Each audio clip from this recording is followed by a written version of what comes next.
It's everything 24/7. XM202. The O&A virus. It's everything, all the time. The Opie and Anthony Show. XM202.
Just been handed an urgent and horrifying news story, and I need all of you to stop what you're doing and listen. Hey, it's Opie and Anthony, and we're back live in New York. Pay attention, they spark controversy. Fuck you! Being able to do the show we want to do. Hold on tight, kid. Jesus fucking Christ! One of the biggest fines in FCC history is slapped against Opie and Anthony. You got a couple of great guys over there. Opie and Anthony have cost their bosses a lot of money. Yay, beer! Hold a sex stunt at St. Patrick's Cathedral back in 2002. We've learned our lesson, right? Yeah, we have. We've learned our lesson. We're reckless, arrogant, stupid dicks! I would like to extend to you an invitation to the pants party. Get your cock out. You know the Holocaust? Uh-huh. Picture the exact opposite of that. Wow, that's really nice. That's just too good to be true for most people. Do you realize who you hired? Beautiful girls violate. What kind of sick mind operates like that? The Opie and Anthony Show. Shit, piss, fuck, cunt, cocksucker, motherfucker, and tits.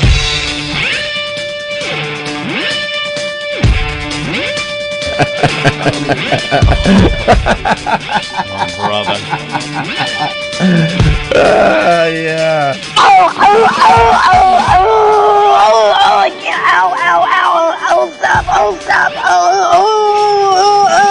Stop whining. I can't breathe. Stop whining.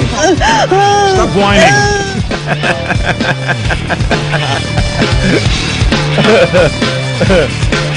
my. Who is your daddy and what does he do? Oh, brother. Let's get right into the show, huh? Sure. Welcome to the Opie and Anthony program.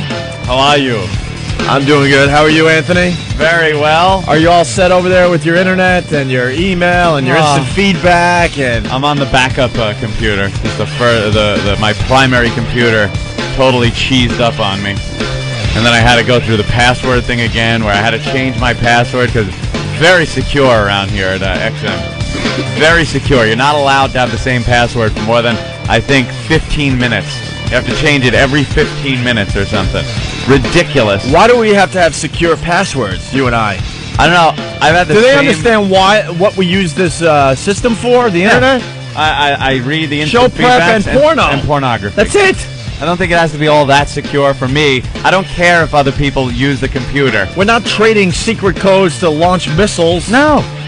It's just the computer for instant feedback and pornography. Why do I have to change the password? My email account, I've had the same password for probably 8 years. Same. 8 years, the same password. Anyone broken in and done anything crazy to it? Nope. Of course not. Not at all. And you know something? I know that password like the back of my hand. With this, you have to change the password. Dude, you and don't it's even often enough where you can't remember what your old password was. Like, I don't know. I don't know what the username is. If I had to do it every day, then I'd remember it. But it's like every couple of weeks, just long enough that you forget what it was. And I throw a hissy fit. I think someone's got to tell us what the purpose is. Computer diva. I think someone's got to tell us what the purpose is of that. I don't really get it. The purpose is, like you said, geeks. The geeks want to take over the world. They're geeks. And they're getting more power every day. They get into meetings with each other and bosses and decide they have to do this. They justify parts of their job with it. They feel superior over everybody by making them change passwords. They don't have to do that. I think it's a good idea if we have everyone change their password every 2 weeks. Oh, why? Well, it's more secure that way. Our system won't be compromised. Oh, okay. Their brains are just wired differently than yours. Yep. And mine. Exactly. You know, I mean, let's be honest. A message to the geeks out there: we know you're smarter than us. You don't have to prove it on a daily basis. You won. You won. You don't have to come up with bet. these crazy systems. We get it. You're much smarter than us. Much smarter, much smarter. You eggheads are much smarter, but getting laid less. We get it. We're sorry for banging chicks in high school while you went to your electronics club. Right. And the glee club. And chess club. And chess club. And you joined the mathletes. We get it. You were one of the first ones to work on computers when the computers were as big as rooms. We understand now. I remember I was very impressed when you printed out that Snoopy image using ones and zeros on the big piece of paper. Very impressive. Sorry I didn't really get a good look at it, but we were having sex. But years later, you win. We were having sex at keg parties. Right. Yeah, that you weren't invited to. You were home trying to figure out a new computer language. And now, you're the top dog, okay? You won. Do we have to change our passwords every 2 weeks? Please. Could you stop that? Could you get over your rejection? Could you? Please. All right. Bastard. Eric's in the studio looking like Ray Charles. What's going on, Eric? Not only does he have sunglasses on, he's not even looking at anyone. He's just looking down. Because it hurts.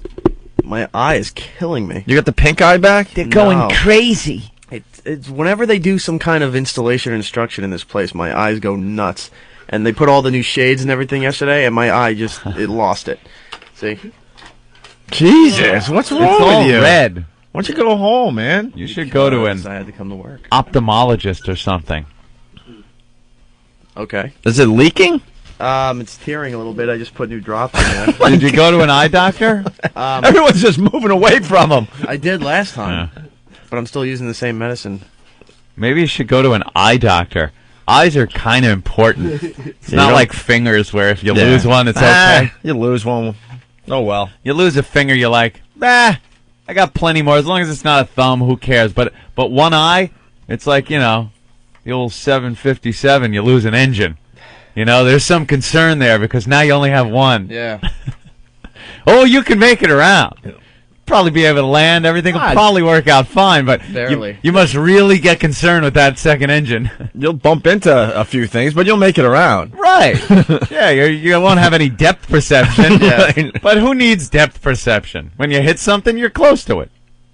I've been bumping into stuff. I bumped into the elevator, into the door, because I got to keep that one eye shut all the time, so it's hard. It's from the dust? Whenever they do something that involves drilling into the ceiling or into the walls, my eye goes crazy. I don't know what's in it, what's in the air, but I haven't had this since October. Really? It was the last time that I had this, when they were doing all the major construction for the studio across the way. But now that they did this, my eye's all messed up again. Sometimes toxic fumes sometimes get into your eye, too. I've noticed that sometimes if there's they have buildings with, like, gas in them or something. That could make your eye irritated. You can wear an eye patch if you want. Hey, where's Martini Steve? Martini Steve. I got to talk to him really fast. Martini Steve. I got to set him up so bad.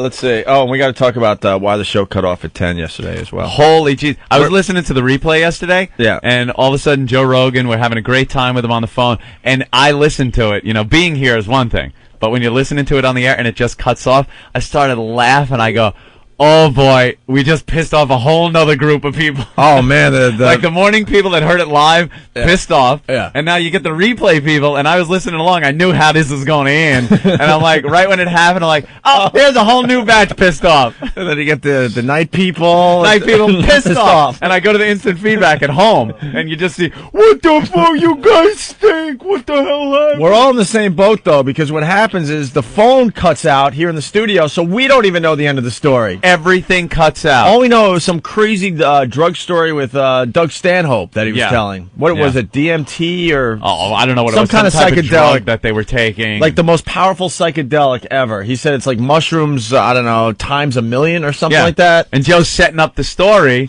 And it was going well, man. Building to a crescendo. And then all of a sudden the show ended. And then we want to know the end of the story because screw you guys, you know. Yeah.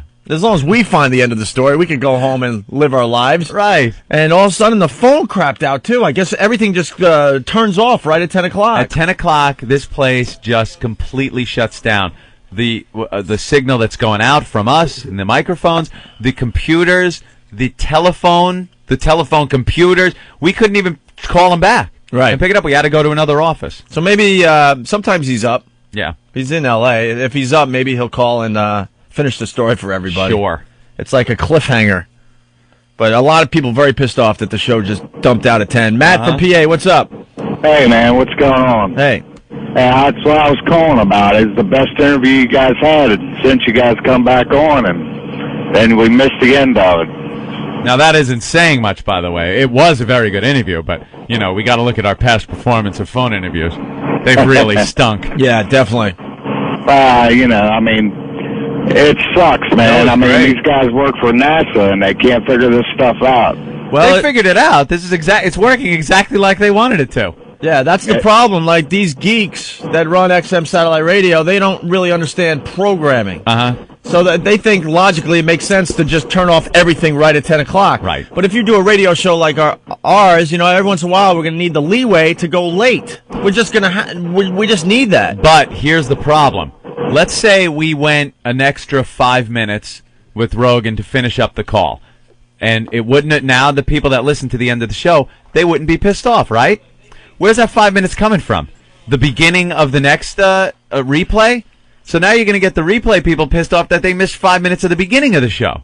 So you're never going to make anyone happy. There's only so many, there's 24 hours in that day. You can't squeeze 24 hours 5 minutes into it. So there's really no way to go long without sacrificing. I don't know about that. Else. I mean, these geeks are very smart. These eggheads are very smart. They can figure out something that makes more sense. Compress the show so we talk like this for a few minutes. Make everything go faster. How about this? Yeah. At least allow us to continue the conversation with Joe Rogan. And then figure it out later. And then at least we have the end of the story. And then the next day we could just, start where we left off. Oh, I like that. Okay. So there's got to be a way where, okay, the show ended, but we just continue talking. Yeah, instead of shutting everything down. We could have got another 10 minutes out of Joe Rogan, and then we could have played that today. Oh, this is what you missed yesterday. Here it is. Right. Bam. Mm-hmm. Matter of fact, that's something we got to talk to the guys about, definitely. There's got to be a way where we can continue the show at 10 o'clock. Just taping us doing what we do. Uncomfortable moments. Uncomfortable moments. Where's Eric? Where did Eric go? It's in the other room. Eric! Uh-oh. You're not going to hang. What? You're not going to hang this on him, are you? Eric! Hang it on Steve. Oh, yeah, of course. Nothing. Nothing. We got the whole gang in here. It's Anthony, myself. We got Martini Steve. It's Martini Steve. Martini Steve. It's Martini Steve. We got Hurricane Ben. It's Ben. Hurricane Ben. It's Ben. And we got Eric. Ben's song. Sex Bagel. He doesn't also have a known song. as the Hawk, who's got his sunglasses on. He's looking down. His eye is basically bleeding and leaking and pussing. He's a mess. It's like an old poodle. He's a mess. His eye is like an old poodle's eye at some grandma's house. Just leaky. He's a young go-getter. Mm-hmm. Works really hard on the show. Does a great job, Anthony. Oh, he dropped my banana. Great job. The new intern just dropped your The banana? intern dropped my banana. Good job, Travis. Banana diva. Thank you, sir. Should I wash it for you? No, that's okay. It's got a peel on it. You can never drop fruit, though, because then it gets just all mushy where it hits the floor. Bananas are okay. They come with their own covering. I don't know about that. Well, so, Oh, boy. So, I know. Steve brought up an observation this morning. Not yet. What? He's working on something? Yeah, I'm working on something. Oh, you're working on something? Yeah. How long will that take? About? I was hoping it'd be done by now, but What are you working on? I think I know. Yeah, Somebody went out. Yeah, exactly. Someone went out. Yeah. Oh, very Make mysterious. Things, Make things easier. It's very mysterious around here, Someone Anthony. went out to make things easier. You know? Easier on everyone else? Yeah, they went out for purchase, I think. Oh, all right. All right. I don't know what's going on. You don't? No, these guys got something going on behind the scenes. Liar. Liar. Dugout Doug, what's up, buddy? Good morning, guys. Hey, it's not like we all don't understand that you guys are getting Major League Baseball in the spring, so you cut out a couple of those commercials in the replays. There's your 5 minutes. I was thinking of that. If we did go long on the next replay, how about cutting out some of the crap that they run between our segments? But I think with all the computer stuff, they just have to run it as it is. Yeah, this is. Geeks can figure it out. No, the geeks could. I mean, these guys are just flat out brainiacs. They can figure out a better system. See, they've never really had like I don't know a show with personalities. Personality. That do things different. It's not just. This isn't like a music channel where it just doesn't matter, and you know what I mean. And you can just keep resetting a computer or something. It's right. It's a talk show where, you know, what if some unbelievable guest walks through here at 9:45? Yeah, then what? We Then tell what? them, oh, sorry. Sorry, we could do 8 to 10 minutes with you, and then you got to get Yeah. out of here? So at the worst, we got to have a system where we can continue recording the program after it cuts off the air. Right. Well, we own your show. I'm punching out. All right, buddy. Yesterday made that painfully obvious. Sometimes the show ends at 10 o'clock with the phone, somebody on the phone doing a "What did we learn?" or something stupid that just doesn't matter. But yesterday, Joe Rogan was telling what sounded like an unbelievable story, which we still don't know the ending of, and it just cut out. Just cut out. I got hundreds of email overnight. Hundreds. People were pissed. Completely pissed off. Yeah, there's a probe heading towards one of Saturn's moons as we speak, landing on it, sending back pictures and stuff. I think the geeks can figure out how to keep this studio running after 10 o'clock. Oh, yeah. I think they could work that out. Oh, definitely. Jason in New Hampshire, what's up? You know, the show got cut off yesterday, but whoo-hoo, Robin, I don't care. I don't care. I don't care. I don't care. My jokes don't go over. I don't care. I just don't I don't care. I don't care. He Opie doesn't and care. Anthony. I don't care. I don't care. All right, there. That's enough of that. So, bunch of things going on today. Prince Charles is ordered to. Prince Charles orders Harry to go to Auschwitz. Auschwitz. Is this getting a little out of control now? A little out of control. I mean, we were telling the story yesterday. Harry there went to some kind of costume party. It was pretty much a Halloween party. Yeah. Pretty much, even though it's not Halloween, obviously. Some And- English Halloween, and I we've guess. all been to Halloween parties. I mean, the costumes get just very outrageous. They stink. I hate costume parties. Ugh. Dude, there's pictures of you dressing up for Halloween all over the Yeah, internet. but I do it like as a goof. Well, we did that BCN thing. That's about it. It's not the only time I've dressed up for a Halloween party. The BCN thing? Yeah, Oh, you dressed remember? up for that? Yeah, remember I dressed like a... pirate or something? I think I was some Renaissance Oh, guy. you were a like Renaissance I was Renaissance fag. man. Right. Yeah, I had a sword and everything. Well, there's a picture of you at the Hard Rock Cafe also dressed up as a pirate or something. Yeah, yeah. Yeah. Some kind of... so that's two, Anthony. Again, I had how to many use my more sword. Okay. How many more costumes have you worn on Halloween? Let me think. I think I went to a costume party. Yeah, I probably have gone to a few more than I would like to acknowledge. Yeah, okay. So, he used bad judgment, obviously, Prince Harry, and he decided to dress up as a Nazi soldier. Yeah. He's dressed as a soldier. I've seen a lot worse at Halloween parties, a lot worse. And now they're making a huge deal about it. Huge deal. We've been to costume parties where people are dressed as Osama bin Laden. That's like a big costume around In New York City, that was one of the hot ones the last couple of years. Yeah. Which is insane. Put the rag on your head, you put on the big beard, and you're Osama bin Laden. You're going around, hi, I'm the guy that killed a bunch of your people. Not 6 million, but yeah, it was kind of a sensitive subject, but no one really gets blown out of proportion. And then Harry puts a swastika on his arm. Pretty bad taste. It's bad taste, bad judgment, but I don't think it means that he's supporting No, I don't think Nazism it's or not like whatever you want to call it. they're calling him like the Harry the Nazi, and what was the headline in I guess the Post? Yeah, where's the Post? I Said read it to something Anthony, like- and we were Yeah, laughing. Raging Charles orders Nazi Harry to tour Auschwitz. Nazi Harry. It's not like he's really a Nazi. He's not going to white supremacist meetings and. Give me the Daily News, please. Because they're all calling him a Nazi now just because he wore the Nazi uniform at a party. Yeah, bad taste, bad judgment, probably just because he's the prince. But it's a stupid costume. And Prince Charles has now ordered him to take a private tour of Auschwitz. Why would? So and they also told him to go see Schindler's List. Did he really? Yeah. So Told him to go see Spielberg's movie Schindler's List. So he understands the sensitivity of of this. I haven't seen Schindler's List, by the way. Can you believe that? Really? I've never seen it. It's a great movie. I gotta It rent really it. is a great movie. Very sad. That's what I hear.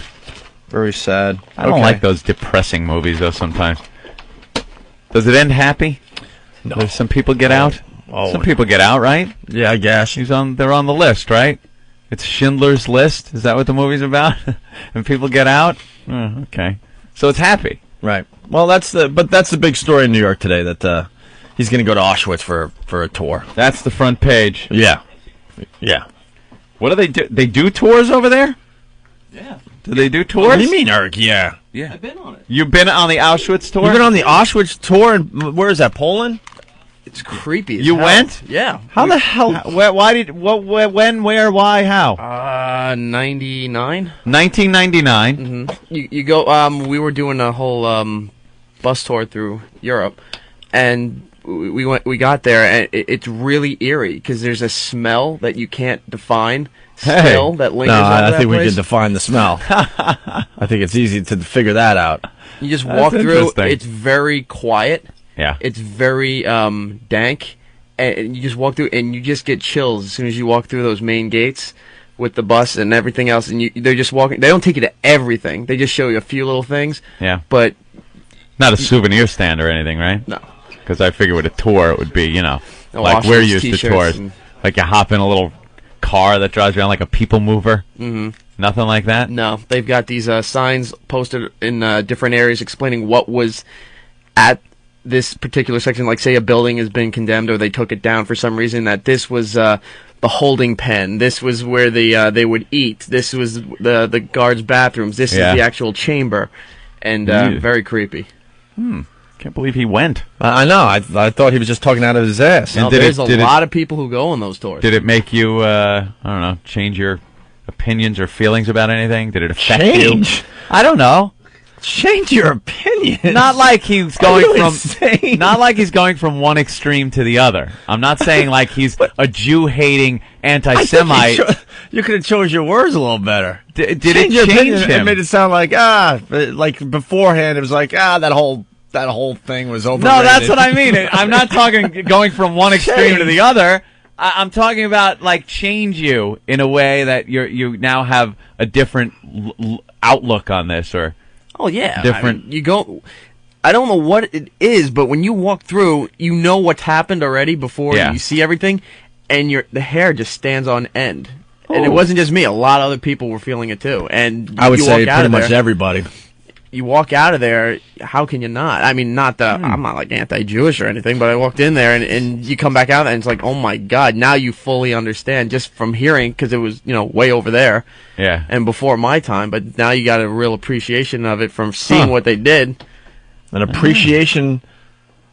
You appreciate what the Nazis did? Not Is that what you they just did, said? no. Oh my You have god, an that's appreciation outrageous. of what? You're outrageous. You're a shock jock. You have an appreciation for what they did? It's awful. Not for what they did, for what has happened. Right. An understanding.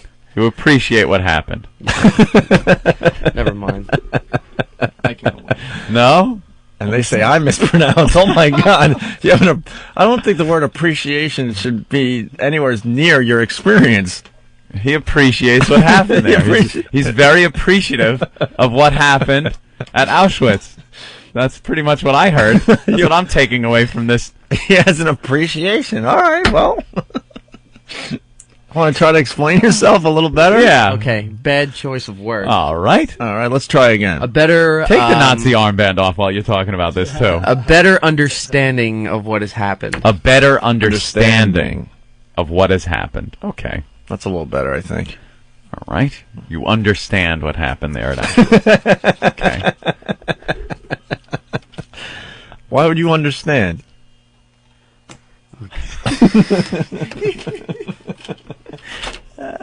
All right. No, that's good.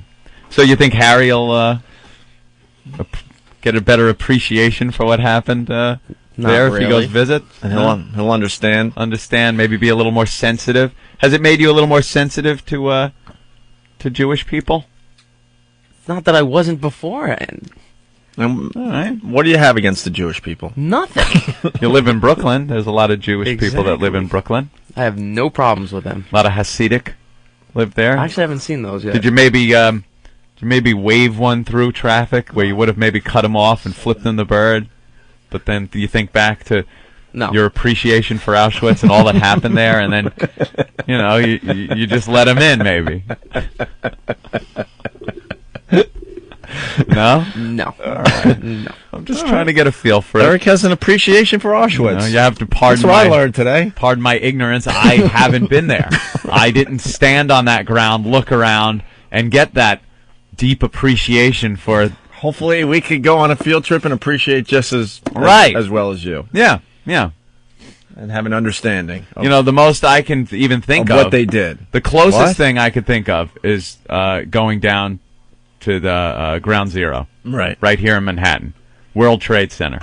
And look at that site and go, wow, I really appreciate what happened here. You could picture doing that. Get a true appreciation. Let's go to Brett. Hey, Brett, what's up? Brett?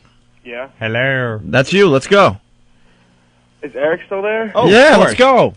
Eric, you need to get off that shit. I mean, think about everything else that's happened in the world. Think about what happened to the Cherokees in Georgia. Do you see any fucking Cherokee burial memorial that you can drive through in the United States? Uh-oh. I think this guy's kind of downplaying the Holocaust. Shit happens everywhere. It happens all the fuck over the place, and it's ridiculous. I don't know. That was kind of a pretty gruesome example of genocide, my friend. He hung up? Yeah, we're done with him. Voy in Jersey. What's up, Voy? Good morning, gentlemen. Long time. Anyway, I lived 100 miles away from Auschwitz. You want to talk about traumatizing a fucking 11-year-old kid when they took us on a field trip there? It was unfucking believable. That's it, huh? Well, no, not well. I thought you would ask a question or something. Whatever. Whatever Eric's saying, about the place was truly unbelievable. All right, thank you, bro. His phone's a little hard to understand. Yeah. I was out of that one. Jim in Brooklyn, what's up? Hey, guys, now let me see if I got this straight. From what Eric just said, he understands why the Nazis did this. That's what he got out of the talk. You said you understand. You have an understanding. Yeah, what do you mean by you have an understanding? I'm not going to win. Anyway, No, you no might. matter how I try If you- to phrase this, it's going to come out You wrong. might if you choose your words wisely. I think what he meant Very is careful, he doesn't agree with the Nazis did, but he understands. Have a good day, guys. You have an understanding of what goes on. So you don't not necessarily, you wouldn't have handled the situation the same way the Nazis did, but you understand. That is not what I'm saying. That at isn't? all. Okay, No. man, I'm confused again. All right, when you grow up and you read about it and you learn about it and you see the movie and everything, okay, that's fine. But when you're actually at the site where everything has happened, right? You just it's very overcoming. You sit Yeah. there and you're just like, oh my god, this is the actual play. It seems more real based on it seems more real actually being there than compared to having learned about it and seen the movie. So you went many years thinking it wasn't real. No. I knew it was real. Oh, all right. I misheard because it sounded like, you were kind of like, that didn't really happen, the Holocaust. And then once you go to Auschwitz, then you understand what the Nazis did and appreciate it. And you saw the movie. Is there an official movie? Schindler's List. The movie. The movie. The official movie of Auschwitz. All right. All right. Sure, I why think not? I understand now. We're going to take a very quick break, Anthony, and we're going to continue. Yes, we are. Steve wants to bring up something. Why is it me? Steve wants to bring up something? I didn't. You were the one telling everybody. I didn't introduce this. You were the one telling everybody. Did you get your package? Yeah, I did. All right, we'll get into that next. But first, it's Linkin Park and Jay-Z getting together, a little mashup called 99 Problems. History in the making.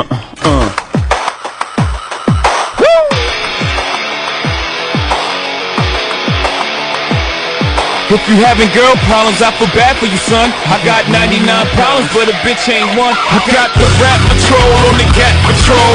Foes that want to make sure my cast is closed. Rap critics that say he's money cash holes. I'm from the hood, stupid, what type of facts are those?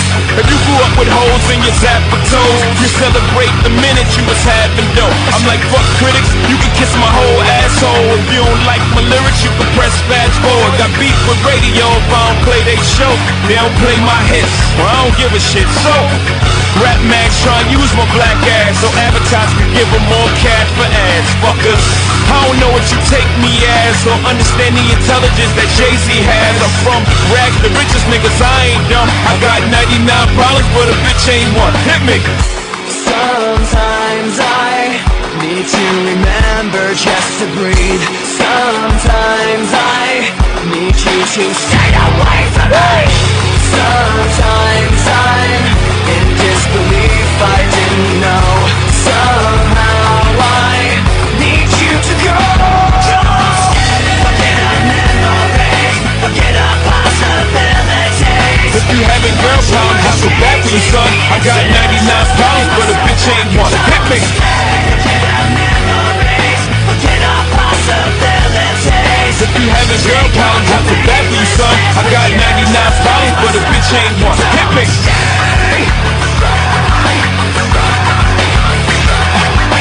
Yeah, it's 94 and my trunk is raw. In my rear view mirror is the motherfucking law. Got two choices, y'all. Pull over the car or bounce on the devil, put the pedal to the floor. And I ain't trying to see no highway chase with Jake. Plus I got a few dollars, I can fight the case. So I pull over to the side of the road. I heard, son, do you know why I'm stopping you for? Cause I'm young and I'm black and my hat's real low. Do I look like a mind reader, sir? I don't know. Am I under arrest or should I guess some more? Well, you was doing 55 and the 54. Lost the registration and step out of the car. You carrying a weapon on you, I know a lot of you are. I ain't stepping out of shit, all my papers legit. Well, do you mind if I look around the car a little bit? Well, my glove compartment is locked, so it's the trunk in the back. And I know my rights, so you gon' need a warrant for that. Aren't you sharp attack? You some type of law or something, somebody important or something. I ain't passed the ball, but I know a little bit enough that you wanna legally search my shit. We'll see how smart you are when the K9 comes. I got 99 problems, but a bitch ain't one. Hit me! Sometimes I'm in disbelief, I didn't know. Somehow I need to be alone. Forget our memories, forget our possibilities. If you having girl problems, I feel bad for you, son. I got 99 problems, but a bitch ain't one. Hit me! Forget our memories, forget our possibilities. If you having girl problems, I feel bad for you, son. I got 99 problems, but a bitch ain't one. Hit me! Young. Yep. One last time, nigga, make some noise. I don't need you anymore. I don't want to be ignored. I don't need one more day of you wasting me away. I don't need you anymore. I don't want to be ignored. I don't need one more day of you wasting me away.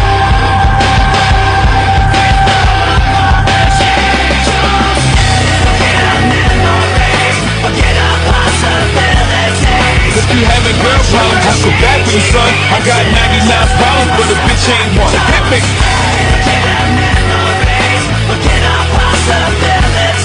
If you having girl problems, I feel bad for you, son. I got 99 problems, but a bitch ain't one. Hit me!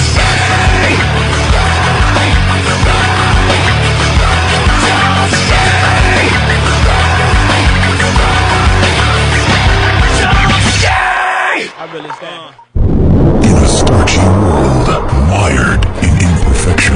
What the hell is that? It's a bagel, but for some reason at this place they put it like on the grill. One man It's all about me. will challenge the status quo.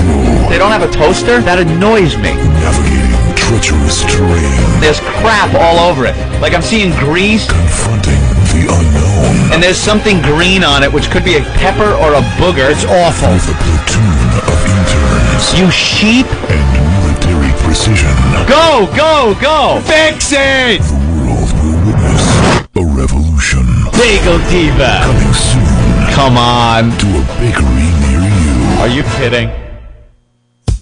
We've made it even easier for you to give XM. Share the XM experience with your friends and family, especially with XM Service gift cards. It's a convenient and flexible way to give XM service. And you can order gift cards, XM radios, accessories, and gear at the XM Radio online store. Check out XM's new online store at xmradio.com.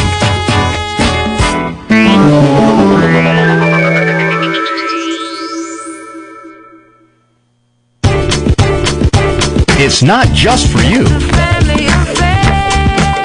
Add up to 4 additional XM radios for only $6.99 a month per radio with XM Family Plan. XM in your new car.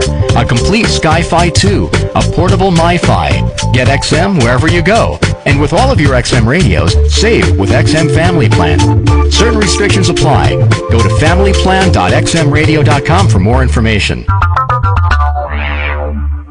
Unleash the power of XM performance in your home. Enjoy the best radio experience from a component-style tuner that delivers XM's highest quality sound. Introducing the Polk XRT12 XM Reference Tuner, the world's first XM component tuner designed for your home stereo system. Plus, added to your family plan, you can add up to 4 additional XM radios for only $6.99 a month per radio. Discover the full sonic potential of XM satellite radio in your home. Go to xmradio.com to learn more about the Polk Reference Tuner. Did you get what you wanted this holiday? Maybe a Delphi XM Sky-Fi was in the mix along with those fruitcake-like objects. Well, here's an idea. Get the Delphi portable audio system for just $199. It's a dock for your Sky-Fi receiver, so it travels conveniently. It also plays CDs, MP3s, AM, and FM. And right now, it comes with a free charger and 6 free rechargeable batteries, a $60 value. Get it, and you've got XM to go. Just visit delphi.com/free. Limited time offer. Sky-Fi receiver sold separately. XM service required. Details online. XM 202. The Opie and Anthony Show.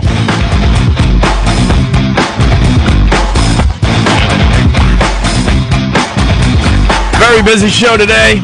Wow, that gave me a lot of time to finish my bagel. Very short breaks, huh? Oh, you thought that was a long break? Well, with the song, with the mashup in there, I was able to stuff my face. Let's go to Javalog J. Oh, man. What's up, bro? Oh, and hey, what's up, man? How are you? Hey, man. Hey, I think you guys put together a quality program, and I love to listen to it every day. Been a fan since 2000. But there's some mornings where, me and my companion like to, huddle around the old fire, the old crackling Java log, and listen to you guys. But sometimes I feel like I need a fucking decoder ring just to understand you guys. Yeah, we understand that. It's a direction we have gone with the radio show. We used to explain everything ad nauseum. And now, there's things we just don't feel like explaining. But I got to tell you this. Everything does get wrapped up nicely. The longer you listen, things make sense. And the decoder ring, if you will, is actually websites. You could go to foundrymusic.com or any of the number of message boards. Whackbag.com, opieanthony.net. Yeah, and get an answer to any question about the show. What things mean, what these slang terms mean, little inside jokes. It's all available out there.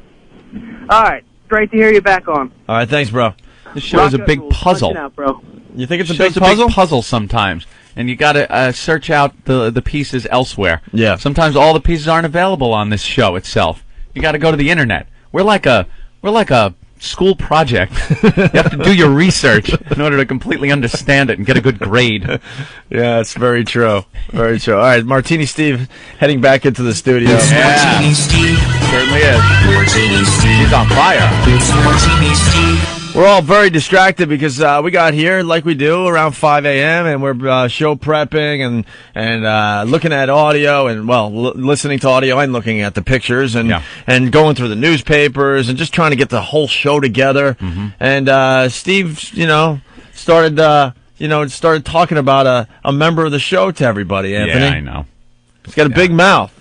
Yeah, because that's my thing. I'm the gossipy big mouthed one. I'm not a gossipy guy. No, not at all. You know that Ben is the gossip guy. Well, no, okay, bad reference because Ben didn't do anything, but I just agreed with something. All of a sudden, this is my problem. This is pretty much what amounts to an intervention. Isn't it? This is pretty It's much like an intervention. This is pretty much what's called an uncomfortable situation. Right. I probably have them around the workplace all the time. Sure. I mean, I'm sure there are people out there that have this type of problem around the workplace constantly and don't know what to do about it.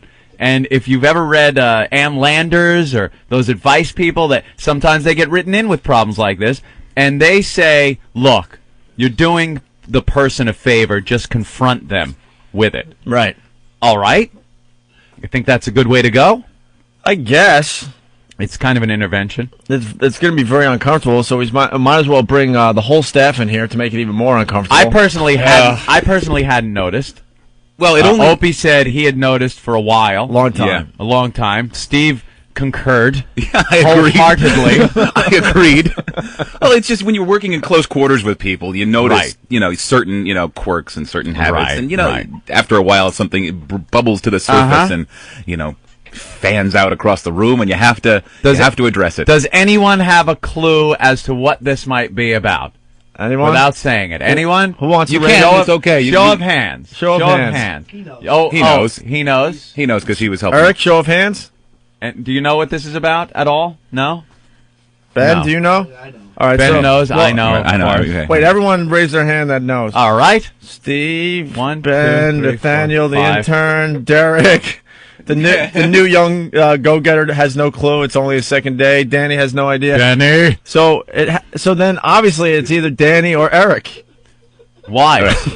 Because they're the only ones everyone else knows. They're the only ones not raising their Wow. hands. Uh-huh. Anyway. All right. So, holy shit. This is really uncomfortable. He's going to lunge across here with a knife. This is really uncomfortable. Basically, Steve, this was your thing. horse shit. God, yeah.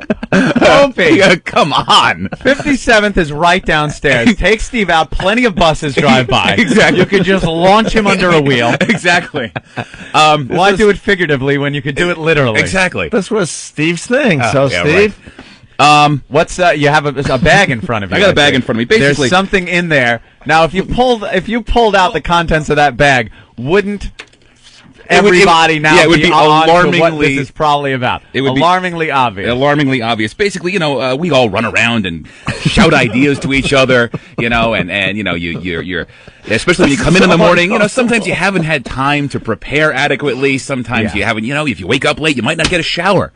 Sometimes you forget to daily hygiene. I came in once without a shower. Sure, it happens. It Anthony? happens every once in a while. Oh, you shower at night, of course, right? Yeah. But sometimes it's a little bit more chronic, if you will. And in this case, it's with Eric. Look at Eric. Look at him. He just freaked out and rolled backwards in his chair, looked up and went, "What? This is like about he me? can't believe it's about him." All right, hold on, Eric. He insisted it was about Danny. Eric, you thought it was Danny? I didn't know. Eric, get on mic, Eric. I had no idea what it was. Eric's having a tough morning. He's pretty much admitted he appreciates the Nazis, and now this is going to get a lot worse. Do you notice Danny? See, Danny, we faked this all out by bringing Danny in at first. He thought it was about him. Danny. What you no, thought? I couldn't imagine what it could possibly be. I was shitting myself.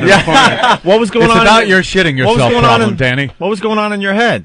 I was like, I'm just trying to think of anything that I might have done wrong, and I was like, I thought I've been behaving. Having sex with Lacey in my bedroom. That's what it was, Danny. Crap, Sit down, Danny.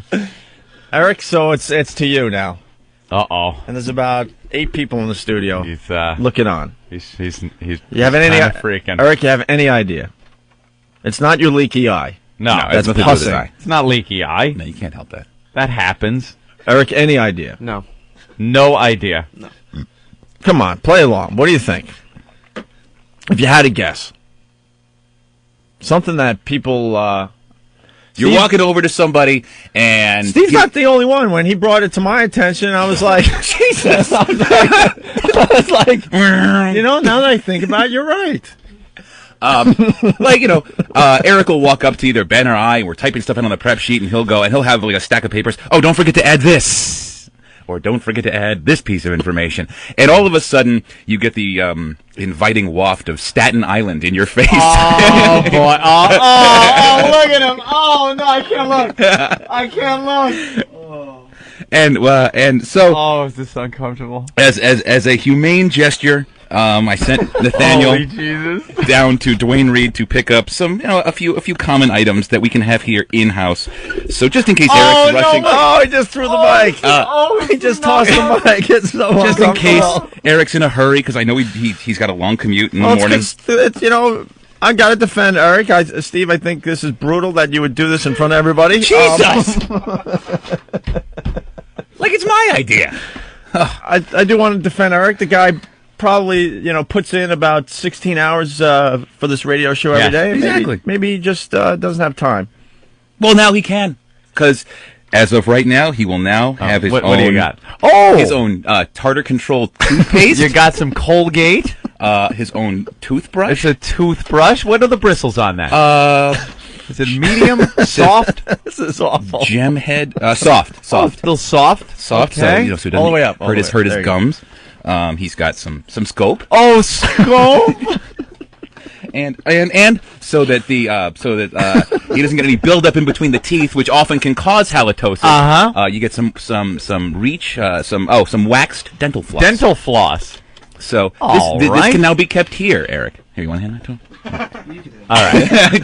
The whole time, his head is now in his hands. His head is in his hands. He's kind of hitting the counter, and he's turning red. Tapping with the other hand. His face now matches his kind of red shirt that he's wearing today. Hat brim pulled down so you can barely see the sunglasses covering his leaky eye.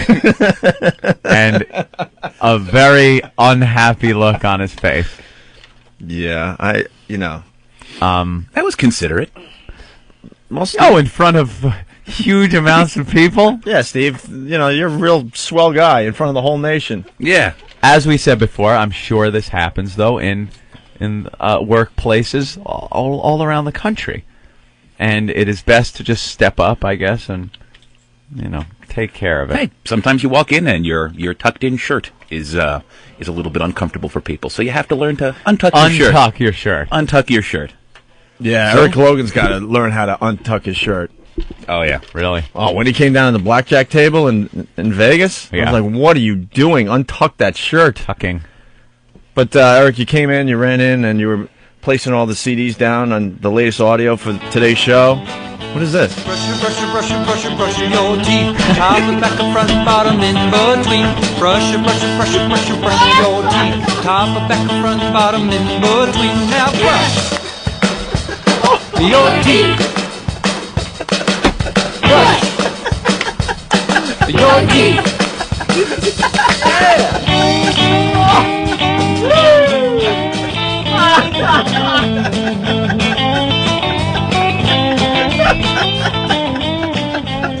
Brush your teeth. Top and back and front, bottom in between. Brush your teeth. Top and back and front, bottom in between. Now brush your teeth.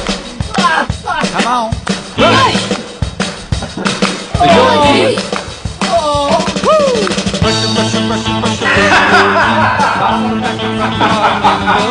That's terrific.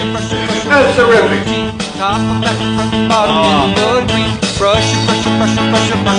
All right. Very good pickup. I think that was Derek, huh? Derek? Danny and Derek came up with that. Very nice, guys. Maestros. So, yeah, while you were getting the studio ready, Anthony kind of looked over to me and noticed, too. I didn't say anything. I want to make it clear, I didn't say a word until somebody else said something to me. But you agreed wholeheartedly. Yeah, I agreed with you, All right. of course. Yeah. Oh, well, the instant feedbacks are just pouring in. Anal sex breath bagel. Hawkatosis. Perhaps the new name, garlic sex bagel. Why did everyone leave the studio? Club Stinky Breath? Is it that uncomfortable? Yeah, I think here? it was that tense in here that everybody had to clear out. He's not really looking up yet. No, he's pretty pissed off. No. Eric, do you have anything to say? Just tapping his pen like a lunatic. Wow. You all right, Eric? Yeah, I'm fine. Oh, no, he's not. No, he's not. No, he's not. I heard some shake in that voice. I don't care. I don't care. Don't care. Eric, you're not going to cry. No. There's no crying in radio. Wow, There's is no he crying angry? in radio. Oh, I appreciate it. I really do. He's looking down. No, you just keep it here. Picking up your... Eric, it's called being in the barrel. This is probably the first time you've ever this been in isn't the... the first time. When was the last time? Let's see. There was the fire alarm incident. Oh. No, that was like real life. We were really pissed off. That had Okay. nothing to do with being in the barrel, and we moved on from that. I mean, you've been just kicking ass ever since. Then I guess yes. This is Sorry, the I'm stuck first in my time. head. No, this is the first time. Okay, so suggestion noted. Dude, no big deal. People think you have bad breath. People think I'm gay because of the Javalog thing. Trust me, it could be worse. Opie, I don't think people really think you're gay. All right, good. Thank you, Anthony. I really Thanks for sticking don't up for think me. so. You all right, Eric? Yeah, I'm fine. Any thoughts? Thoughts and prayers? Are you going to go give it a test run in the bathroom? Sure, if you want me to. Well, I don't want anyone to do anything.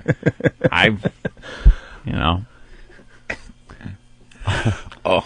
What? Nothing. What? I don't want anyone to do anything. I just thought, if he wants to, Yeah. then he could go into the bathroom. Oh my God. Eric, Could pick up your toothbrush, your toothpaste, the mouthwash, and the dental floss, and just your eye drops. eye drops for your leaky eye. And just walk away. Just hit the old bathroom. 60 degrees in New York today. I hope Ben opened up the window. There he goes. He's heading for the door. With his head down. Walking out with his handful of dental hygiene products. I'm sure. Is he? Give a peek, Ben. See if he's out and in the bathroom. Is he gone? Yeah, I think he's gone. Jesus Christ, that was the most uncomfortable moment. It had to be done. It had to be done. I'm not gonna lie to you. Today, I've noticed for a while, and today You did? Yeah, today I got nauseous. He didn't work. He doesn't really work near me in any capacity, and that's he'll why you come have over. Yeah. But I'm pretty alone over here in the corner. But he's constantly over by Opie, giving him like CDs and paperwork and stuff. And then Steve, he's constantly working with. In Steve. all fairness, what it comes down to is that he wakes up and just comes right to work. I guess he just runs in. Like you shower the night before because you don't have a lot of time to get yourself together. And it's not like I'm sleeping so many hours. Yeah, and I'm not going to wake up and then shower. So. And we've all had bad breath at one time or another, but it's becoming a regular thing and chronic. Yeah. Nathaniel, of course, because from the bathroom. Yeah, because we're all dicks when it comes down to it. That's why everyone works here. Nathaniel ran with a telephone and followed young Eric into the bathroom. Nathaniel. Yeah. What's going on in there? I'm looking at a man with a leaky eye giving me the finger. We are just dicks. We just rub it in and rub it in and rub it in. Is he using the products, Nathaniel? Yeah, he seems to be familiar with their use. Is he doing it properly? Is he really getting the back teeth? And yeah, he put the brushy end in first, so that's good. All right. This is very good. Okay. Is he doing up and down in the front? This is good. He's focusing on the tongue. Oh, very tongue good. Is very important. Okay. You should have got a tongue scraper for him too. Oh yeah. They have those little things that scrape the gack off your tongue. So yeah. Remember, brush up and down. How does that song go? Yeah, let's hear that song. Let me hear the again. song. Perhaps it'll help him out. As Nathaniel reports from the bathroom as Eric brushes his teeth in front of the whole nation, Anthony. By the way, Nathaniel is hosting Brother Joe's show tonight at Hard Rock Cafe here in New York City. Oh, yeah. I had the paperwork somewhere. Nathaniel, you doing a little stand-up tonight? Hopefully not. Going to host at Hard Rock Cafe, world's best tribute bands, Monsters of Mock. He just threw water at me. He threw water at you. Yeah. Got a Livewire AC/DC band and Kiss Nation, a Kiss tribute band at the New York City Hard Rock Cafe. Free admission. 10 p.m. start time. It's over 3 hours of live music. And our own Nathaniel at the Hard Rock Cafe tonight at 10 p.m. Free admission. All right. Anything else going on in there, Nathaniel? He's moved on to the scope. Scope? Wasn't that a little quick for the brush? I'm thinking it might be a little quick. Yeah, it wasn't the ADA prescribed 2 minutes. No. He's got a radio show to be a part of. Nathaniel, tell him he's got to go for a second coat. Anthony is saying he must go for a second coat. It's not quite long enough with the... Uh-oh. He's pissed. What do you say, Nathaniel? I believe the direct quote is, "What the fuck?" All right, let him scope and then he can leave. Can I back away now? Yes, you can back away. All right. All right, thank you. Nathaniel reporting live from the bathroom. Dude, he is legitimately pissed off. Oh, he is irate. No one ever likes hearing that. No. Good for Steve for bringing this to our attention today. Oh, hang him out. Jesus. I walk in here with a... Yeah, it's pretty bad. All right, your turn. What? You know what?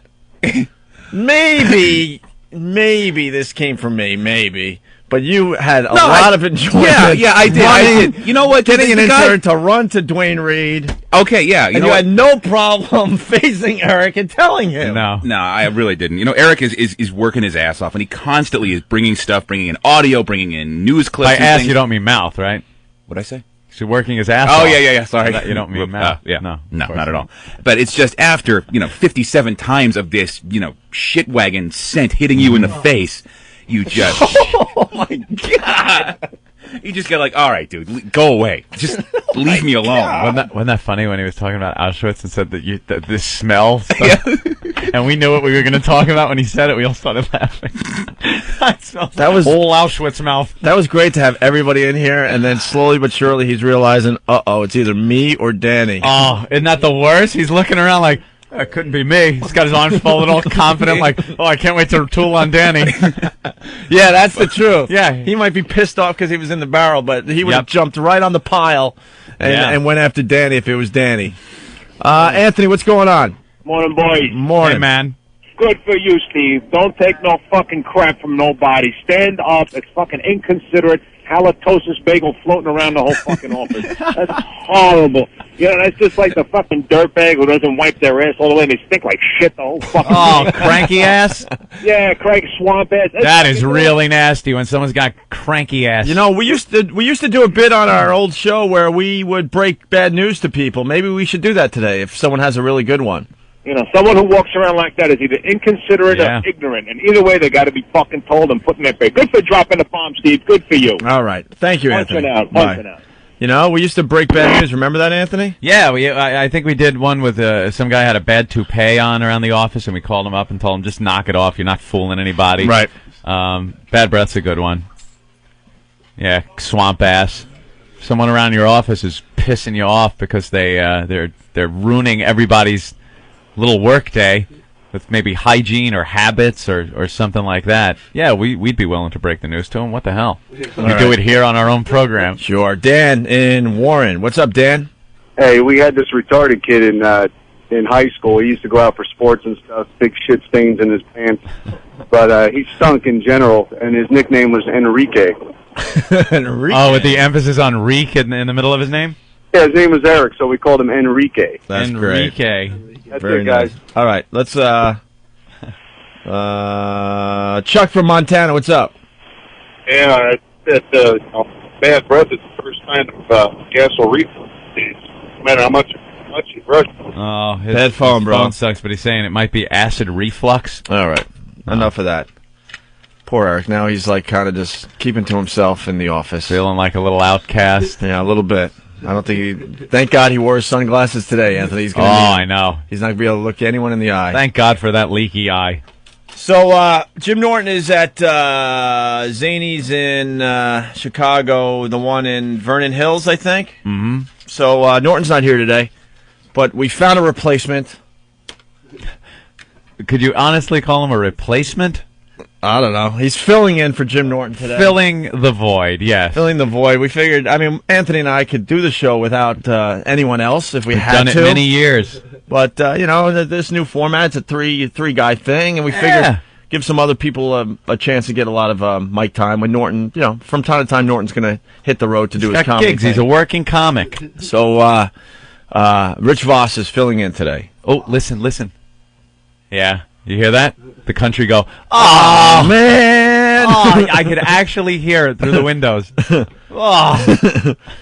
So, yeah, that's what's going to happen. Mm-hmm. But you know what? We brought in Jim Norton's Yellow Discipline CD. Nice. Here, what do you want to have a little piece of Jimmy right here? What do you want to hear as we go to break?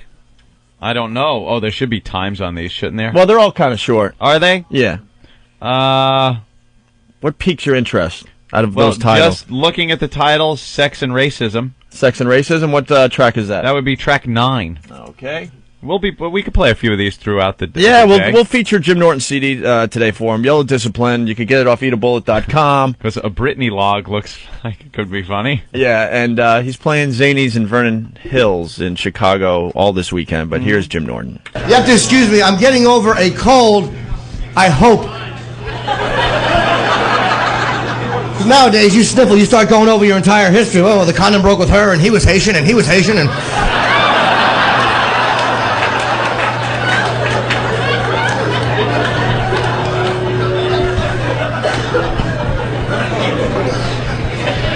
Plus, I think we have a lot less racism in our part of the country, because people are pretty used to each other. We all get used to seeing each other's dumb faces on a daily basis. None of us are shocked. I think sex is the cure for racism.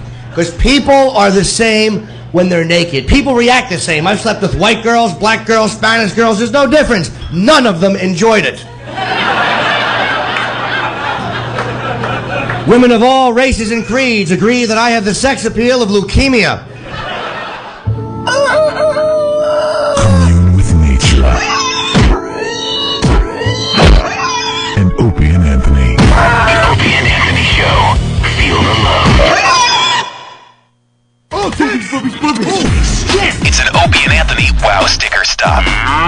This Wednesday, January 19th, get to the Lynn Haven Mall parking lot outside Barnes & Noble in Virginia Beach, Virginia, and pick up your Wow stickers. Those aren't real. Yes, they are. Take the Virginia Beach Expressway to exit 19A, and the Lynn Haven Mall is 1 mile down on the right. I'm getting an erection as we speak. Once again, here is how it should sound. The Wow Sticker Stop, brought to you by your pals at the Opie and Anthony Show.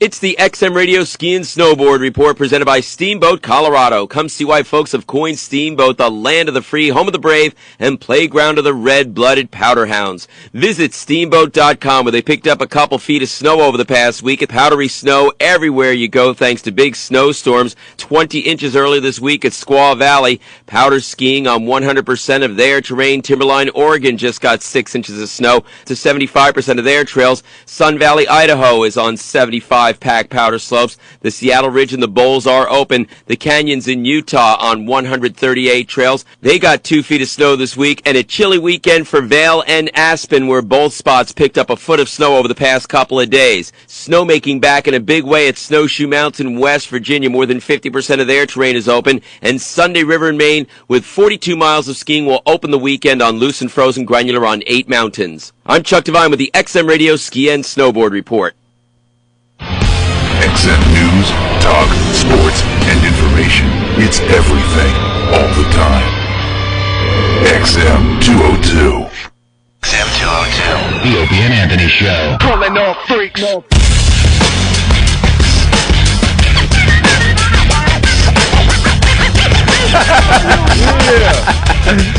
Oh, you fuckers are funny, man. I gotta go right to the phones.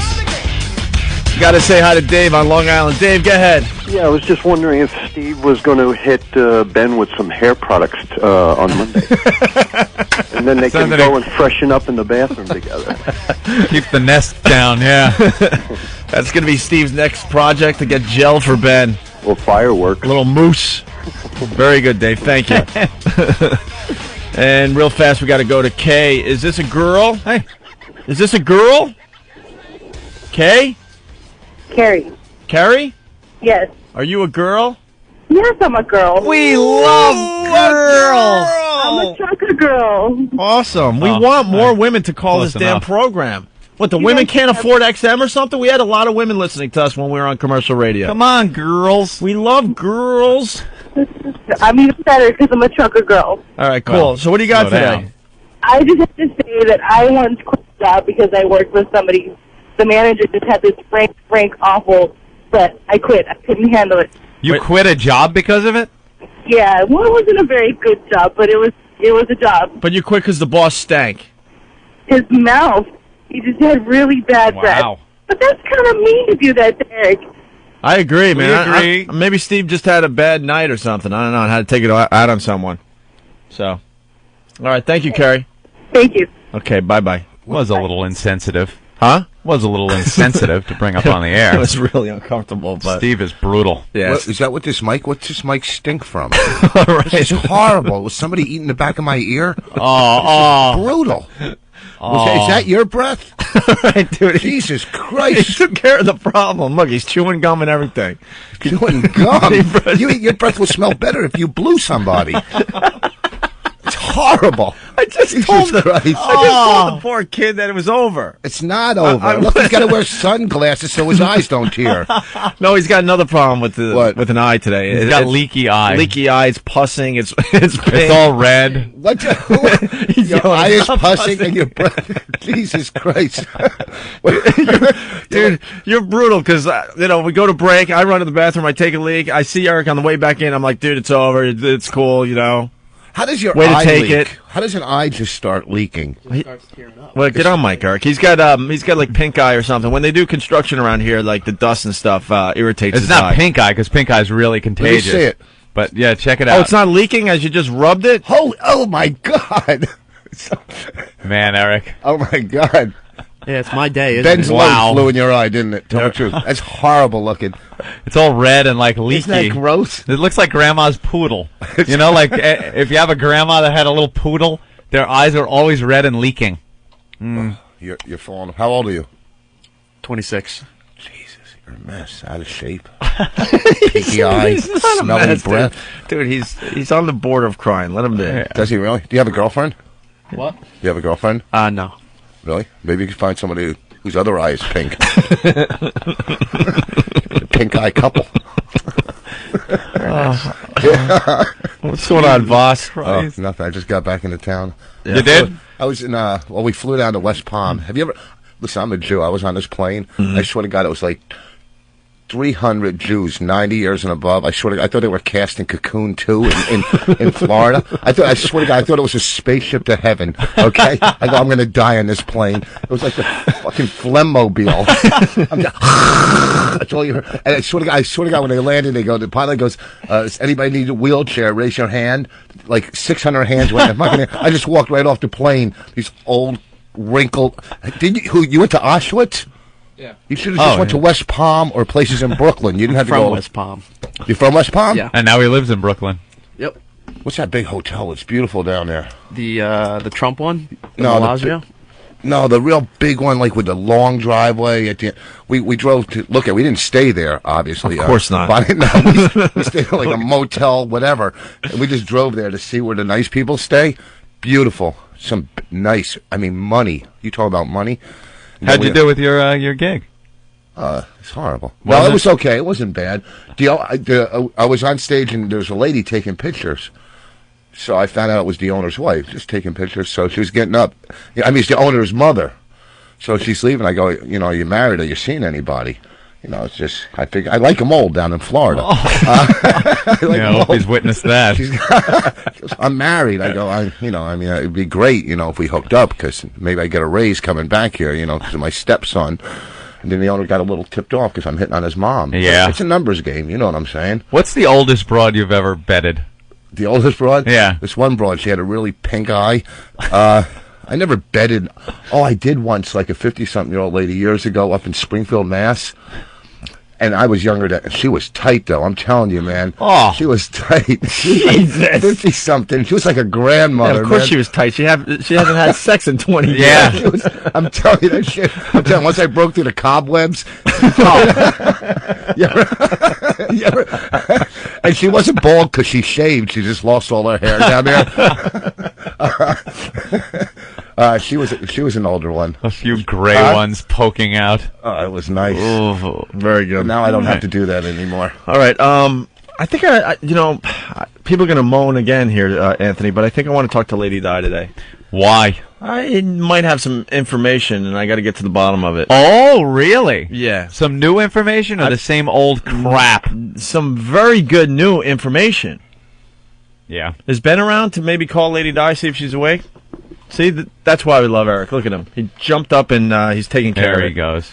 She's probably awake. She's probably been drinking all night.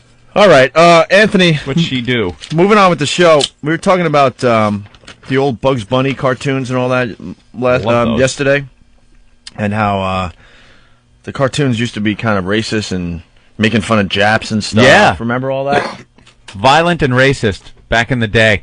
Yeah, during World War II, they, obviously there wasn't much TV back then. They used to play them in the movie theaters, and they were really gauged towards adults. And during World War II, they goofed on Nazis, on the Japs. Yeah, we all hated the Japs during World War II. Yeah. And then if you go back a little further, there are some really racist ones, too. Right. Where they were really ragging on the blacks. Well, Eric brought in World War II propaganda audio. Oh. What? Did he pick up at Auschwitz? Yeah, did he get to the Auschwitz gift shop during his tour? On the way down. I got some gold teeth. And a it's little Auschwitz T-shirt. It's songs and other things that we did to kind of rally the nation and rally the troops. Uh-huh. I had a gas in Auschwitz. Oh, you're Jewish, bro. I know. Yeah, but he's a Jew with tattoos. Yeah. How into it could he really be? Listen, if I could get a cross on sale, I'd buy it. Yeah. What made you get that first hat, knowing that you were pretty much throwing yourself out of your religion by getting it? And you know what the sad thing is? I can't be buried in the Jew cemetery now, and I got a tattoo of a Jewish star, so I can't be buried in a Catholic. It's like a Star of David. He tattoos. It's just doesn't make any sense. You know what? That whole thing is bullshit about getting tattoos, and because they say you can't deface your body, right? But how many Jews or people in general? But since we're on the Jews, get facelifts, nose jobs, earrings. That's all defacing. That's a good your body. point. So if that's the case, then there'd be 2 people in the Jew cemetery. Okay, that's a good point. There you have it. All right, it's still not going to be able to get in with those tats. I really care when I'm dead. I've died so many times on stage, but who cares? The fact is, you do not die on stage. I know, I don't. You only die on the radio. I don't. No, I've been reading the boards, and 33 out of 36 liked me last time. All right, really? Yeah, you're obsessed with those boards. Oh, they hate everything. Huh? They'll pick apart everything. Oh, I live on Anthony and I could go home knowing we just had a great show, and then you go on those message boards and they'll still pick it apart and find something they just didn't like. You know, there was 2 minutes there that I thought the guys were really just not on top of their game. Yeah. I was reading the boards last night. I was reading a little. Actually, I think I posted a couple of times. It was, did you like the old NEW show better than you like this show? They throw questions out for each other on the board. So I'm reading it, and some people are commenting how they loved the old show. They liked it better. We had better. One guy goes, we had better guests on the old show. On the old show, and he finds himself listening to the old MP3s of the old show instead of the replay of this show. And I had to remind him, great guests when we first started at NEW. People forget when we first started there. They're thinking of all the good stuff we did and all the stuff that's on MP3 that you could download. That wasn't the entire time we were there and every bit that we've ever done. How about Kenny Wayne Shepherd as one of our guests? Sheryl Crow. With these great guests. How about when we had a break to play Do You Think I'm Sexy? If You Want My Body and You Think I'm Sexy, when we had to stop and play that because we were playing music. They forget the first few months we were at NEW. Few months. It was about the first year. About a year. Basically, what they're listening to is 4 years of our greatest hits. Right. We've only done 3 months here at XM Satellite. And I think our first 3 months here blows away the first 3 months at NEW. Without a doubt. And it's only going to get better and as time goes by. But these morons get on there and just start critiquing it like we've been, like we were at NEW. We're still at NEW, but this is the show we're doing now. We just changed. And No. It's a work in progress. Not only that, you think of it this way. We were off the air for a couple of years. Now, if we were on the air during that time, we would have changed because our show has constantly changed over time. I believe it's evolving. Mm-hmm. Right. And you wouldn't have really noticed it because we would have been on the air for those 2 years. It's like watching somebody, and you see them, you don't notice their hair is getting longer or something.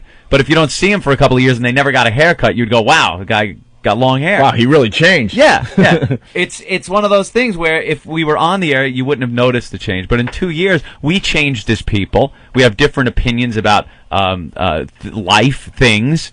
And we discuss maybe different topics in different ways on the show. I'm not as angry anymore. Right. It's just the way it is. And people are, slow down.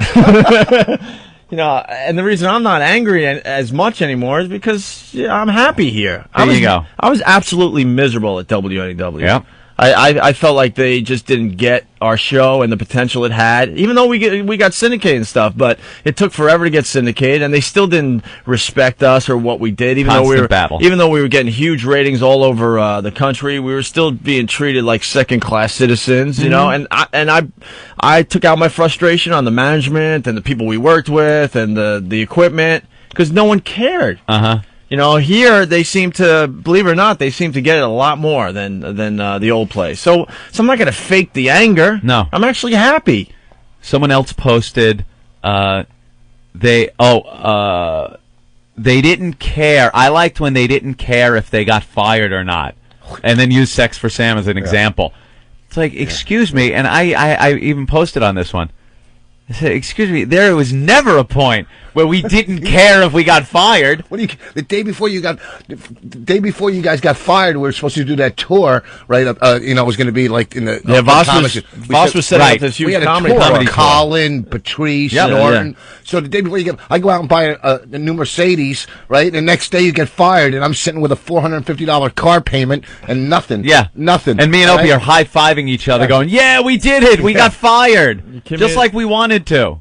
In the long run, it helped us, and we said that all along when we were off the air. We had to get past the fact that we weren't going to do radio for over 2 years. But Anthony and I talked a lot, saying, eventually this is only, believe it or not, going to make us bigger. That's just how this crap works. We never try to get fired. Jesus.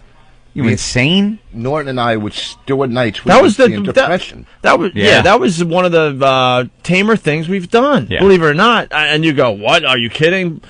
We could list a bunch of things that we should have got fired for, but we didn't. Yep. But even the message boards. I mean, you'll get some good posts. I mean, Cringe usually has good stuff. Cringehumor.net. Yeah, I think there's some cool people. Actually, the majority of the people are pretty cool on the message boards, but there's a few of them that just either they really don't get it, or they're just plain stupid people. Like, there are some real morons that post, and you're like, what are you...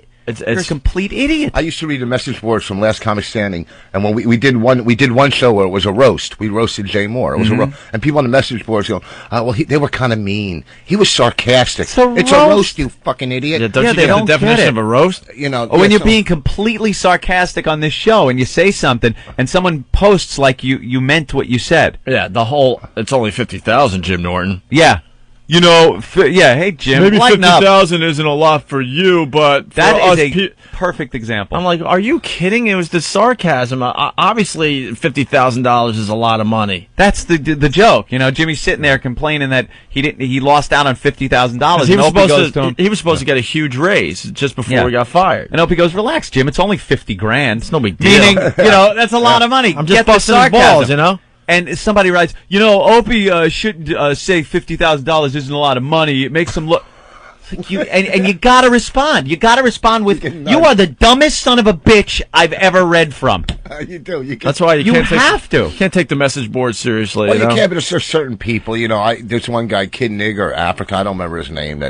We used to fight back and forth all the time, you know. Yeah. And he's probably just some little, fat, dumpy guy that doesn't leave the house, doesn't get laid, and he sits there in his life. And you're getting all pissed off, slamming the keyboard. Out of my mind. Dude, I don't get pissed off anymore. It used to drive me nuts. It's funny, OpieAnthony.net, they've been begging me to promote them more, and hey, we noticed you haven't been on the board lately, so I'm like, might as well go on and see what these guys are up to. It's been a while. And right away, there's like 2 or 3 threads just trashing me. I'm like, well, all right, I'll see you guys later. That's what they do. Word trash you. Your name is the title. It's amazing. It's a whole thread about what they do. What I do and don't do for the radio show. People don't understand what it takes to put this together at all. We all understand our roles. They hear it coming out of the speaker, and that's it. There's no clue as to what each of our roles are, how important everyone is, how the show couldn't be the show without each person in their place doing what they do. But yeah, you'll read on the message board and just go, shut up. You uninformed tool. It used to drive me nuts because people don't understand all the stuff I do behind the scenes that makes this show. Okay, that's one of my big roles as far as the Opie and Anthony program goes. But like Ed said, they only understand what comes through the speaker. Right. So nothing as to the organization of the show. So if I'm not funny enough, all of a sudden I'm like, some drag on the radio program or something. Right. Yeah, but you know what? Nowadays, without instead of reviews, this and that, big actors and musicians are going to message boards too. Absolutely know it. Everybody is like, for movies, probably Dustin Hoffman sitting home going, "I don't believe they just said this about me. I did Marathon." Yeah, of course, because we're all human and we all have egos. And there are some people that acknowledge it, and other people don't. But they all read them. You got to read them because it's a review almost. So you're almost like drawn into it. Kevin Smith has his own website, ViewAskew.com, and he's got a message board on there, and he posts on it, and they did a whole goof on it on Jay and Silent Bob, where they were goofing on the fact that their fans just tool them. You are fucking clown shoes. It's hysterical, man. And they'll pound you, but these celebrities just pop on and start reading. But with all that said, I believe pretty much everything should be on the message boards. I mean, Howard Stern has a message board, and you trash him or you're a fan of this show and you go on there, you're instantly banned. We just don't do that type of thing. We don't have a message board, is what it is. Right. Officially, we don't run a message board. Right. So it's not like we let the fans do it. But you got to admit they are. And there's message boards that come and go because there's things that make one message board more popular than the other. Well, there's three. There's the three that I go to. There's a lot more than that. There's a wowfans.com. There's cringehumor.net, opieanthony.net, and each one of these whackbag.com.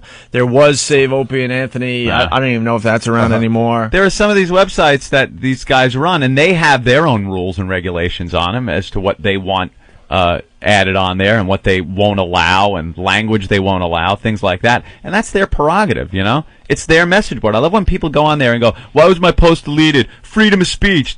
It's not freedom of speech. It's this guy's message board, and it's up to him what he wants or doesn't want on it. People are so quick to pull out that freedom of speech.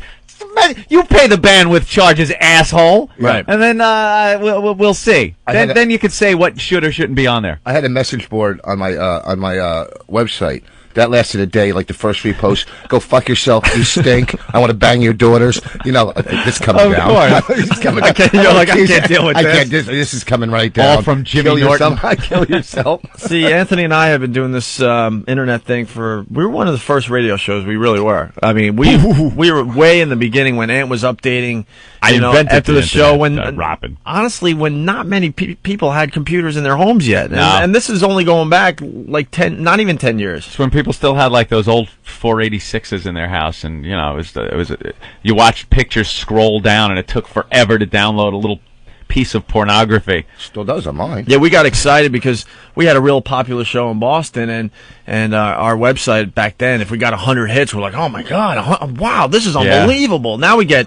Foundry Music gets, I don't even know anymore, but a ridiculous amount of hits every day. We were videotaping stuff, putting video clips up on the websites, which back then was just unheard of. There was no compression, so these files were giant. I got a bandwidth charge 1 month for like $5,000 back then, and I was making nothing. I lost my mind.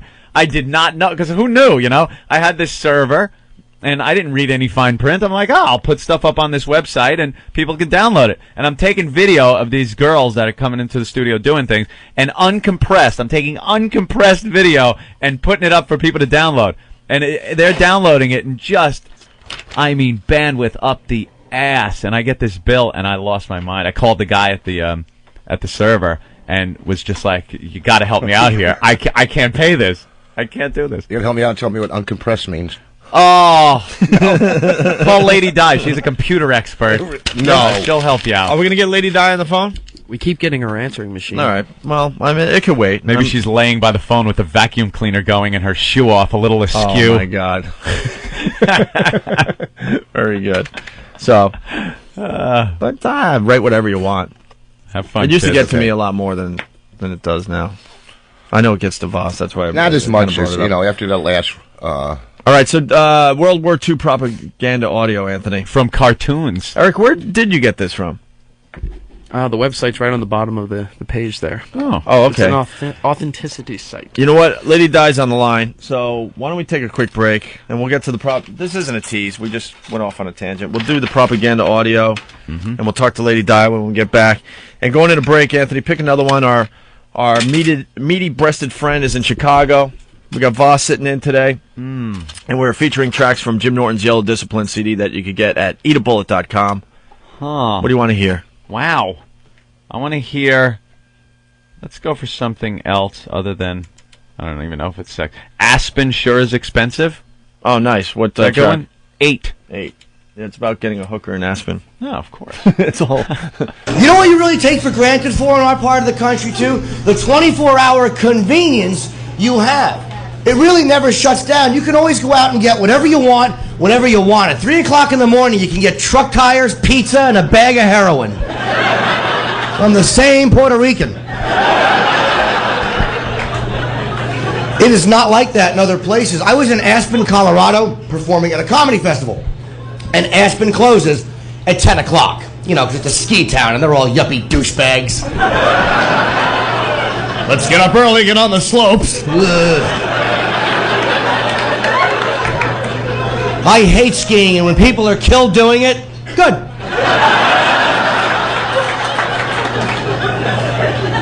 That's what you deserve if you're 40 going down a snowy hill yelling, wee.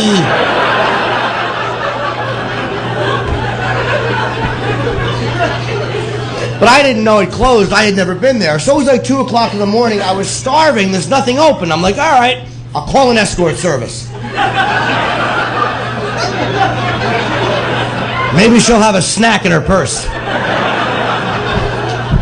And if you think like Jersey, New York, or even Vegas is expensive, Aspen was offensive. Because I'm on the phone and I'm like, well, how much is it to see somebody? And the woman's like, $3,000. I'm like, what? And then she's like, well, she's really pretty. Ah. What does that mean? Do I get to cut her head off and keep it when I'm finished?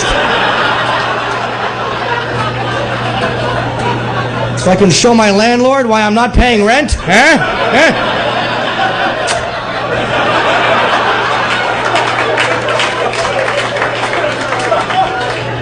That's a lot of cash for pretty. Can you send over a deformed girl for 50? Maybe a hair lip or a burn victim. I don't want to get married. Have sex, I'll laugh at her a little, then send her back.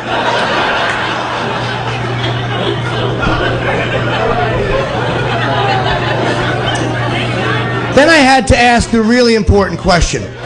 I'm like, all right, well, for how long? Because length of time determines if it's a good deal or not. You know, because if she'd have said 6 months, all right. But she didn't know if I was a cop or not, so I'm like, well, for how long? And she's like, until you're finished? Not a good deal. I did a little math. That's $180,000 an hour.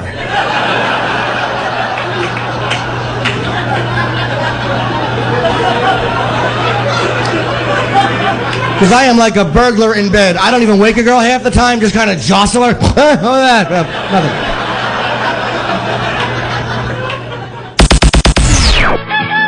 El Radio con Queso Grande presenta Señor Opie y Dude, what happened? The Opie and Anthony Show. It'll knock you on your goddamn ass. Jesus Christ, what an anticlimactic piece of crap that was. You know what I hate? When you're driving and you pick up a friend and they get in and they don't buckle their seatbelt up like right away, but they will like 10 minutes into the drive after you have some goofy turn. Without saying it to you, they'll just, pull that belt down.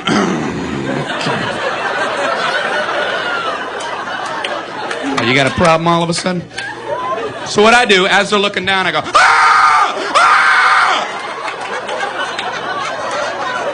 these darn mosquitoes. I don't know why I let them bother me like that. I really shouldn't.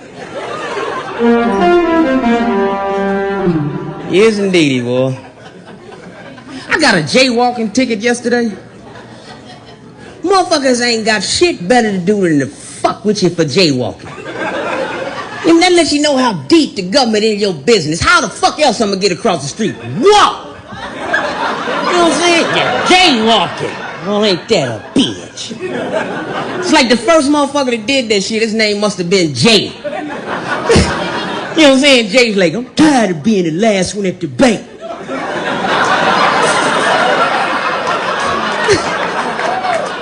Fuck it, I'm going now. Little cop there with his whistle. Hey, Jay, hey, in my hands? Fuck your hand. I'm going to the bank. Then everybody else. Jay's always the first one in line. Let's go when Jay goes.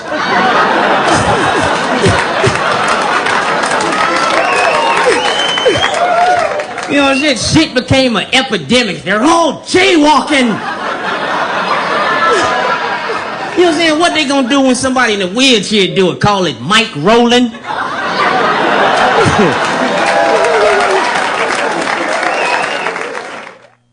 XM202. The Opie and Anthony Show.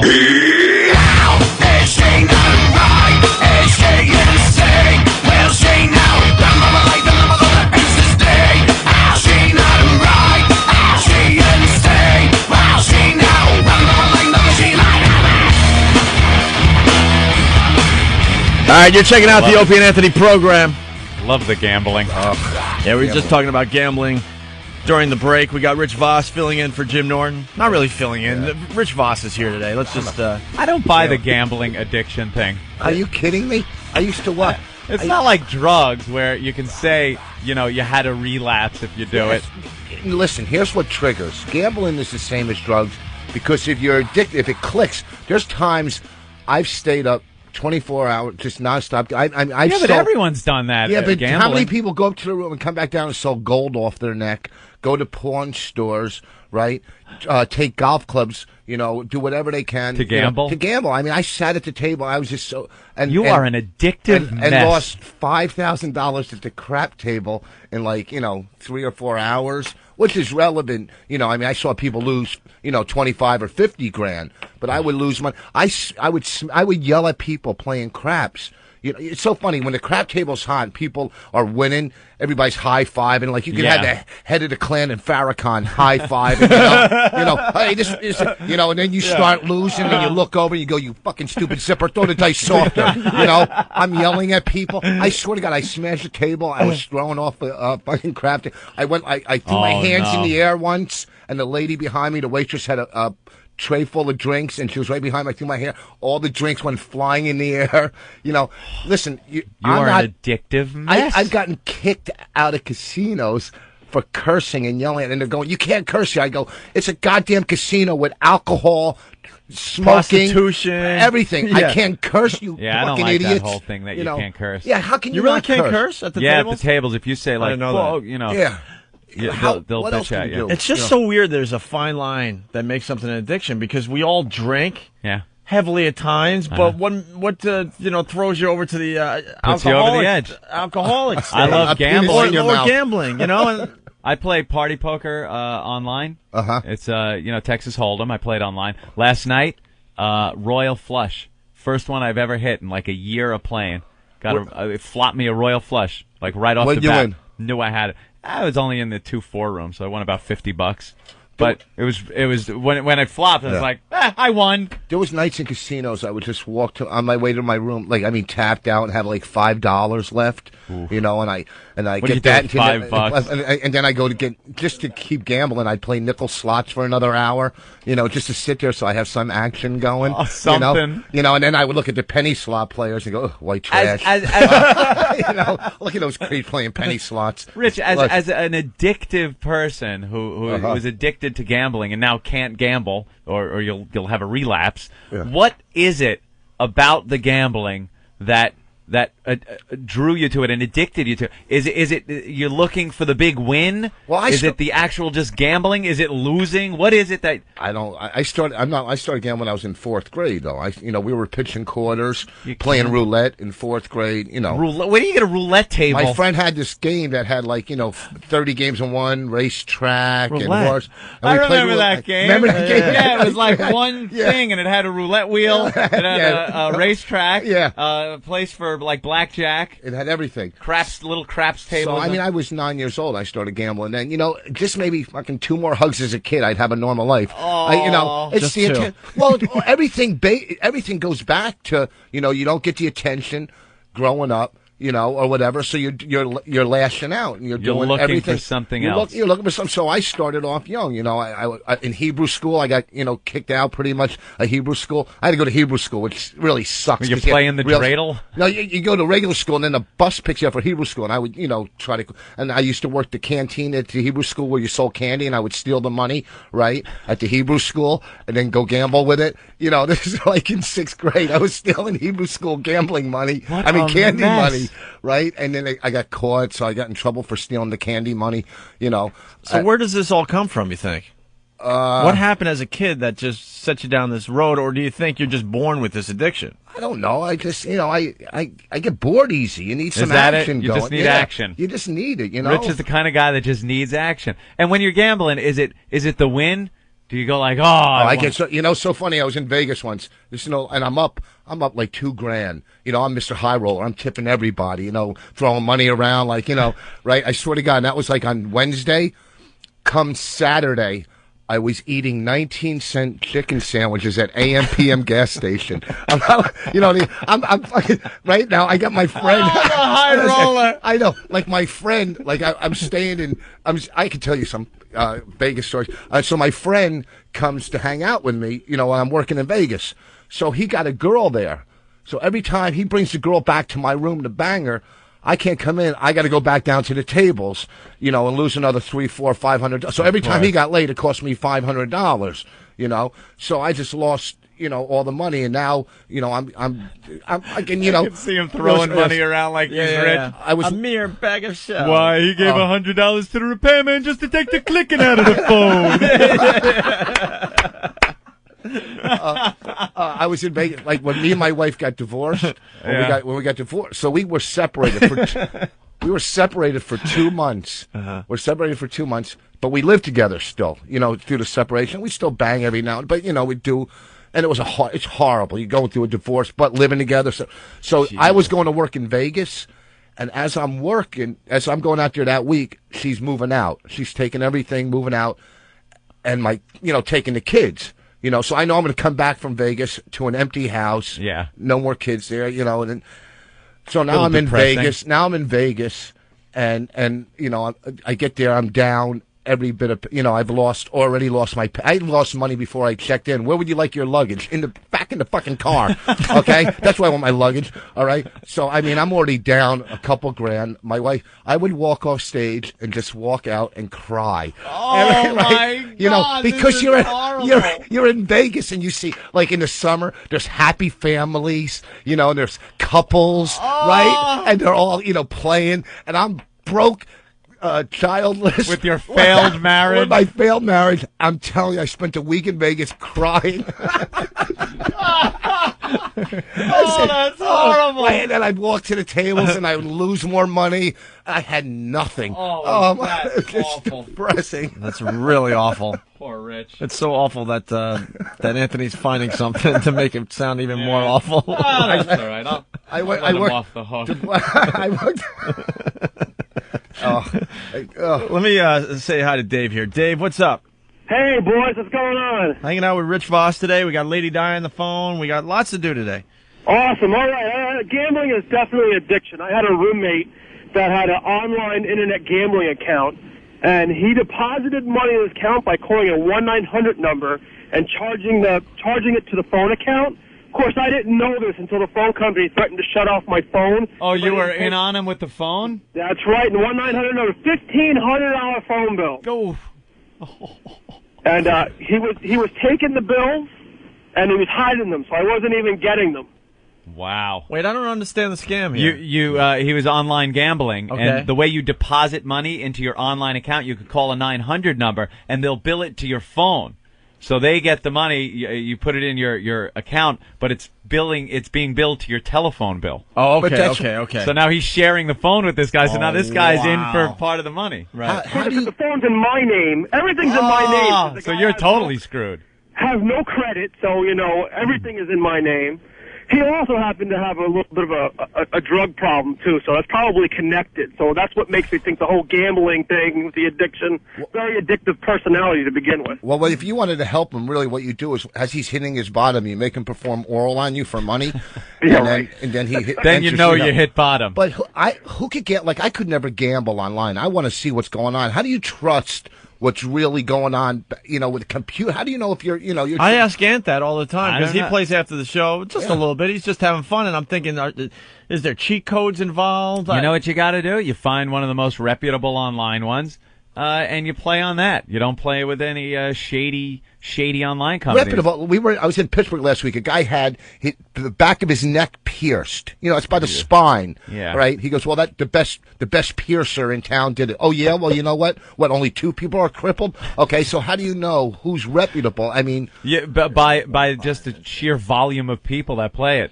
Really? It's the one I play is partypoker.com, and it's like the one that everybody plays. Let me tell you, I don't know. I haven't seen anything that would lead me to believe anything's a scam. I've been playing with the same. I think I put about $200 in, and I've been playing with the same $200 for. It goes up, it goes down. It's just fun to play. But for a while. Have you ever shot craps? No, I have no idea how craps work. Craps It looks exciting. It's the crack of gambling. It's that's so what I hear. I would step over a naked broad to shoot craps. To shoot craps? Yeah. Get out of here. I'm going to play craps. I'm not lying. I swear to God, I was in Vegas once, and I pick up a waitress, right? Or not a waitress, just some girl after the show. And she goes, I used to do this all the time when I picked up girls here. I would bang them, and I go, look, let me go down and get something to eat, and I go gamble, and then run back up. And one girl, I said, look, I'm hungry, and she goes, if you get me an English muffin, I'll give you an anal. I go, Oh. I swear to God. But I ran down to gamble instead. I did come back with a cold English muffin. How long would you be gone with these chicks waiting in the room? I don't know. Who knows? They were Probably be a drunk. long They time. didn't know. They were plastered. Let's go to Colorado. Eric, what's up? Hey guys. Hey. Man, my wife would like to kill me when we were in Vegas on our honeymoon. I sat down at a blackjack table with $500, played for 4 hours. One point I was up almost 20 grand. I gave it all back. Are you kidding? No, I gave every last bit of it back. I mean, literally, I was up 20 grand, and my wife says, "How much money you got there?" I says, "Oh, I don't know." And the dealer said, "There's about 20,000 in front of him." My wife says, "Oh, let me have some." I said, "Hell no!" I said, "I'm going to keep playing." And I started playing. All right, wait, but what was the logic in your head? You're up 20 grand. What are you thinking at that point? I could turn this into 100? Yeah. Yeah, you never have enough in front of you. Yeah. See, the kiss of death is. We were in Aruba, and me and when I was married, and then I'm shooting craps, and I got money. So all you over weren't too. crying in Aruba? No, but we went to Aruba, and we got home the next week, and she goes, "I want a divorce." I go, "Thank you for telling me now. You couldn't have told me, a week ago when I spent." So I'm shooting. Stop craps. whining. Well, the worst part about mine is my wife and I were there on our honeymoon. That was the third day of our honeymoon. I didn't get sex for the rest of the week when she found out I gave it all back. Wow. Not like you All bought right, it Eric, and thank lost you. it. It's you get a weird, I don't know, you just get a weird feeling when you're at that blackjack table. Like, stupid quick story, when we were in Vegas, I was up about $120. Yeah. And it was after dinner, it's getting late, and I was just tired, and I knew I just wanted to go to bed. Yeah. So I just started making stupid bets, and then as soon as I lost it all, it was like, okay, now I can go to sleep. Yeah, you play stupid. You start playing stupid because it's like I don't feel like investing the next 3 or 4 hours, sitting here. So I started getting lazy. Like maybe I'll go for the quick win, the big fix. Either the quick win doesn't work, or I'll go to bed and I'll be satisfied. That I'm not leaving any money on the table and wonder. It's just weird. When you do the slow build, when you really it's all dedicate about the yourself slow to build, the game right? for a bunch of hours, you're going to sit there and you just do the slow build. You play the way you play, you'll do fine. When you lose a few and you try to make it up on that one bet, that's when you're going to watch your pile go down. Well, I was making $50 bets. I saw you were making $250 bets on, whatever. But I was doing it because I was like, I just want to. It was a weird feeling I got. Like, I just want to lose this money fast because I'm really tired. I just want to go to bed. Yeah, people do that. Yep. And I just threw away a quick 120 plus my initial invest. I ended up losing 110. So it was like a $230 turnaround just because I was tired. Because you get tired, you want to go to your room. I get Western Union send people. I call them to send me money, but you just. I couldn't do that quick build at blackjack. That's boring. I mean, I might as well just put my money in stock. Not at all. It's a whole. You got to get at a cool table with some fun people. Yeah, then you have a good time. Anthony and I were sitting side by side, and Club Soda Kenny was there. It was just like a social event for a gambler like Voss. Though it's not about having fun. Who wants to meet friends at a table? Okay, see that's the difference between what we were doing and what you were explaining earlier, the addiction. Because to me, it was like, free drinks. The dealer was fun. That lady Sharon, and we were just laughing table. and goofing, and then making fun of the squirrely guys that were sitting down. The coolers that come over and sit down. Yeah, Kenny. I mean, we're gonna get him on tape to say this, but all of a sudden he would just whisper to Ant and I, "Here comes the cooler. Here comes the Go cooler. back to minimum bets for a while." Yeah, sit at the table and just chill the table off. Oh, that was me. Mush. Awful. One week in basketball, out of 14 games, I picked 12 losers. Do you know that's almost impossible? That's hard to do. That's almost impossible. All right, let's go. We got to move on. How does this Bill guy? I want to see if he. We're going to go to both these guys. Oh, good. Yeah, we got two of them. Kansas checking in. It's Danny. Go ahead, Danny. Danny. Hey, what's going on, guys? Hey. Hey, silly pants. This party poker thing, two things. Me and some of my buddies have about 4 or 5, or now 5 computers in one room, and we'll go sit in partypoker.com, pokerroom.com, and just take 2 or 3 guys' money in hour, 20 minutes, sit at maybe a 10-20 table. So that's the way you can get easily taken. You need different IPs though for each computer, my friend. No, I understand. Yeah, they won't let you online. If you're at home, and let's say, because I have about 3 computers set up at my house, and I try to log on all 3 to one table, they won't allow it. Yeah, we have 5 different lines coming in our house. 5 different lines coming in. And then you got to find a table that you can all get at. And then if somebody comes, then you could kind of use each other to try to take one person's money. Oh, I mean, the odds are sick in your favor. I mean, and then you can lose money to the other guy, so it doesn't look kind of funny. But also, if you notice in party poker, there's always 3 or 4 guys. The room gives them, everyone a hand, and everyone's in the hand on the flop, so the rate keeps on going up. I mean, they're there to make money. It's shady if you watch that. I don't know. I've done pretty well on it. Yeah. Like if you really play disciplined, you'll do all right. All right. You just can't be crazy. Real quick, what's funny? This guy said he took his wife to Vegas on their honeymoon. I took my wife to, I got San Francisco because I got booked a weekend there. So I got, free hotel on my honeymoon, and I did a gig. Cheapo. Oh, my God, are you a cheap Jew? Let's go to Long Island. Bill? Yeah, how you doing? Hey. All right, so let me tell you, it's a little different way than he just said. What we actually do is, we have a monthly game we play with about 20 guys. So 5 of us got together, and we go to the tournament tables, the $100 tournament tables. Right. So they don't fill up right away. So you can get in there. So we got 5 guys, and we're all on cell phones. So, he's at his house, I'm at my house. So everybody's on a cell phone. We all pick the number table we're going to pick, and then we all go to that table. So when we go to the table, now we could talk to each other about what hands we got because we're all on our cell phones talking to each other. And how would that explain to the listener how that would affect what somebody else at the table that isn't involved in your little posse? How could that give you guys the advantage?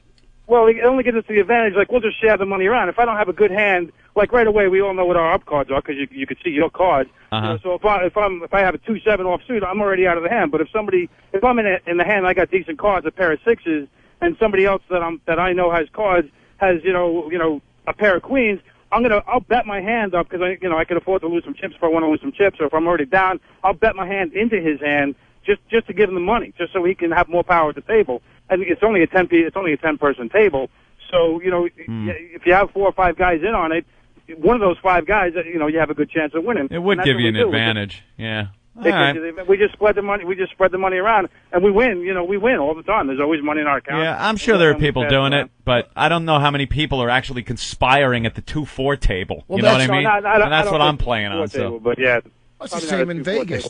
You get 3 guys working together. All right, thanks, bro. Yeah, true.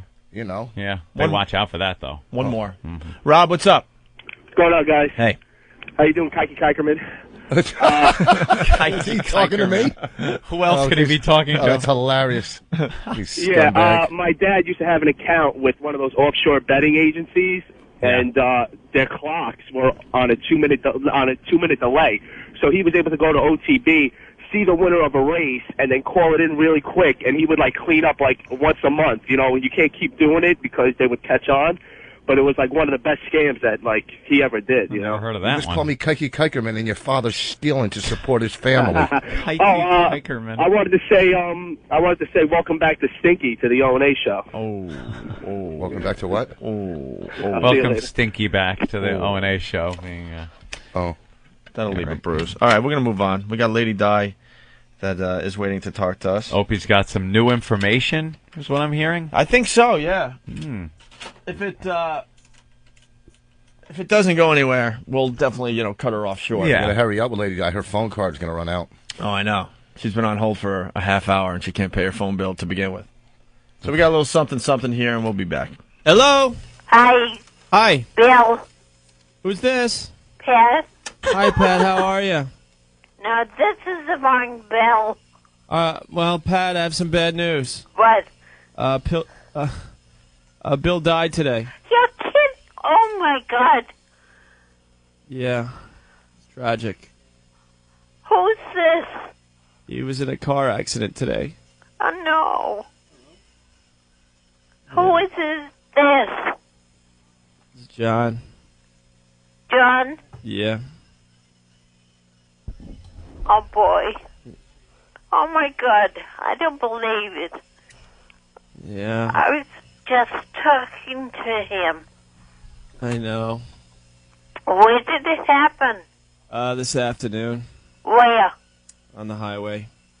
Oh, God, love him.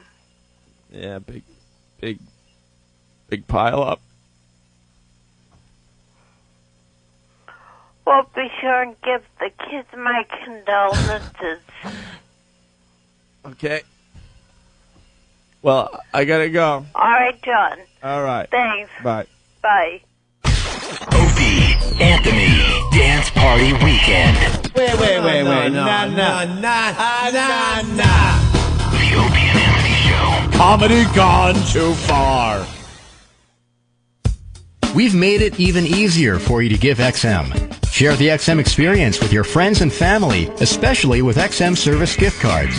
It's a convenient and flexible way to give XM service. And you can order gift cards, XM radios, accessories, and gear at the XM Radio online store. Check out XM's new online store at xmradio.com.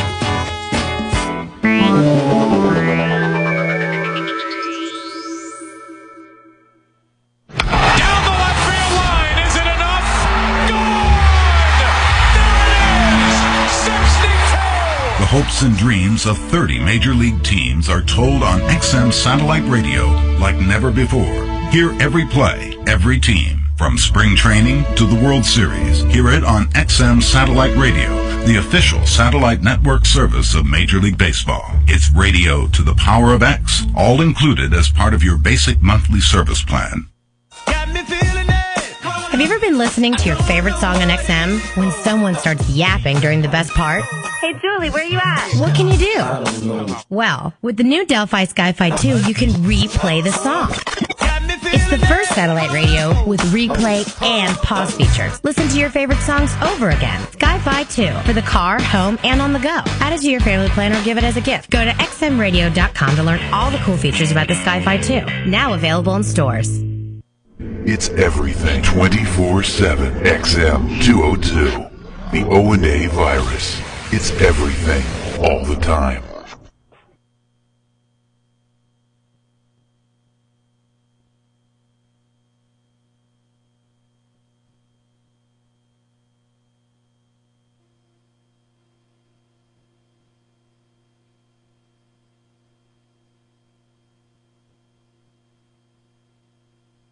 Opie and Anthony, XM202.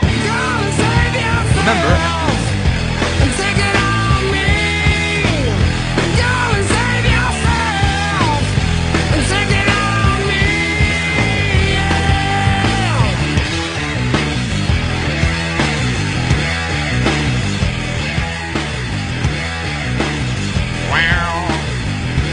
Let's go to the phone and say hi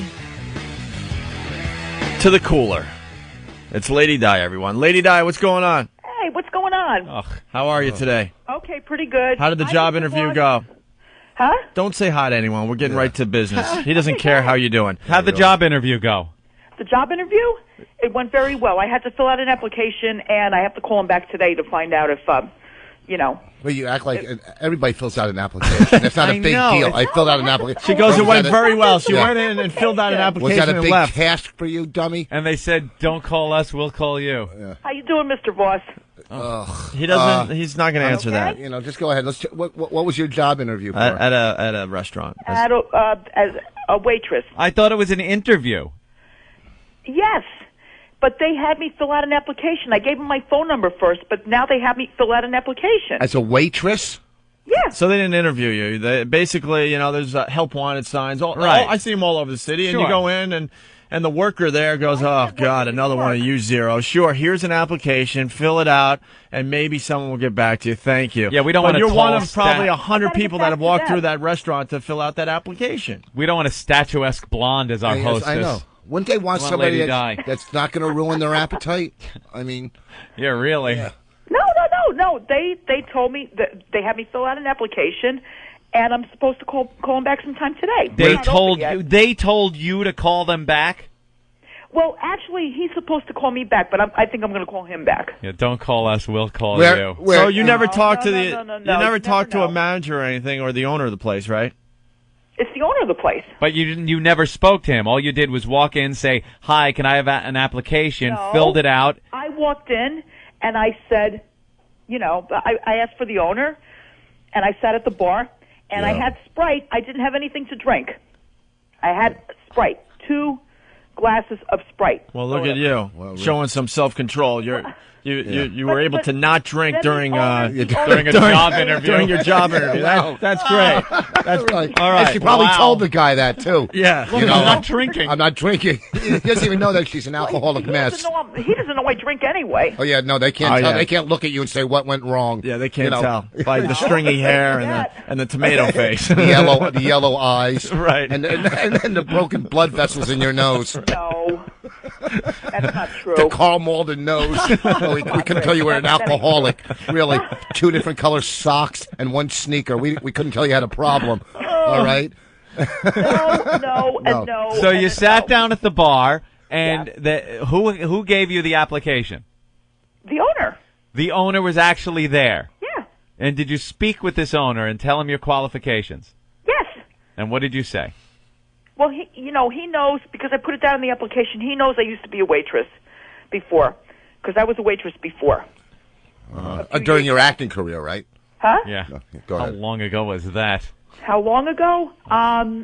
You know, I think I just got out of high school. You know, Lady Di, the reality is that these restaurant owners hire the hottest applicants. Well, because there's no real skills involved as far as getting someone's food. Right. So now they're thinking, okay, I got all these people that came in. They're going to remember the hot blonde that maybe just got out of college and is in between jobs and could help him out for maybe, I don't know, a season or something. Guy might invite his friends to dinner and go, "Hey, you want to go to this restaurant? There's this babe working there, man. You got to check her out." The reality is, prove me wrong. That they hire hot women to be the waitresses, the hottest of the applicants. Okay. We went out last night to eat, and the waitress was so hot. And I go to Bonnie, I go, she's from Russia. She's so hot. She's banging the owner. Just to stay in the country. Right. You got to have something to bring to the table, Lady Di. Yeah. You know what I'm saying? Except aside from your huge appetite. Yeah. Let's go to John in Jersey. John.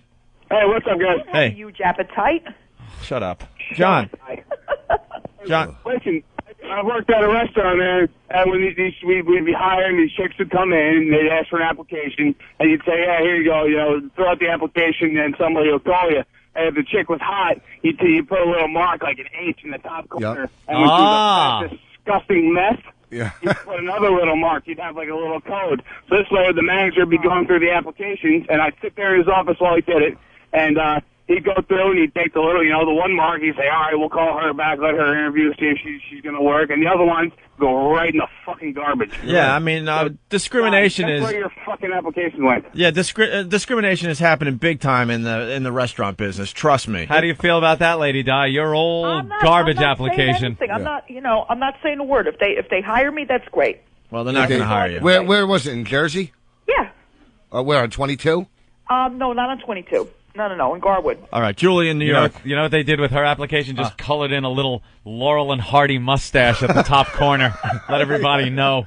Oh, please. She probably handed it in with gravy on it. Guys, we have a real girl calling the program. A girl! Julie? Hey guys, hey Bob. Hey, what's Hi, happening? Julie. Hi, Diane. Listen, I don't usually have much sympathy for people who don't want to find a job, but I do manage a temporary company, and if you are truly interested in getting a job, I'll give Steve or Eric or whatever my phone number, and you can call, and I'll set up an appointment for you. Oh. And what is this line of work? I manage a temporary to perm staffing company, the largest international company in the world. Would Lady Di need secretarial skills then? Some. We would test her to see what she's capable of doing. Probably hot tar or roofing. She's capable of drinking. We know that. Well, how is that? Could she get a temp job drinking? Well, give your interns one of the phone number, and then I'll call her. Do you have a job for a girl that hangs out with a troll? I'm not going to waste my time, my employees' time, or my resources on someone who's not going to pull through and actually do the job. You got to follow through on this, Di. Well, yeah.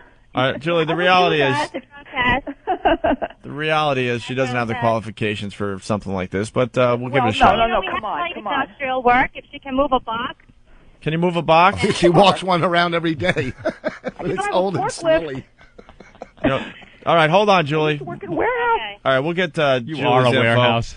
Get Julie's info and give it to Lady Di after we're done with her. Okay. Tony in the Bronx thinks Di is lying. We know that already. Lying. Di She's lies compulsive all the liar. time. Why would I lie? All right, Because you're a compulsive liar. All right, you don't lie about things? Well, so I tell little white lies every once in a while, but I don't lie about something like that. I did go over there. So Lady Di. Hello? Hi. Yeah. So how long have you been living with roommates? With the roommate? Yeah. About a couple of months. No, but over the years you've had roommates, right? Well, my husband, my ex-husband. Is it true you had roommates when you were working at Budweiser? Yeah. I had one roommate when I was working at Bud. Oh, you did. And what happened to that roommate? I don't know. He stayed Liar. here for a couple of weeks. What? He stayed here for a couple of weeks and then he left. And then what happened to him? I don't know what happened to him. He left, Opie. I don't know he what left. happened. You really don't know what happened to your roommate? No. You weren't questioned by anybody about your old roommate? He took off. And after a couple of weeks of living here. And what happened to him? I don't know. He got a job and he just left. You never had a roommate that might have had something happen to him? No. Like what? What would happen to him over here? Never questioned by certain authorities? No. No, huh? I never had anybody, I mean, he just took off. He just said, I okay, got I'm some. going to go. And I got said, some. okay, go. I got Go some ahead. really good information. You're sure? Yeah. That you were never in a situation where one of your roommates had something happen to them. No. And never. that you and maybe another roommate were questioned by the authorities. No. Not that you had anything to do with what happened to this Right. person, but they just What are you questioned getting at? questioned you guys to maybe get some background information on this person. No. Not at all. I tend to believe her. She's so honest all the time. Well, you know what? She's Look, breathing there was- heavy. She's breathing I don't heavy. know what to tell you about that, but if there's situations that I have to get the authorities involved, which is not really that many. Not many. You call the listen. authorities because your current roommate hid your booze on Christmas. Yeah. It's something that happened in a blackout that you might not remember. Okay. Okay. All right. Now, if people start, I don't care what they fuck around with over here. Lady Di, here's the deal. But, Here's the deal. But if you're going to fuck around with my property or me or anything like that, which he only messed around with my property. Well, he hid your what? Wine or beer? He hid my wine. Who was it? The wine Jack that Lemmon? I pay for, Dude, and I was pissed. and this was Christmas Eve, right? Christmas night. Yeah, Christmas She night. was all drunk. The roommate decides she's had too much to drink. She wanted to drink away the bad memories. Yeah. Knowing that her own son is somewhere forgiven else anyway. celebrating Christmas because she's an unfit mother. So she figures I'm feeling. Unfit mother stuff already. She's figuring, you know what? I need to forget all this stuff, so I'm going to get really plastered. And the roommate got involved. Yeah, the roommate decided she's had enough and hid her wine. And instead of just thinking, maybe I've had a little too much to drink if my roommate is hiding my wine from me, maybe Christmas Eve or Christmas Day, whatever it was, shouldn't be spent in an inebriated plaster on the floor. And I was not inebriated or plastered. Stop I it. just don't like people messing around with my property. Right, of course. Make That's that why. Absolutely clear. So she dials 911. She calls 9 effing Christmas 11 on Christmas Day Or night, because whatever. the roommate hid her booze, and which starts, one of those episodes of Cops Domestics where she's screaming, "It's Christmas!" The cops are laughing because you're just drunk and a mess. It doesn't matter. It does matter. He's still my roommate. So Anybody it doesn't matter. anybody I told him who's I'll getting never do that drunk, again to him. anyone who's getting so drunk on Christmas that they're calling the police because their roommate hides their booze is really disturbed. Why would anyone get so hammered as to forget reality? This. It's okay. We already settled this. You know, and it ain't going to happen again. Well, no, because well, he you doesn't know what? If you live take there. if you take charge of your own life, and maybe if maybe you'd stop this insanity and drinking and fighting through the greenhouse looking for the bottle, you know, and then maybe things would turn around. Maybe no, listen to me, stupid. You know, all the excuses and all this crap. Oh, my roommate did this and that. Well, if you put yourself in that position, if you take control, maybe you wouldn't even have to worry about if they're going to hire you at a diner. Okay, maybe you'd have something else. You know. Because, you know, all the fingers you're pointing at everybody else, they're all coming back at you. You point one finger, you're pointing three back at yourself. Thank you. That was that's my little thing, you know. First of all, it's not a diner that I applied to. Well, whatever it is, whatever it is, you got to understand something. Where is your life headed? You have no career. You have no skills. Yes, I do. You're looking at a restaurant waitress job that girls take when they get out of high school or college while they're working on their lives. This isn't somewhere you end up while you're middle aged. You know, what are you going to do with yourself? You're a mess. No, I'm not a mess. You're a You're mess. in denial. You're completely. No, will you stop coming? Matt from Jersey, the only way Lady Di is going to get tipped as a waitress is if she puts on a cow suit and falls asleep standing up. So listen. He's sending in the same joke he sent in the other day. Oh, really? No. It's the exact same joke that was sent in the other day. I need to pay more attention. Listen, I put in also for warehouse jobs. All right, Lady Di. I did that. All right, this isn't the reason why we got you on the phone today. We're going to play a little game. If I could prove that you're lying when I'm about to, when I give you the info, then you are dead to the program. Oh, come on. Dead to the program. Now, what's that supposed to mean? So, with that said, what's that supposed to mean? Did you ever have a roommate where something happened to him and you guys were questioned? Yeah. Now it's yeah. No, it's yeah. I got really. Want me to tell you? Listen, I got really good info. So we're gonna gamble. Go ahead. You either tell the story, or if you lie about it and we find out that it was true, then you're dead to us. We're sick of your lies.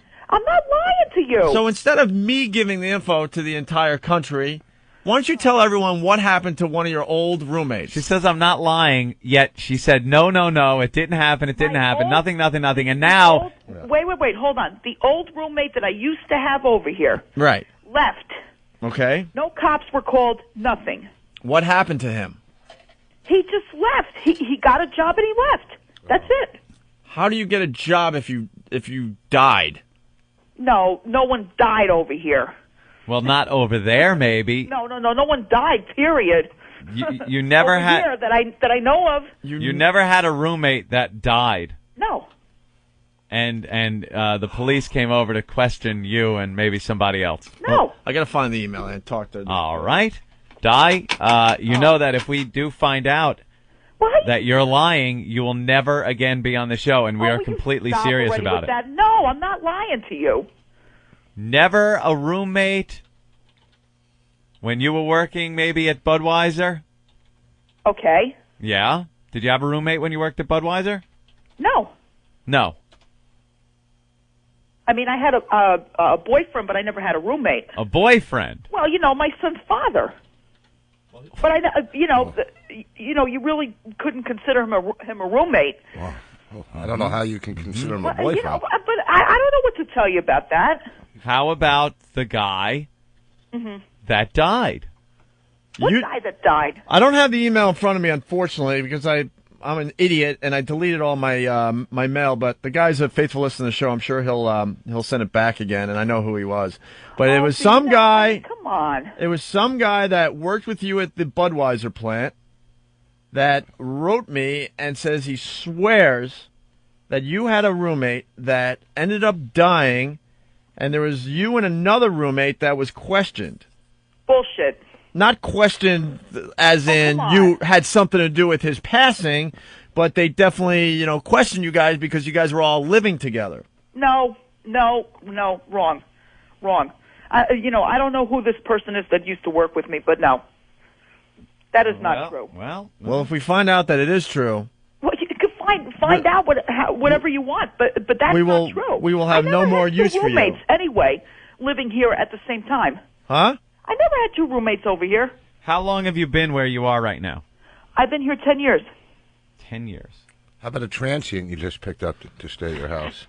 Yeah, maybe you're I've been both here for drunk 10 together. years. Before that, I lived in Elizabeth. You were sitting next to Faye Dunaway. No, I've been here for 10 years.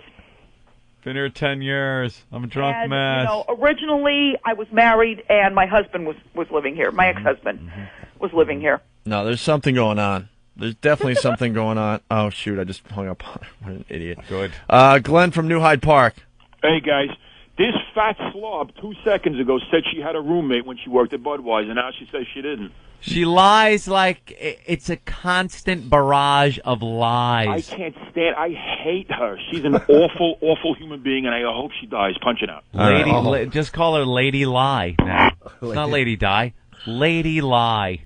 Well, all right. We'll get to the bottom of it. This guy swears it's true. Oh, we'll do our research. Andre.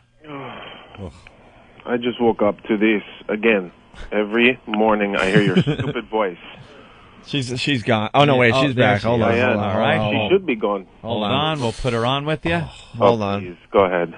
Because today she cried. Lady Di. Yes. What happened? We got cut off. Oh, yeah, cut off. Cut your head off. Phone probably got cut off. No. First of all, I never had two roommates live, all three of us live together. I never had that. I never did I that. understand you. That's why they wouldn't want to live under the same roof as you. What? My God, Shit on man. the rug. Did you know someone that French's died? brother again? Yes, this is stupid. She's so stupid. Why do you keep calling? Diane, why do you call? him. Diane, why do you call this show? Because Why? I want to call the show. Why do you call the show? understand? No Because you one wanna wants call to the hear show. from you. No one wants to hear from you. Just like your son. They don't want to come on. hear you. Excuse me, don't bring up my son anymore. Your Come son. on. How old's He's your never son, coming back Diane? home He's to you. You 14 years understand old. that? Leave him alone. No, he's not coming home to you, and that's the best idea for him. No. And you You're got a wrong. Puerto Rican saying that? You were absolutely wrong. He's never coming home to you. You He understand will be that? back here. He is no good at your sad. house because you will beat him. What? And you will get drunk, and he'll be in Oh, the worst get off the phone. You understand? What's wrong with you? Do Do you have any kids? You probably sell him on the black market for No, I money would. for booze. What? You understand Come on. that? What's You wrong are with an my unfit son? mother. You are an unfit, He's horrible 14 mother. years old. Leave him alone. Head enough bombs a better mother than you. You understand that? And that's the Stop it truth. already. You are a terrible mother, and he will never Stop it. Stop. Okay? because you will Do I have sell to him argue with you? for booze. You will trade him on the street. I would. No, I Yes, would not you will do because that. you are a drunk and you don't know any better. And you You'll better never not tell get a Mary job. that too, because she's gonna go right down your throat. What is she fucking babbling about? you out. Take this stupid idiot. Because you know why?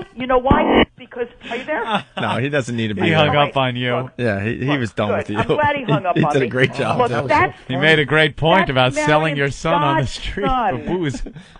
What? That is Marion's godson. So? Okay, so And you think she's honestly proud? Well, of course she's proud to be her godmother, his godmother. What do you do? Like, what's a day consist of when you don't work and you don't do anything? Just glug, glug, What glug. they consist of? Yeah, I mean, like, listen here, listen to me. Shut up, Wafflehead. You fill out one dumb application. Go fill out a bunch of applications. Get a paper route. Do something. All right. Well, we're gonna. It's a story that's in progress. We'll but find out about I'm gonna this. find out more info.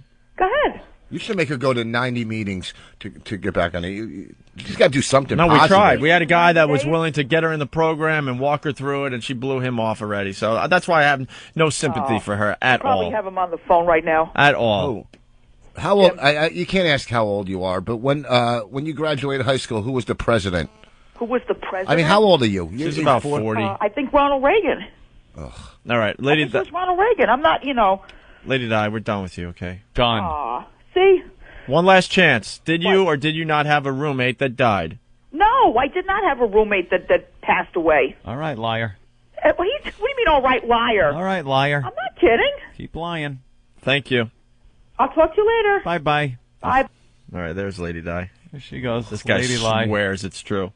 Worked with her at Budweiser. I would believe some guy, I have no clue who it is, sending an email quicker than I would believe anything that comes out of her fat yaw.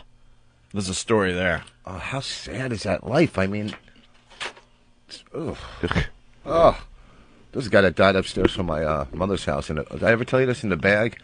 He was spanking it in the bag, and he put a plastic bag over himself. Why are people still freaking doing that? He spanked it and passed out in the bag and died. But Autoerotic asphyxiation. But the good thing is the coroner. I mean, it's good for a coroner. You just come, pick up the plastic bag, and take him out. You know what I mean? So what? They found they didn't know where he was, and then I think that's how Paul Lynde died too. By the way. Oh, really? Yeah. Because I went on the death tour in L.A. and I think that's how he died. He Paul did that. Lynde? Putting the bag over his head? Yeah. Well, yeah. He was as he was bag. whacking off or something. I'm not positive, but I think remember something like that. But don't you have somebody with? Shouldn't you get somebody with you to If you had take someone the bag with you, off you wouldn't be jerking off. You just kind of, or what was the guy with from NXS? Like put a belt around his neck. Oh, they put it on a doorknob and kind of put his weight on his neck and was cranking himself. But then he must have passed out, and now he's hanging. Oh. Can't you just jack off? I know. What the hell is wrong with people? Maybe use a finger or two when you're... Whatever. What's wrong with just grabbing your right hand, grabbing hold, and cranking away? What do you need to choke yourself, put a bag over your head, bring in all kinds of toys? All right, here's what I want. I want you to smash me with this 2x4 as I'm jacking off. Just get it over with. I remember years ago when you first get the internet, years ago, and you find pornography, and I would troll for hours looking at smut for hours, and just spend time, jacking and looking at the pictures and stuff. And then when you finish, you're like, well, I wasted so much time. I should have just finished up hours ago. And you wind up wasting some. Just grab hold and just give a few time. Get it over with, so you can move on with your life. Move on, do something. Go fill out some job application. Get your son back. You make a really good point. Sometimes you just spend much too much time and energy jacking. Yeah. My friend would take the government blocks of cheese, and he'd put a hole in it, and he'd put it in a microwave and warm it a little, and then he'd bag the government blocks. Warm cheese. Yeah, but he was a heroin addict, so he went to pawn the microwave, and he didn't realize that he left the government cheese with a hole in it. Stop. I'm not lying. If I'd call him right now. You can ask him, Joe. Oh. And did you have a roommate that died once? No, upstairs the guy died. No, I know. All right. Well, Anthony, we got some propaganda audio. Yes. This was the stuff to rally the troops, rally the nation. It was in the olden days. It was heard on regular radio. Back when they smoked Luckies. That was a really funny bit yesterday. So the first song we're going to hear is Remember Pearl Harbor, better known as Wipe the Jap from the Map. Can you imagine if we did this today? The outrage that would be out there? Why can't we put out an Iraqi song where we sing about how we got to, kill the towel heads? Because these were popular songs. These weren't just niche things that were recorded that people were like, oh, that's awful. This rallied the nation. There's one from the Andrews Sisters. See? Very popular. Didn't get much bigger than that back in the day. And they have a song called You're a Sap, Mr. Jap. So many things rhymed with Jap back then. So easy to write a song. You're a sap, Mr. Jap. All right, let's listen to just a piece of Remember Pearl Harbor. All right. Wipe the Jap from the map.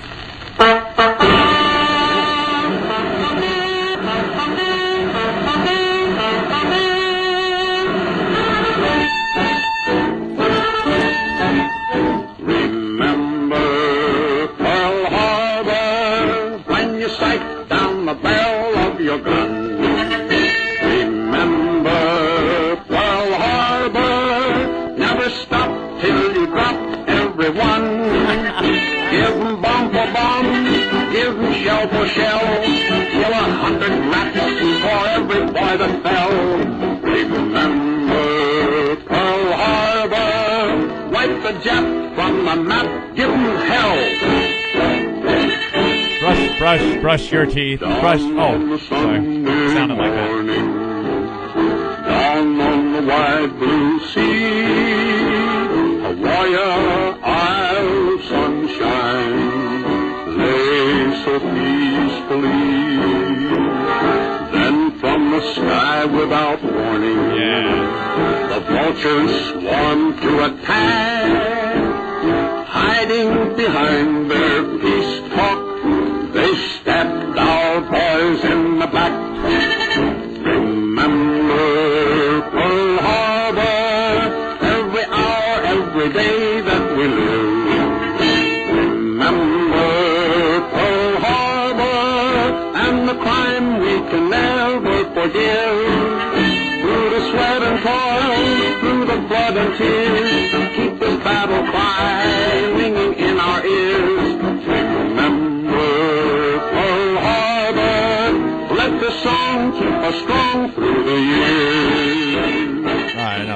Remember Hiroshima. Yeah, I think we won in the end. I think I know how that turns out. I think we persevere and remember Pearl Harbor and barbecue a couple of 100,000 of them. A little more than that. A little more than that. So it's just amazing. I mean, if you had these type of songs today, the outrage. I know. You should do that. All right, the next one. Stupid insurgents. What rhymes with insurgent? Maybe that's why there's no songs. They give the enemy stupid names now. You can't. How the hell are you going to do that? The next one, just a piece. We're going to have to slap the dirty little Jap. We're going to have to slap the dirty little Jap. And Uncle Sam's the guy who can do it. Of course he is. Written by Bob Miller, performed by Carson Robinson, typo, hopefully. Who wrote Slap the Little Jap? Ed Norton. They were good. I remember they opened.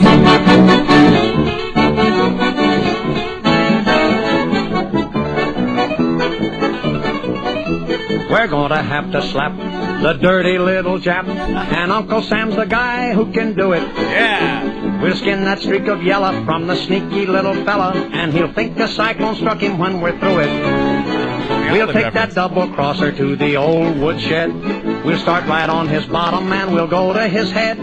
When we get done with him, he'll wish that he was dead. We've gotta slap the dirty little Jap. Uncle Sam's a man who's given a helping hand to many a foreign land, don't forget it. But when somebody goes to tromping on his toes, they'd better guard their nose or they'll regret it. We're gonna have to slap the dirty little Jap, and Uncle Sam's the guy who can do it. The Japs and all their hooey will be changed into chop suey, and the rising sun will set when we get through it. Their alibi for fighting is to save their face, for ancestors waiting in celestial space. We'll kick their precious face down to the other place. We gotta slap the dirty little Jap. Goddamn Japs. You want to go out and get them now? We're gonna have to slap the dirty little Jap, and Uncle Sam's the guy who can do it. Yes, sir. I wouldn't fool you, mister. He can raise an awful blister, and somebody's pants will burn before we're through it. We'll reach across the ocean and grab that yellow Jap and turn him upside down right on democracy's lap. We'll blister his axis and do it with a snap. We gotta slap a dirty little Jap. Uncle Sam is mild, as peaceful as a child, but never get him wild or you will rue it. Yeah, so now they want to fight. Well, they've bit off quite a bite, and Uncle Sam is going to make them chew it. We're going to have to slap the dirty little Jap, and Uncle Sam's the guy who can do it. All right, you get the idea there. It goes on forever, but of course it does. I smell bit, Anthony. I smell bit. Yeah? I think the listeners are talented enough to come up with some current propaganda songs. A little few titles for Iraq. Yeah, we're gonna have to cracky the dirty little Iraqi. But you have to have it sung in this fun-loving way, of course like they fun. did back in the day. Back then, they could dance to that. Lovely. I don't know. I just loved it when we were all just openly racist. Yeah, the days. Because we weren't even trying to hide it back then. Who are you kidding? We're all racist. Yeah. That yellow Every single Jap. person that listens to this program has racism in their blood. I don't care if you're a black guy listening, a white guy, a trucker, a mom, a dirty little Jap, or even a dirty little Jap. We are all racist. The problem is that we just make believe we're not nowadays. Back then, it was open. Yeah, people didn't care. Man, I used to hang out at the Legion with my dad when he was alive, and man, these guys would just trash each other. Of course. There was a Jewish guy there, a black guy there, a Polish guy, an Irish guy, an Italian, and these guys would just go at each other's throats. They all walked into a bar. Yeah, they had the best racist jokes that they just would pound each other with. Yep. Pound each other. And my dad explained this is just how it was when he was growing up. Yeah. The good old days when the Klans just hated colors. Remember that? They expanded. I remember, what? See, that's the problem. Oh, the hell is the problem? But back then, no one hid behind political correctness. Everyone was just openly racist. Even in war now, you can't be racist, which is hysterical. You're over there, you're killing people, which is good, but you should at least be allowed to write little ditties like this. Yeah. They did it back then. The Japs came over and bombed Pearl Harbor, and they wrote some songs about it. And, it wasn't like that nice little Asian gentleman needs a talking to. Right. No, it was, got to slap the dirty little Jap. Well, we have to be careful with the coverage. We were talking about this a while ago, but it was brought up on TV the other day. Another suicide bomber. Yes. They had a big story about another suicide bomber, and no, it's called a... Yeah, homicide bomber is what Fox News calls them. No, are you serious? Because they don't want to put the focus on the bomber. They want to put the focus on the people that were killed. So instead of calling it a suicide bomber, they call it a homicide bomber. But meanwhile, any bombing that kills someone is a homicide bombing, whether the guy plants the bomb and runs away or straps it to his body and dies. The thing that separates it is the fact that the suicide bomber is blowing himself up. So a homicide bombing means nothing. Right. A roadside bombing is a homicide bombing if it kills somebody. Yeah. Fox News trying to be politically correct, trying to alter your viewpoint a little bit. They don't call Marine snipers on Fox sharpshooters. News. They're called sharpshooters. Yeah. Because sniper has bad stigma to it. And they don't call them terrorists; they call them freedom fighters or something. Well, some of them do, but maybe Al Jazeera. Who calls them freedom fighters? I don't know. They don't call them terrorists. They call them something. I'll get back to you on that. Get back to me on that one. You go in the airport, you get checked by Arabs. Are checking me to get on a plane. You never seen at the airport. Oh, I've seen that. They're checking me to see if they have it. What they're gonna do. Yeah. It's. We were in L.A. in the airport. They had a sign in American, and then they had a sign under it in Arabic.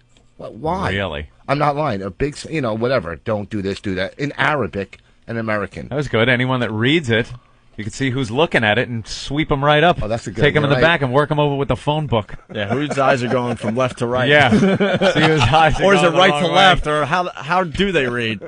Reading that drivel. Ugh. How do you read that? It's backwards, right? Oh, they're all backwards. So it's right Dirt to left, people. starting from the bottom, working Dirt their way people. up. I don't know. All right, we got to take a quick break because I just noticed that Mark Patrick is on the line. We want to talk to him about some football and other things. And then we'll get back to more of these songs. We got a few others. We got You're a Sap, Mr. Jap. They like that sap thing. And Goodbye Mama, I'm off to Yokohama. You can use that one. Goodbye Mama, I'm hunting Osama. There you go. Something like that. I'm feeling a bit, though. I'm smelling it. I'm smelling the bit. What is Patty doing? Brand new propaganda songs. You sure you're smelling the bit? Or oh no, okay. No, we took care of the Eric thing already. Sucker Patty is outside the studio. Yes, we'll talk to her as well. Quick break, and then we got Mark Patrick next. Learn to play poker with the Opie and Anthony Show. No. Oh God! She spilled my chips. I'm sorry, sir. Opie.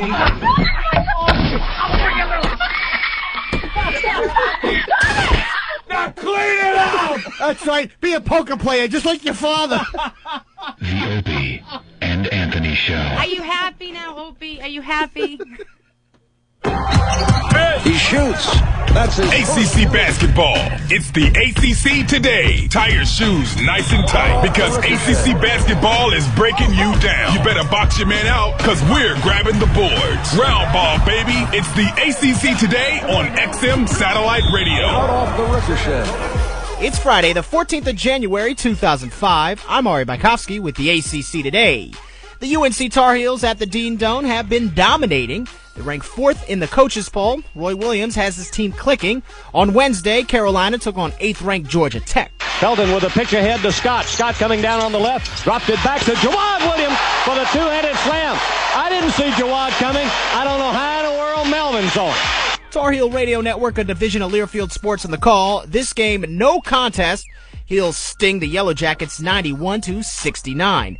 Next up for UNC, a short day trip to Wake Forest on Saturday. You can catch the action on ACC Channel 182. The Wake pregame is at 1 p.m. Eastern, and then tip-off between these ACC Giants set for 1:30 p.m. Eastern. As for Georgia Tech, they take on NC State on Sunday. That's on ACC Channel 180, tip-off at 5:30 p.m. Eastern. Miami Hurricanes took on Virginia in Charlottesville.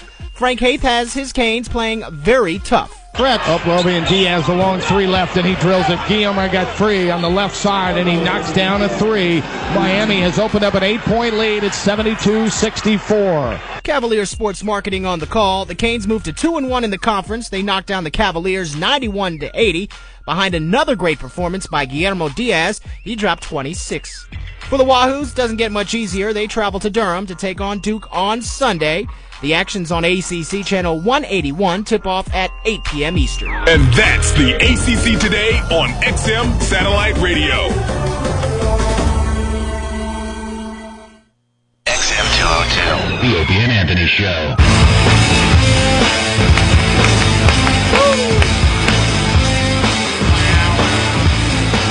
You're checking out the Opie and Anthony program on XM Satellite Radio. The O&A virus spreading across America. Changing subjects just a little bit for a few minutes here, Anthony. Yeah, then we'll get back to our propaganda songs. Propaganda. Because people coming up with all sorts of songs that we should be playing. Yes. A lot of people mentioning some of the John Valby songs about Osama and Iraq and Saddam and terrorism. We say bring back the propaganda songs. Love them. But first, let's go to the phones and say hi to Mark Patrick. Mark, what's up? Trying to figure out what rhymes with Foxborough. It's like orange. I don't think there's anything that rhymes with Foxborough, is there? No, Foxborough. No. Yeah, I can't do a propaganda song about that. I guess we could start with the Pats because our own Ben Sparks, who's the producer of our radio show, is a huge Pats fan. They're favored over the Colts.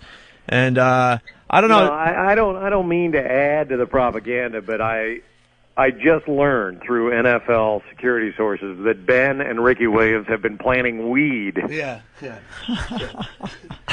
Between the hash marks. When they're hash marks.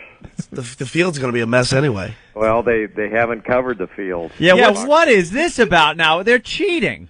They're not cheating. They deserve the right. They won 14 games. Well, Ben, explain this really fast. What are they doing up there in Foxborough? They let the field. They didn't cover the field, so it rained on the field. It rained on the field, so now it's going to be muddy. Right. And why would the Pats want this? Because they tend to play better, and Manning doesn't tend to play well in this condition. In the mud. Aren't they growing potatoes, Ben? Yeah, I don't know. I don't know. They want to feed the fans. Yeah, they want to help out the tsunami victims. Yeah, they decided to start growing rice up there in Foxborough. That's what Foxborough looks like. It looks like tsunami. There are cars being pushed across the end zone, big trees, bodies on the field. Do you guys remember in '82 when Ron Meyer, who was just this side of being the coach in the longest yard, they were lining up a field goal attempt to win the game against Miami, and it was snowing like crazy, and he had the guy come out with the snowblower release. Yeah, the guy was work release. He was just out of prison, and what he was the one that plowed the field. Yeah, he came out with a little snowblower and made a little path right to the ball. It was one of those giant round brooms. Yeah, he just ran across it like some big dummy. Yeah, no one told him. He just did it on his own. Well, Ron Meyer. Yeah, right. But this doesn't seem very legal. Or at least very ethical. The NFL inspected the field, though, and they said it's okay. They did. I just read that online a little while ago. You know this is going to backfire. Of course, all the things like this always backfire. Manning's going to have the game of his career now because of this. You know that's what happens in these situations. They've got everything going. I mean, New England has everything going in their direction, though. To start that game at 4:30 on a Sunday afternoon, even if it's balmy, by the time it's 4:30, it's going to be cold. It's going to be cold. That's right. And then you're going to have that like mud ice combo. There's nothing more miserable than a wet, cold field. I mean, you're better off to have it frozen and snowing than you are wet and cold. Yep. I think. Yeah. You think the Pats are going all the way this year? No. It's the Steelers, right, bro? No, I really think it's the Colts. You think the Colts are going to get the job done? A lot of people done? think the Colts are going to win. Huh. The whole thing. If they get past this game, I mean, this is their Waterloo. They just can't beat New England. I think they've won twice in the last 15 times they've seen New England.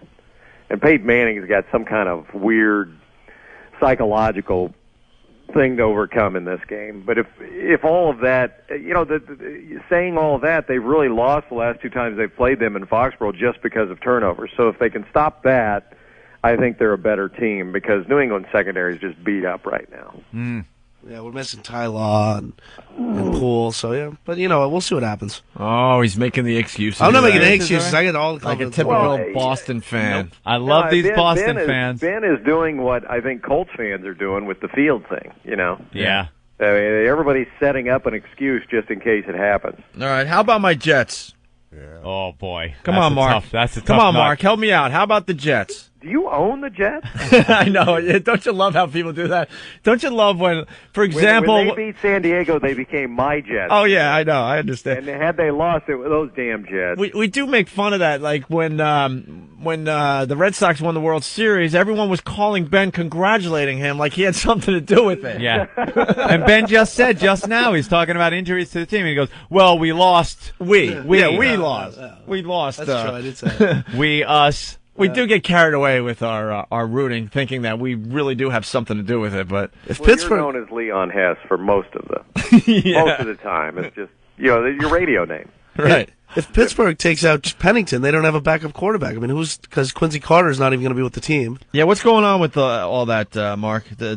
Quincy Carter is his mom is Mommy's ailing, sick. but they think he'll be back for the game. But Pennington will be ready for the game. He doesn't have the squirts anymore, right? Yeah, he had the flu all week, right? He had the flu. I'll tell you what. Diarrhea. He had diarrhea. He had diarrhea. He had a stomach ache. Maybe How about Belichick could guys- fly him up to Foxborough and let him have a little diarrhea action on the field to mix in with the mud. Oh. That would help the goal. I have seen the goal line NFL stands. games where guys have had the squirts and they're playing on an artificial surface, so it's like there's no way that they can say, "Well, I sat down in a puddle." It's mud, yeah. Oh, you see it coming right through the uniform sometimes? Oh yeah, I've seen guys because in the NFL they just wear a jock Yeah. and that's it. Oh. A lot of those guys, the majority wear no hip pads or tailbone pads at all. So they just wear a jock and on those really fat linemen, it's not a good sight up close.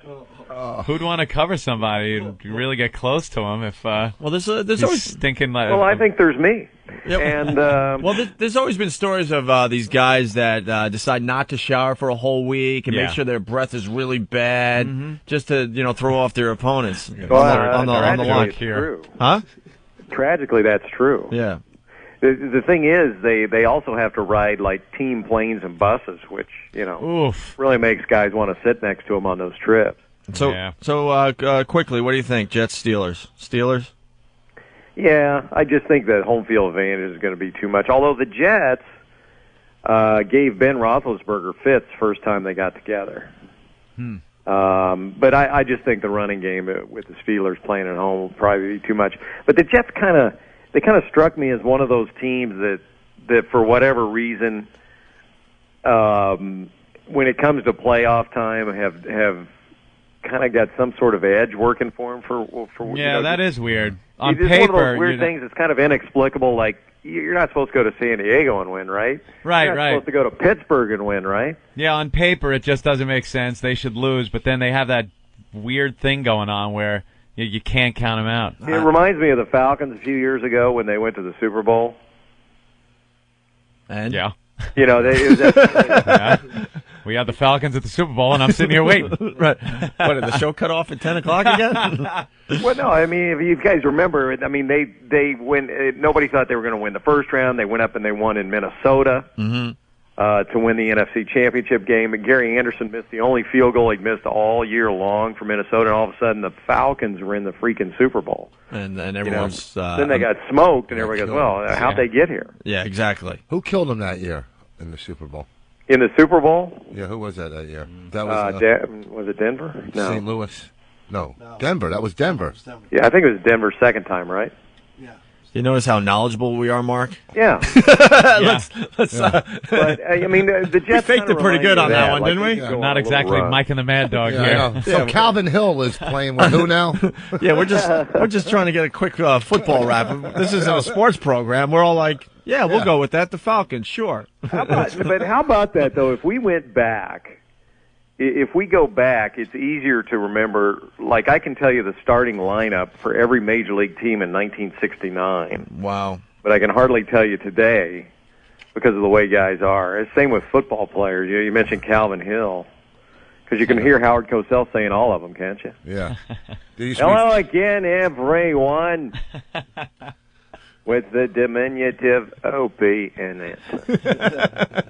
An incredible consolidation of talent on XM Radio. That's pretty good. That's real good. Calvin Hill, whose son, of course, Grant, can barely keep himself alive, much less in the lineup for the Magic of Orlando. All right, The matchup, Going to do it all day? of course. Rams, Falcons, Saturday, 8 o'clock. It's not on ABC, thankfully, so we won't have to put up with one Joe Theismann. That's very good, man. That's a game that nobody cares about, the Saturday night Yeah, game. I was just about to say, and the who cares game, yeah, St. Louis and Atlanta. Atlanta's favored, whatever. Yeah, I don't know. I mean, Michael Vick, I hate to be a cliche guy, but it's all going to be Michael Vick, right? There you have it. If they stop him, they've stopped the Falcons. And I hope Fox gets some cutaway shots of Mike Martz on the sideline. I don't think we get quite enough of those. He's a genius, that coach. Unbelievable. And then the other NFC game is the Vikings and Eagles. Yeah, Eagles favored. And the big news there is also Fox, because Red McCombs, the owner of the Vikings, doesn't want Joe Buck working the game. Did you see that? Yes, I did. Wow, well, it's the whole Randy Moss and Joe Buck thing that happened last week. I thought it was hilarious. You want to explain basically Randy Moss? They're saying it was a mooning, but now they're saying it was actually him mooning and making believe he was taking a crap in the end zone. The crap part, I don't know. Maybe that was in honor of Najee Davenport of the Packers, who actually did that in a hamper to a girl at college. Lovely. But I don't care what Randy Moss did in the end zone. I was mesmerized by the post-game interviews. Have you seen any of those? Yes. I just sat there looking at his hair. Yeah, I just couldn't get, and he wasn't paying attention to who was interviewing him, so he was bent down, like messing with his socks or his shoes or something. And he's naked, at least from the waist up, but his hair is the only thing you see in the picture. And I just kept waiting for him to pop up and say, "But we want." I mean, he looked like Eddie Murphy. Yeah. I just said to O.T. Culpepper, throw but we the ball. Wow. Big yeah, I mean, So that's what I couldn't believe his hair. So I don't know. I think his whole thing was pretty tame in the end zone, but it all comes down to whether his ankle is relatively healthy in the game. But Joe Buck was pretty much outraged by the whole thing, and he's the guy doing those commercials, goofing on players like Randy Moss. Yeah. Yeah, but it's all about the history. You know, if you had Brett Favre go in the end zone and do that in Minnesota, is anybody going to say anything? No. Nah, it's Brett Favre. Oh, it's because he's white. And he didn't do anything. He fake mooning. Who cares? It is. That's because he's white. You know, I like when these guys showboat him. It just makes it a little more fun as you're at home watching. A little more interesting, a little more fun. Sure. You know, I don't know, man. I think the NFL is just so uptight. They don't like the dancing and the spite. You know, they just don't like all that stuff. I love it. The celebrations. I don't know. I guess I'm old school. I think that I like the celebration, but I think there's a certain limit. I mean, when it's so contrived, like all of Terrell Owens' stuff, and when he goes out and dances on the star at Cowboy Stadium and stuff like that. Yeah, that's a bit much. We got Joe Horn on a cell phone. If it's a real exuberant show of celebration, I don't have a problem with that. Yeah. I used to like the Gastineau sack dance where he'd jump up and down and beat his girlfriend. Yeah, when he'd stick his foot in Brigitte Nielsen's face, you know. No, you're right. Hey, now that's a sack dance. Have you seen her lately? Oh, God. What a mess. Oh, God. She went from... that time is a bitch, huh? I'll tell you what, when Howie Long looks better than she does. She was a super babe back in the day, you know? She was one of those real tall, blonde, just Amazon hot chicks, and now she's just this old hag. And now she's banging Flavor Flav. Banging Flavor Flav. Ugh. I mean, you can't tell me that silicone doesn't ooze out and cause some kind of aging problem somewhere along the line. Yeah, she didn't hold up too well at all. But, all right. All right, man. Hey, Mark, thank you so much for helping us out with our football coverage. Oh, well, I think now that we've got it all decided what's going to happen, I would imagine now they won't even play the game. Because we know. There's really no need to now that my Jets and my Patriots have been taken care of in this room. Yeah, we got it in the bag. All right, so you're going with the Steelers, you're going with Atlanta, you're going with Philly? Yes. The Eagles over Minnesota, and the Colts over New England. Yes. Very nice. All right, we'll remember. Anything you want to plug? Well, don't forget that MLB's new network starts on XM sometime first week of February, we think. Yeah, that's going to be a lot of fun. A Yeah. lot of fun to check out. Cool. Any of the XM MLB staff be on steroids? Well, as a matter of fact, we have steroid testing, not like the new steroid testing policy in Major League Baseball, but we have to be on them. Yeah, that went down today, actually. Yes, the, it did. The new steroid policy in Major League Baseball. Yes, Bud Selig has been very, very demonstrative. Doesn't that kind of get you when you see this get tough policy, right? And the guy that comes out and announces it sounds like Droopy Dog. The little worm. Yeah. We're getting tough on people like Barry Bonds and Jason Giambi. No more steroids. Oh, that's great. Yeah. One thing I found out, though, they're not going to test or they don't do anything for amphetamines in baseball. Isn't that odd? A little odd. Yeah. I'm always amazed at the things that are against the law aren't tested for. Yeah. No problem if you want to, snort up some crystal meth and go out there and whack a few at the wall. But I think we're going to see some home run records. I think we've seen the last of a lot of these home run records. Yes. These big guys are just not big anymore. I think Barry Bonds is going to lead the league next year with 28 homers. 28, huh? We're going back to the old days now. Because Anthony and I, we talked about this a couple weeks ago. These guys are running scared. Some of these guys are popping up on TV, and they look a lot smaller already. Emaciated. Well, I tell you what the interesting thing was with the human growth hormone, which was everybody just says steroids, but it was really this human growth hormone. Yeah. What it did was make their heads huge. Was that it? Seriously. Yeah, some of these guys. Barry Bonds went from more. There used to be, I know guys that work at New Era, the hat company that provides all the hats for Major League Baseball. Yeah. 10 years ago, there was one player in the big leagues that had a hat size of 8. And it was Bruce Bochy, who's the manager of the Padres. He just naturally had a head that they used to run NASCAR races around. I mean, it was big. Zimmer's hat wasn't that big? Who? The Zim. Oh, no. Zim's hat's got to be giant. That's got a plate in it that's keeping his a standard 7.5. That huge now, pumpkin head. All these guys have big heads. But now, last year there was something like 48 guys that had over a size 8. That just doesn't happen. I've never heard that. Yeah. That little bit of that stat. So that's a baseball stat we every haven't time you seen. talk about baseball, you want to start talking like the Major League Baseball play-by-play guys, don't you? Absolutely. Have you guys listened to Opie Anthony, if I could? Have you guys ever noticed when you talk to these guys, they talk this way even when you see them like in church? It says in the book of Paul Simon, there are 50 ways, indeed, to leave your lovers. Well, again, everybody. Yeah, that affected baseball announcer voice, man. They all got it. Up. I just want to know what dinner's like at their house. Yeah, could you pass the mashed potatoes are delicious. That's the 5th time this season, darling, that you've fixed those. And my goodness, those Oritos are excellent. Each and every time we touch it, there's a ball low it away. Goddamn, very good. That's good. Mark, thank you so much. All right, good to talk to you guys. We'll talk to you again soon. We love it. Thank you. Thank you. There he goes, Mark Patrick. Instant feedback, Angel Eyes from Philly. This just in, ESPN is doing dick jokes. Very funny.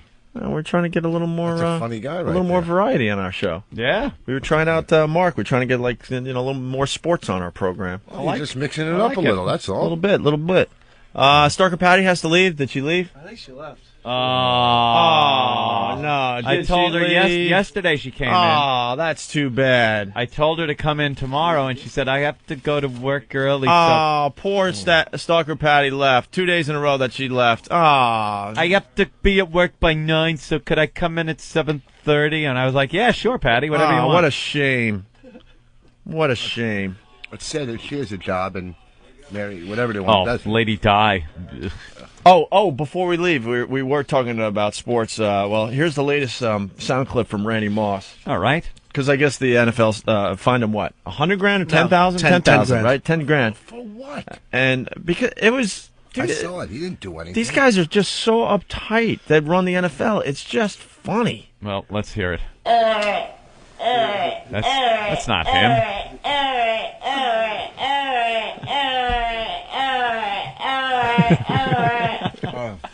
You drunken midget. All right. Well, this is what he has to say about his $10,000 fine. Are you upset about the fine? Nah, because it ain't number 10 grand. What's 10 grand to me? Next time I might shake my. All right, someone's got to explain what he said. Oh, my God. He goes, that's 10 grand. That's nothing to me. Dude, you know how many times he's got arrested, all the problems he's got in? He's a punk. And I think he said, next time I'll shake my dick. Yeah. Oh, that's what he said? Something like that. Yeah, Next he's a problem. time, I think I great read player, somewhere, man. next time I'll take my dick out and shake it or something Yeah, like that. that's what he said, shake my dick. All right, let's try it again now. It's just a quick clip. The beeps mess it up. Are you upset about the fine? Nah, because it ain't number 10 grand. What's 10 grand to me? Next time I might shake my. Yeah, what's 10 grand to me? That ain't shit. He took a water bottle. He sprayed water on a ref once. Then he got arrested. He's got himself into trouble before. This guy didn't come from the NBA, did he? No.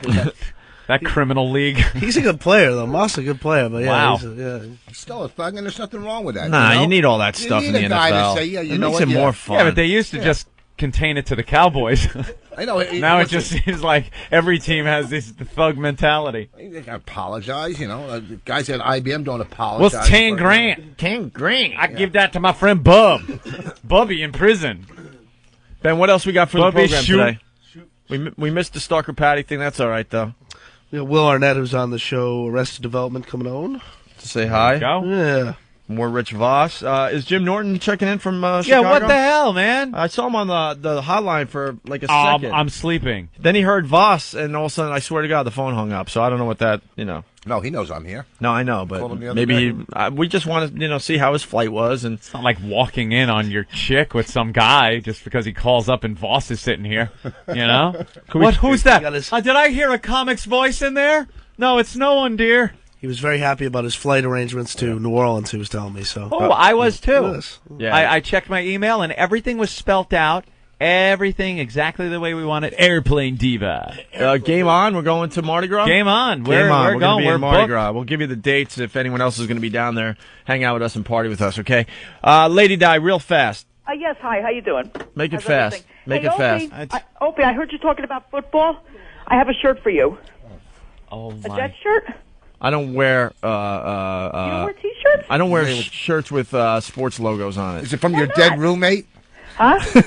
You took it from your dead roommate, huh? My roommate is not here right now. Yes, he's dead. No, he's not. No. No, the old roommate's No. dead. We'll get to the bottom of that story eventually. He I is guarantee. not.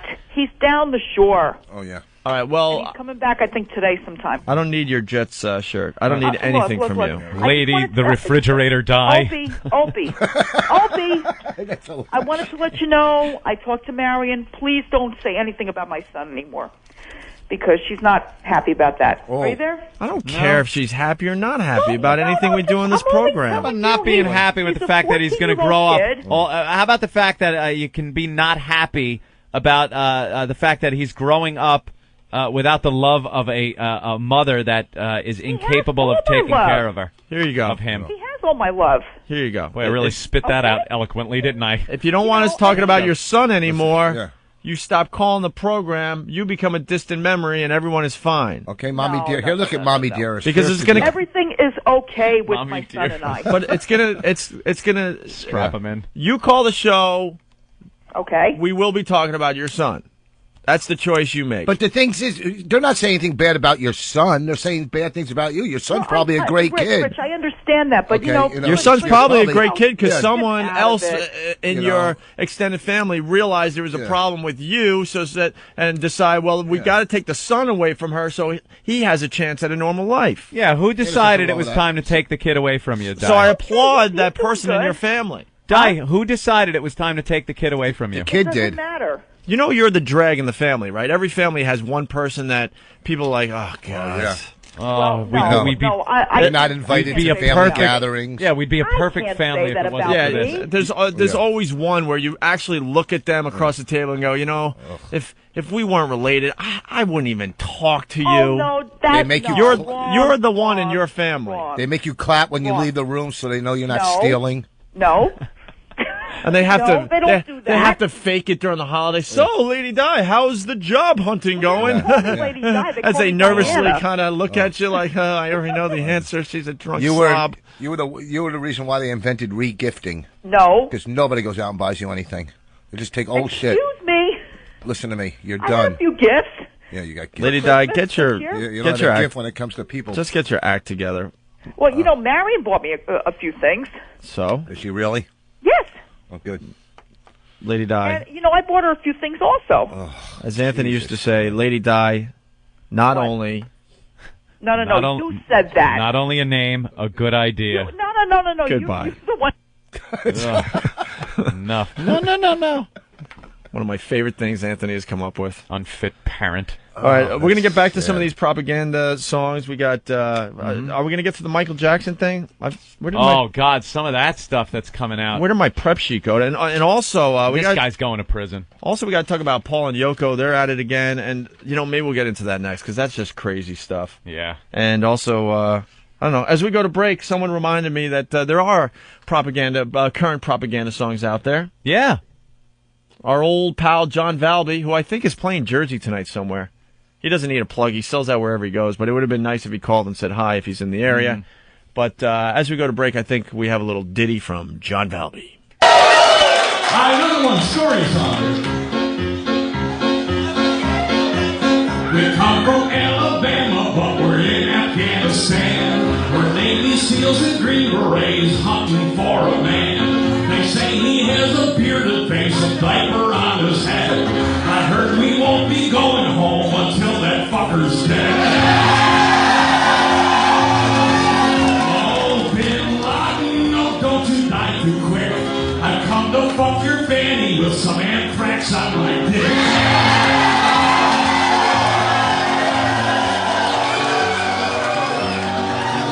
When Osama's finally captured, let's not cut off his dork.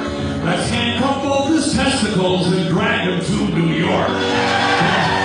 There will contact firemen, turn on a power hose, screw it to his sphincter till the shit comes out his nose. I come to fuck your fanny with some anthrax on my dick. We realize in prison food will probably give you gas, so instead let's fuck a bunker buster up your fucking ass. Oh, my asshole, you fucking make me gag. You're like 10 pounds of camel shit in a 9-pound bag.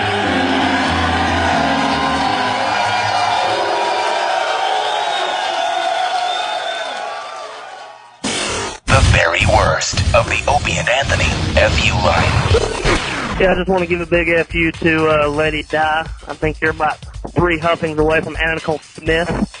Go out and get a job and take care of your son, you fucking twat. Oh, this is a big FU to that fucking stupid motherfucker that had the Circuit City install his XM radio and says he has to fucking turn on his lights for the XM to come on. You dumb motherfucker, just drive with your lights on all the time and the XM will be on. You fucking idiot. Yeah, I want to say fuck you to that crack whore cunt that blocked the whole place up where I couldn't get my truck in there this morning. Fuck you, you crack whore cunt. send an F you out to all the stupid-ass drivers out there in Virginia. What the hell? There's not even an accident and there's bumper-to-bumper traffic? Man, get a life. Learn how to drive. Yeah, I'd like to leave a big fuck you for the guy in charge of the goddamn audio on the fucking show. You go from spot to spot. You gotta constantly turn your radio up and down to adjust for it. Get somebody that knows what the fuck they're doing in there. Fuck you. Big fat F&F-U to Boston Mayor Tom Menino, Mumbles, who finally decided that he's not going to do another re-election. God knows that you wouldn't have thought that Opie and Anthony would go on to bigger and greater things, and the only bigger thing you'd go on to is a fatter waistline. You big fat mumbling acorn marbles in your mouth, son of a bitch. So glad you're gone, and I'm so glad O&A are doing better than you ever will. Hey, Osama Bin Laden. Fuck you! Yeah, this is a big fuck you for Martini Steve. Steve, you faggot. I was listening to some of the old shows from XM, and what the fuck? You can't say no to your wife when she wants to watch a chick flick? You actually know lines from Notting Hill? Don't you know enough from the trailers not to go see the fucking movie, you idiot?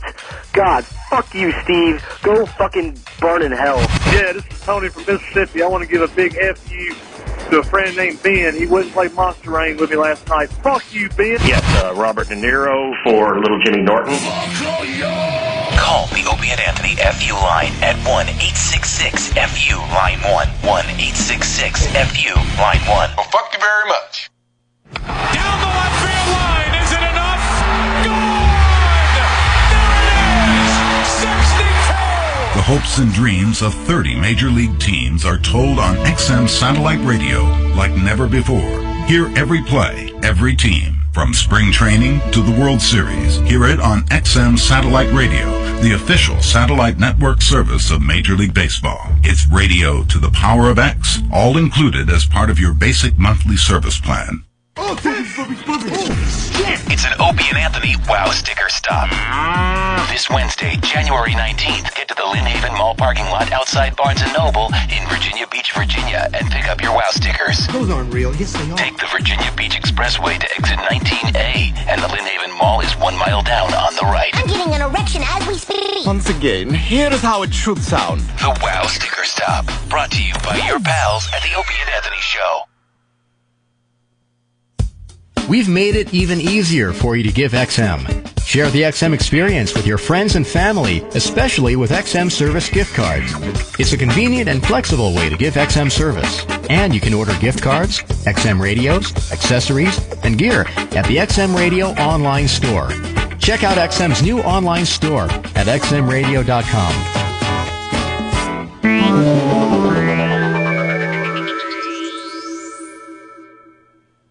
It's everything 24/7 XM 202. The O&A virus. It's everything all the time. Opie and Anthony Show. XM 202. Yeah! Seek and destroy! Yeah! Seek and destroy! Yeah! Seek and destroy! Yeah! Seek and destroy! The unfit mother wants to say one more thing. Yes, unfit mother. Excuse me, I'm not an unfit mother. Yes, you are. Come on. First of all, Cut it right out. now you should be out No, job hunting, what- not calling all right. a radio station. All right, Opie, listen to me. Are you there? Yes, unfit mother. Okay. I'm not an unfit mother. If you were a fit mother, was a better you're mom. on. Why isn't your son with you? My son is staying with my father. Why? Because you are not fit. father right Because now. you are not fit to care for him. And that's normal. I am fit. That he should be with your father. Your father did such a great job of raising his kids. Look at you. You're a mess. I'm not. Listen, All right, the kid's Opie. going to grow up with an alcoholic mom. He's going to be. Listen to me. He's going to have eating disorders, become codependent. He's going to have problems because you Fred. didn't show him. I'm telling you, I know the deal. Hey, is he Listen acting to me. feminine at all? Look. Is your Listen. son acting feminine at all? No. No? Because he's. I tell you, with everything that's happening to him, you're guiding him right into a gay lifestyle. I'm telling you, he did the same thing my mom did. He's very much a boy. Believe me. Yeah. He's okay. Unfit mother, hurry up. We got a big TV star that's waiting to get on our program. Mother, Come but I on. wanted to let you know that you're the one. You know, when we were in Belmar, you're the one that wrote down "Lady Di," not just a name, but a good idea.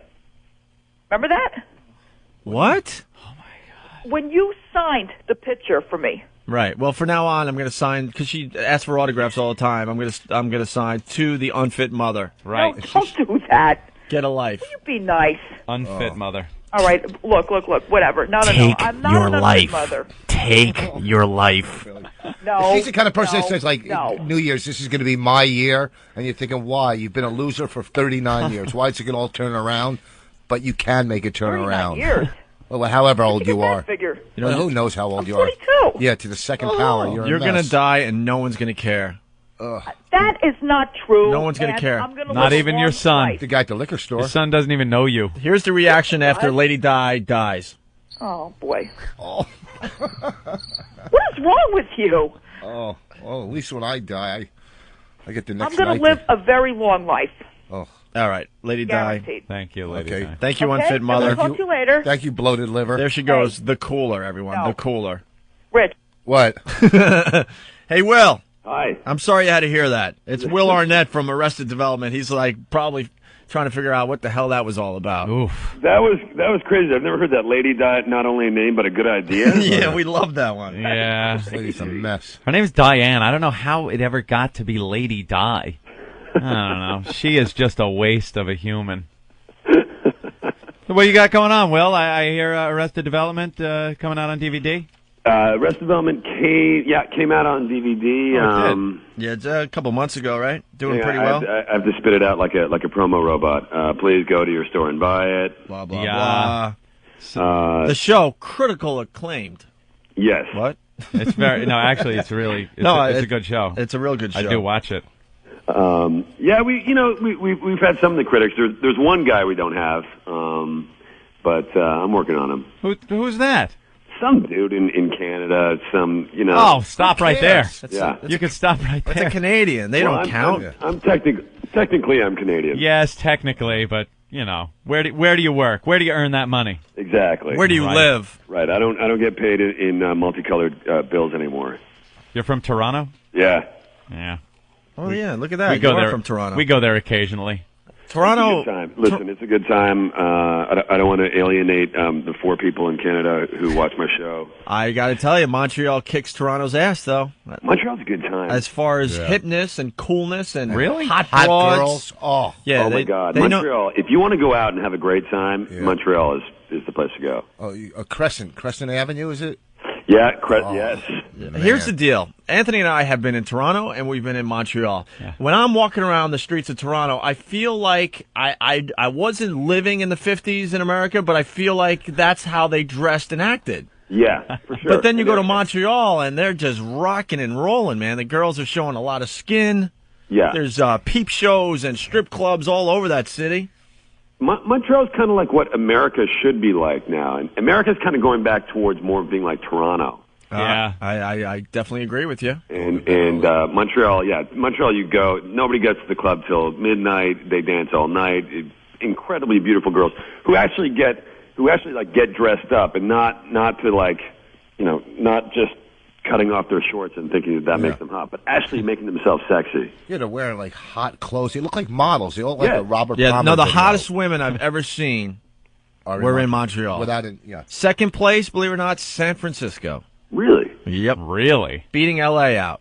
Sure they were yes. women? Yes. I believe that. Yes. I think New York beats L.A. out, too. Yeah. Yeah, New York, you fall in love every single corner. Yeah. It just drives you nuts. You see a girl like, wow, that's the one I'm looking for. And Only half the year, though, because it's got to be summer. In the winter, you can't even see them. They're all bundled up. It's a mess. Yeah, but when runny noses, when no they start makeup taking on. off the layers around April, you just lose your mind in New York City. Yeah, that first week in New York, like in the spring, when it's kind of warm, and all the women, it seems like it's like they got together and they said, "All right, guys, this is the week we're going to do it, girls." Right, yeah. They just take to the streets. Yeah, and you start smelling fresh vagina everywhere. Oh, Jesus!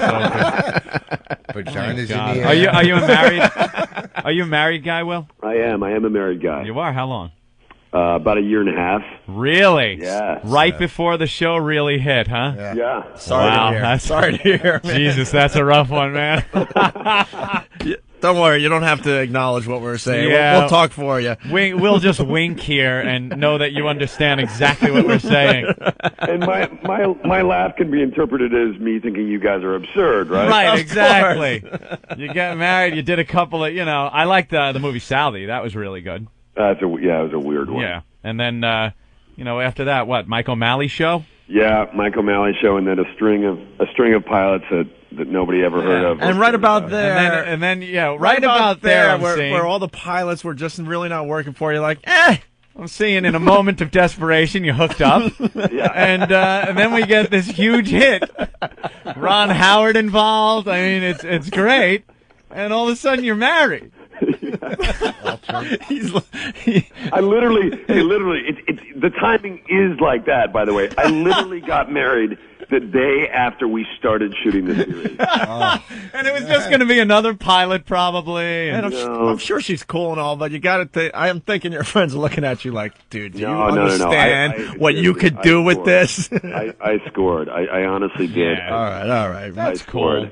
Oh, that's good. Don't worry, she doesn't have satellite radio. It's just Aunt and I and you, Will. Just us, Will. Is she an actress or? She is an actress. Yeah. Real? Anything we would know? She's on.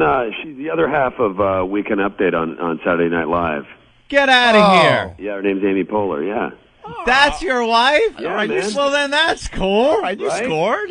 Mm-hmm. Wow, that is really cool. Now we look like idiots. And she's bringing in Digit, too. Yeah, and she's bringing in some Yeah. You know? All right. Wow. Maybe she's the one kicking herself in the ass. Yeah. Jesus, I'm on Saturday Night Live. Wow, yeah. So Will, there must have been a time there where it was like you were the guy like, oh, I got to get a gig. Yeah, actually now you're going, whew, thanking God that you got Arrested Development. What do you mean? The year and a half where I thought that my destiny was to be a houseboy? Exactly. Throwing firecrackers. I like this guy. All right. That's cool. Wow. Is she funny around the house? Yeah, man. She is such a cool lady, and she's really hot too. Yeah. No, I have no complaints about her. I would definitely. I'm sorry. She's go ahead. No. Finish the thought. How'd you hook up? We met in New York years ago through a friend. She does. She's been involved in improv comedy for a long time. She's got a theater in New York, and just kind of met through friends. Wow. Why isn't that as publicized as like Brad and Jennifer?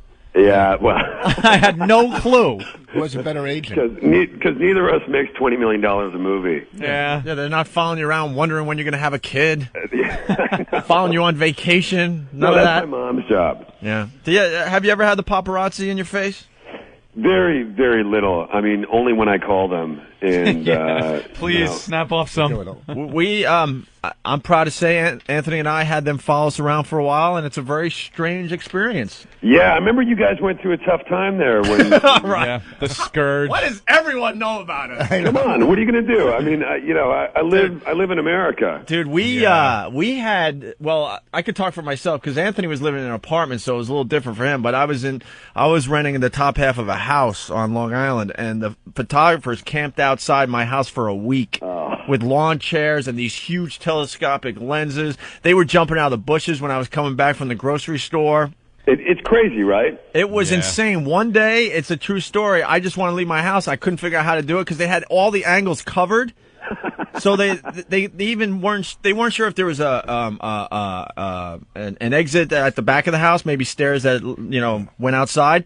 So, but they had the angles just in case that I left from the back. Yeah. So what I had to do, and this is a true story, I learned this from TV. I tied a bunch of sheets together TV, and I actually shimmied down from the second floor.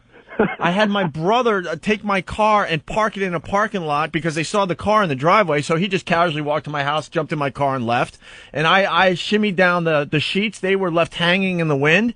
And jumped over my neighbor's fence and got my car and left for the day. And those idiots stayed there all day waiting. It would have been easier to get Steve McQueen in tunnel out. Oh, I know. One day I just watched them watch me all day long. I thought it was the most fascinating thing. I was just peeking through the blinds, and I saw them looking at their watches and getting on their cell phone, giving updates to the papers or whoever they were working for. And then they would get like deli orders and go, yeah, you want coffee? You could even read their lips. Like, you want coffee? Yeah. You want a sandwich? Okay. Because they needed that shot of the scourge of society. Yeah. And they never... mean, I'm proud to say they never got it because it was a game I started playing with them. But you know what's so nuts too is like I know like you read the newspapers or the magazines and you're like you see these actors and you're like this guy's a douche or whatever, and then this past summer I worked with Jennifer Lopez on this movie and these guys, they went crazy. Like, I mean, she couldn't go 10 feet. They're shoving the camera under the fence and stuff. And I got it when I saw it from the other side. I was like, you know what? That's no way to live, man. That really sucks for her in a lot of ways. You know, I don't think a lot of people realize how incredibly intrusive it is. But but a lot of these actors also will go out to certain places to have the people come shoot them. I would do that. I have no problem with I think, unfortunately, when you get up to that status, it just comes with the territory. You know, they want those people in their faces when they're promoting something that they believe. You know, so it's a tough one. You know, you can't just tell them to turn it off. Right. Yeah, you're right. I mean, by the way, we got a famous TV star in the studio with us today. Yeah, please. Will. Did you watch Last Comic Standing? Yeah. You did? We have Rich Voss in the studio. Oh, yeah. Hey, how's it going? Yeah. He was the guy, if you watch the show, that did a lot of ironing. Season 1 and smoking season 3. cigarettes and ironing was pretty much Season 1 and Season 3. He was called the Don. Yeah, Rich. How's it going, doing, man? Huh? How are you? Good, great. Things are cool. Not as very funny. Oh, thank you. Matter of fact, when Rich was doing his thing, all the rag magazines were finding all sorts of old stories about you. Yeah, I was in the Inquirer and all kinds of stuff. Yeah, they were digging up old stories. What was the one we were laughing because we've known Rich for I don't know 5-6 years now, you know, and when he made it big, it was fun for all of us. I'm not gonna lie, we trash him and stuff, but it was a lot of fun. and then we're reading about him in the Inquirer and stuff, and it was just.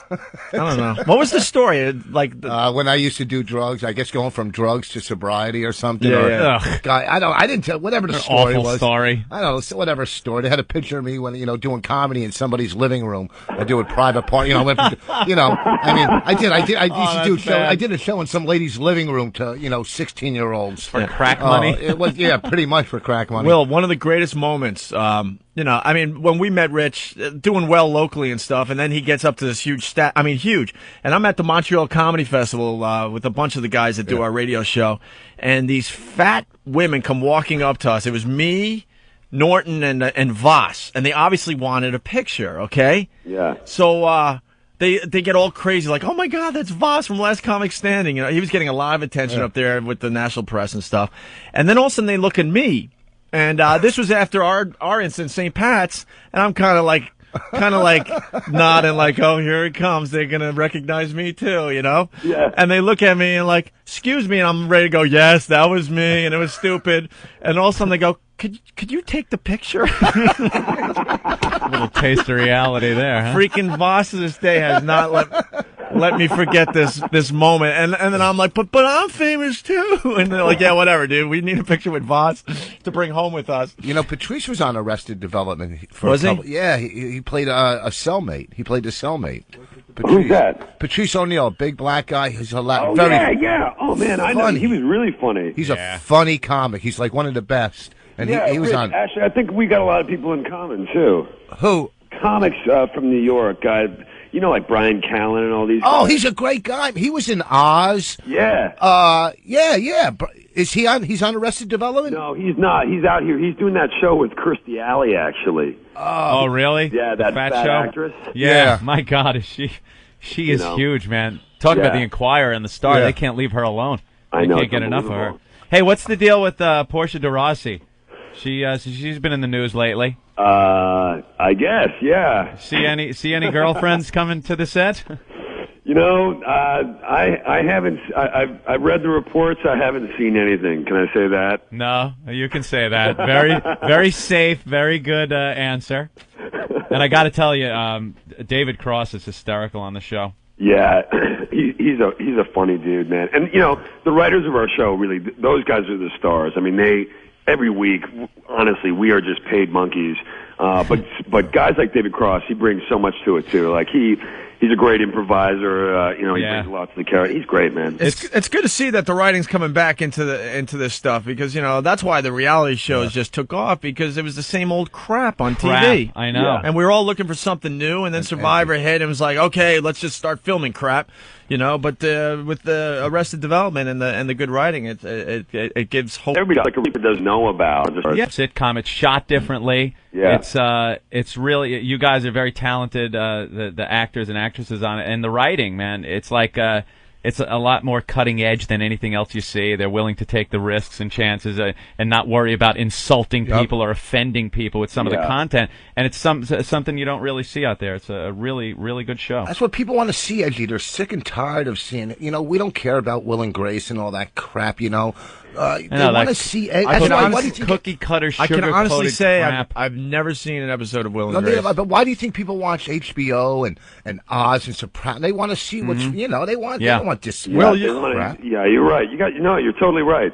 And I've been so jaded. I don't watch stuff like this. My girlfriend actually turned me on to Arrested Development because I'm so jaded with TV shows. I just won't watch them. And You're I just sat down assuming and that's going to be the same I old assumed crap. it was going to be the same old crap, and then I sat down and watched it. It's really good. My favorite show, Curb Your Enthusiasm. Funny show, man. Hey, speaking of The Sopranos, you were on one of the shows, no? I did a couple of Who'd you play? episodes, small part. Did you get beat up or whacked or something? I wish that would have been interesting. Yeah, I think that'd be cool, man. Literally, like the camera passes by me a couple times. Really? Oh, you didn't have a big role there? No. Actually, true story. I went in there to read for it for the guy David Chase, the creator of the show, and it was one line, right? And they literally said, "Look, you got to go out to Queens to audition, and you got to spit out this one line." I said, "All right." I go out there, I get in front of him with the casting director. They go, "Okay, go ahead." And I kind of looked at him blankly, and then I turned to the casting director and I said, "Line." You had one line. For one line. Wow. That's awful. I figured, screw it. Went on, and he laughed, and I got the part. So what the hell? Oh, that's funny. That's Walken's wife or something, the casting person for that, right? Yeah, Georgianne Walken. Yeah, really nice lady. the first season I had 3 callbacks, and I went in to read. I go, I know I'm getting a part. And I stink at acting. If they were For Sopranos? Yeah, the first season. If they were doing a movie about me, I probably wouldn't. I'm telling you, I stink. So I'm going to read, and she starts reading my lines. Right? I'm going, oh, I'm done. And I didn't know. I didn't. What now? I would just ad lib or say, "What the fuck are you doing?" Yeah. But back then, I was scared and nervous. Choked up, I was sweated. a mess. Started sweating. She was married to Christopher Walken. Who was in Pulp Fiction doing it, and I'm in there trying to get a line. Get me out of here! I can't tell me auditions. You walk out. I walked out of it. I just wanted to kill myself. You should have. Yeah. I'm telling you.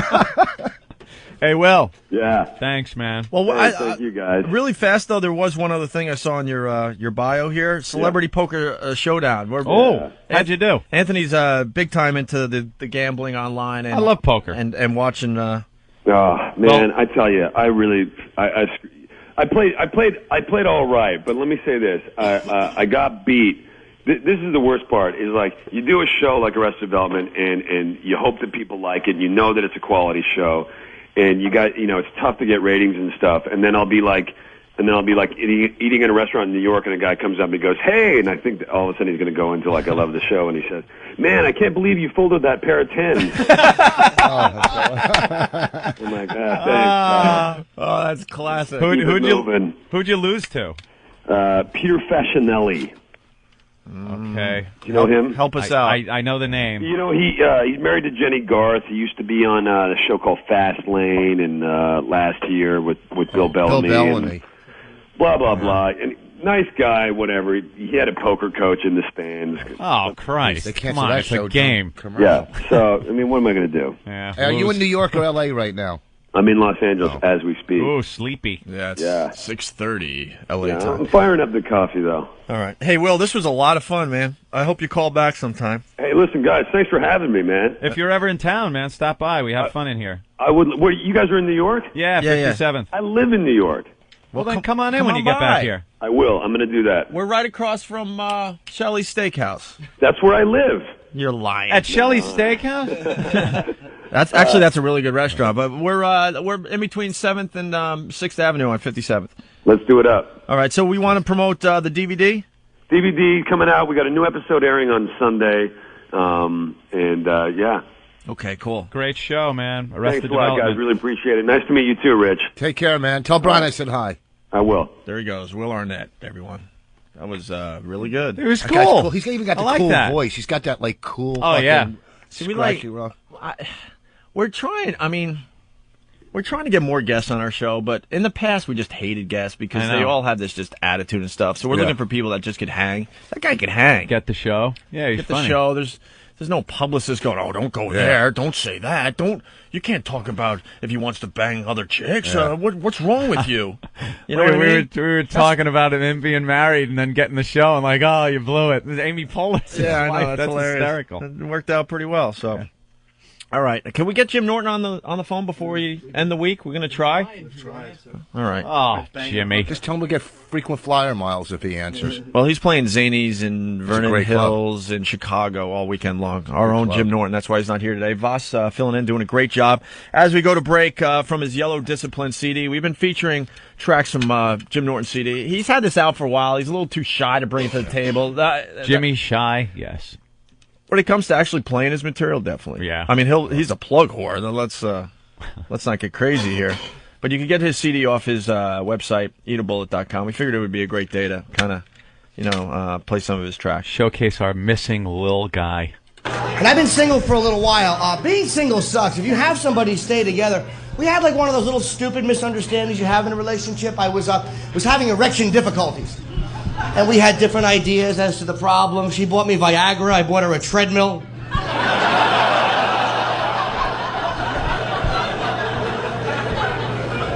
I'm all about compromise. I'll eat a few pills. Just get your fat ass on the machine. Nah, it was one of those little stupid things, man. Like, you ever have those dumb little misunderstandings? I don't know. She was shallow, basically. That's what it was. I thought I knew her, and she was shallow. I was ready to ask her to marry me, and then all of a sudden, after 3 years, she wants to run out and find a guy that doesn't hit her. Like I told her to serve supper cold.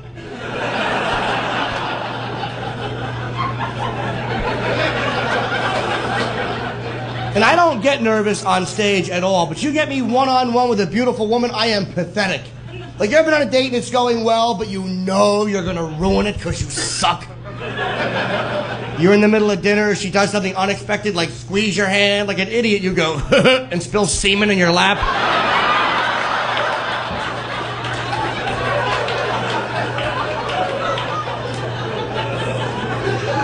Try to cover it up and say something clever. Ha ha, hope the cleaner can get out hepatitis.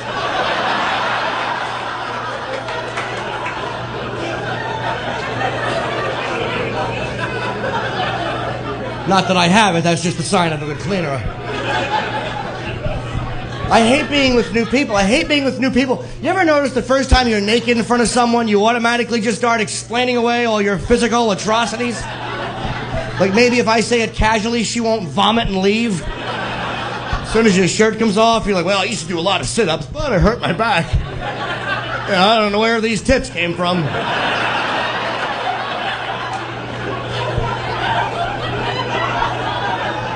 Because I am abysmal naked. I'm pale, I have no body hair, little pink nipples. I look like a newborn orangutan. You ever look at yourself naked in a full-length mirror and you want to fall on a knife? I hate my little fat man tits. That's really sexy when you're fooling around with a girl. Oh, I know you're getting turned on because my udders are dangling in your face.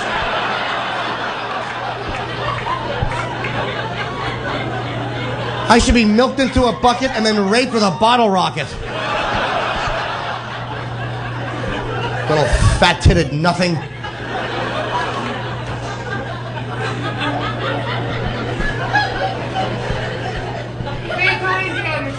I am being too easy on myself. You're right, sir. My self-esteem is good. Welcome to the Opie and Anthony. Oh, dinner. Hey, man. Here you go. No. That's cool. Keep it.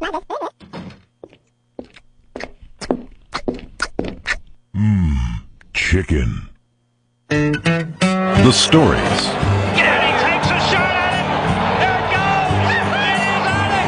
The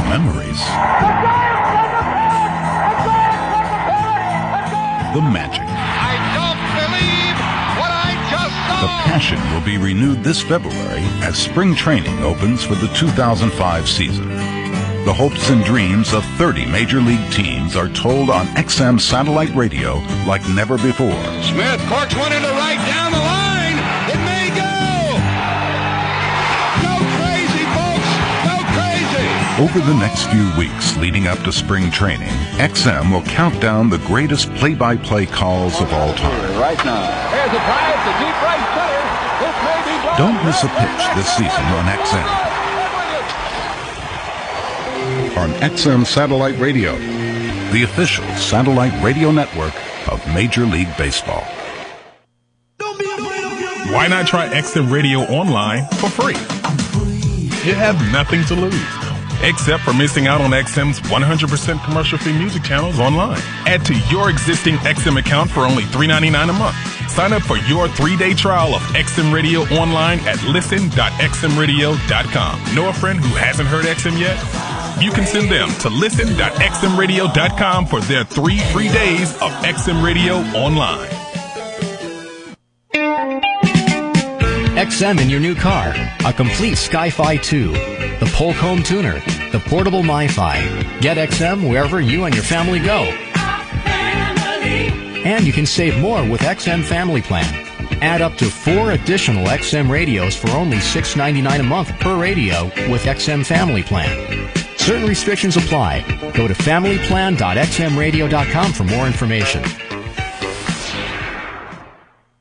XM 202. The Opie and Anthony Show.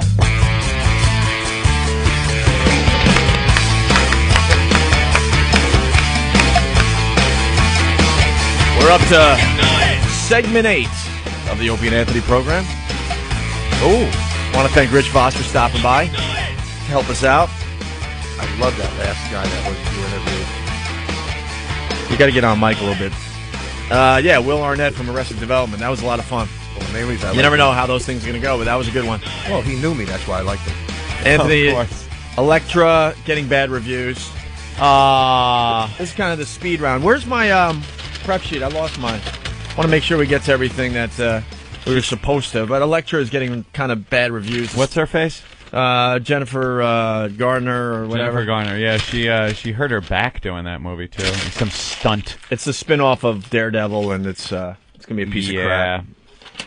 They're going to really have to do something with those superhero comic book movies. They're just pumping out too many now where characters that who gives a crap. Stick to your, basics, your Batman. That's the latest Superman. That's the latest trend, though. They're even bringing Batman back just because Spider-Man did so well. Batman's coming back, but that kind of looks cool. I know, but that franchise was dead. It was because of the way they did it. Right. I like the fact that they could bring it back and do it totally differently. They're going back to the beginning, right? It's yeah, it's back right after his parents have died. Right. And they show the whole torment, how he becomes Batman, everything. Yeah, Christian that looks Bale. pretty cool. Christian Bale is going to be Batman. He's a pretty cool actor. And then they got Superman coming out, and I think I finally saw some of the casting. Lex Luthor. This pisses me off.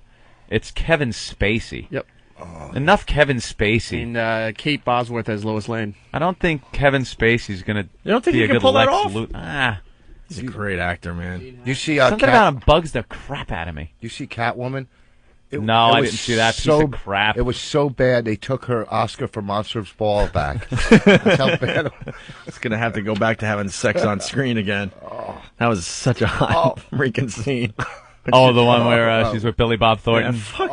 Getting nailed. Oh my God, that's one of the hottest scenes ever. How good is it on a cow? She just needed it, and she needed it then. Oh, after that scene. It was amazing. You know when you were in camp, you used to take the candles and drip them on the bottles to make that's what my stomach looked like after that scene. I love when sex scenes are not about love, man, in movies. That was a I good one. really Just do. bang. The other one I really love is the one from the drug movie. What? Traffic, where the white chick. That sucks. That scene. I love that scene, man, because she was doing it for the drugs. I mean, that's awful. And Michael Douglas is so close to finding her, but falling just short. And there's the big black guy banging his daughter because she's addicted to cocaine. Isn't that horrible? That scene is so hot, and she's looking up in a. How is that hot? I don't know, man. But when it's not about love, these scenes, it's something. Oh, the whitey comes right out of me when I see that scene. I'm just like, oh no! You feel like George C. Scott looking for his daughter. Turn it off. In Hardcore. Yeah, or 9.5 weeks. Remember that? And don't because these idiot listeners don't confuse it. I'm not into rape scenes and scenes that are forced. It's more scenes that the woman knows what she's doing, but it's not about love. What Okay, did she it's know about what she was doing in that scene. It's about getting the drugs. It's about being lonely, like Halle Berry was in Monsters Ball. I love those scenes in movies. It drives me nuts. Sorry. In Ironweed. Disturbing. In the car. Ironweed? Well, it was for alcohol. There was a sex that movie scene. Ironweed? Yeah. Yeah, I never saw that. So Electra is going to be a crappy movie, looks like. Oh, we didn't even get to Celebrity Fit Club today with Ralphie May. He's coming in next week. I saw it. We got clips and stuff. Yeah, we got. Maybe we could do a quick clip here. I don't know where. There's so. I mean, these guys are doing such a good job for us these days that there's too much stuff. This is the degrade I shouldn't say the that fat because then they're people. going to start slacking again. Degrade the fat people show. You know, our country, it's all, now we care about who loses weight. That's what it's about. Losing weight and catching criminals. You know what it is, though? It ain't about the losing weight. Yeah. It's the freak show. This is a circus sideshow on television. The people used to go into tents and pay the carnival barker to go see the big fat lady. Now you turn on your TV, But what's you can see wrong a with bunch that? of fat people. I wanna see this there's crap. nothing wrong with it. I was watching it. When I was watching and laughing as they split them into two teams and put them both on each side of a balance scale. One of the Baldwins is on it, right? He's like the Eric Douglas of Baldwins. You know, his brother's going, Jesus, look at him. Look at him. He's a mess. You know, he's on TV. A complete mess. And meanwhile, Alec Baldwin's put out a couple of good movies recently. He's in a TV show. And then he's got to watch his brother on a scale with fat people. He did one of the best monologues in Glengarry Glen Ross, and his brother standing on a scale with Kim Coles. Scale with Wendy, the Snapple girl. All right. He just did a scene with Dustin Hoffman and Jack Lemmon, and his brother's up there.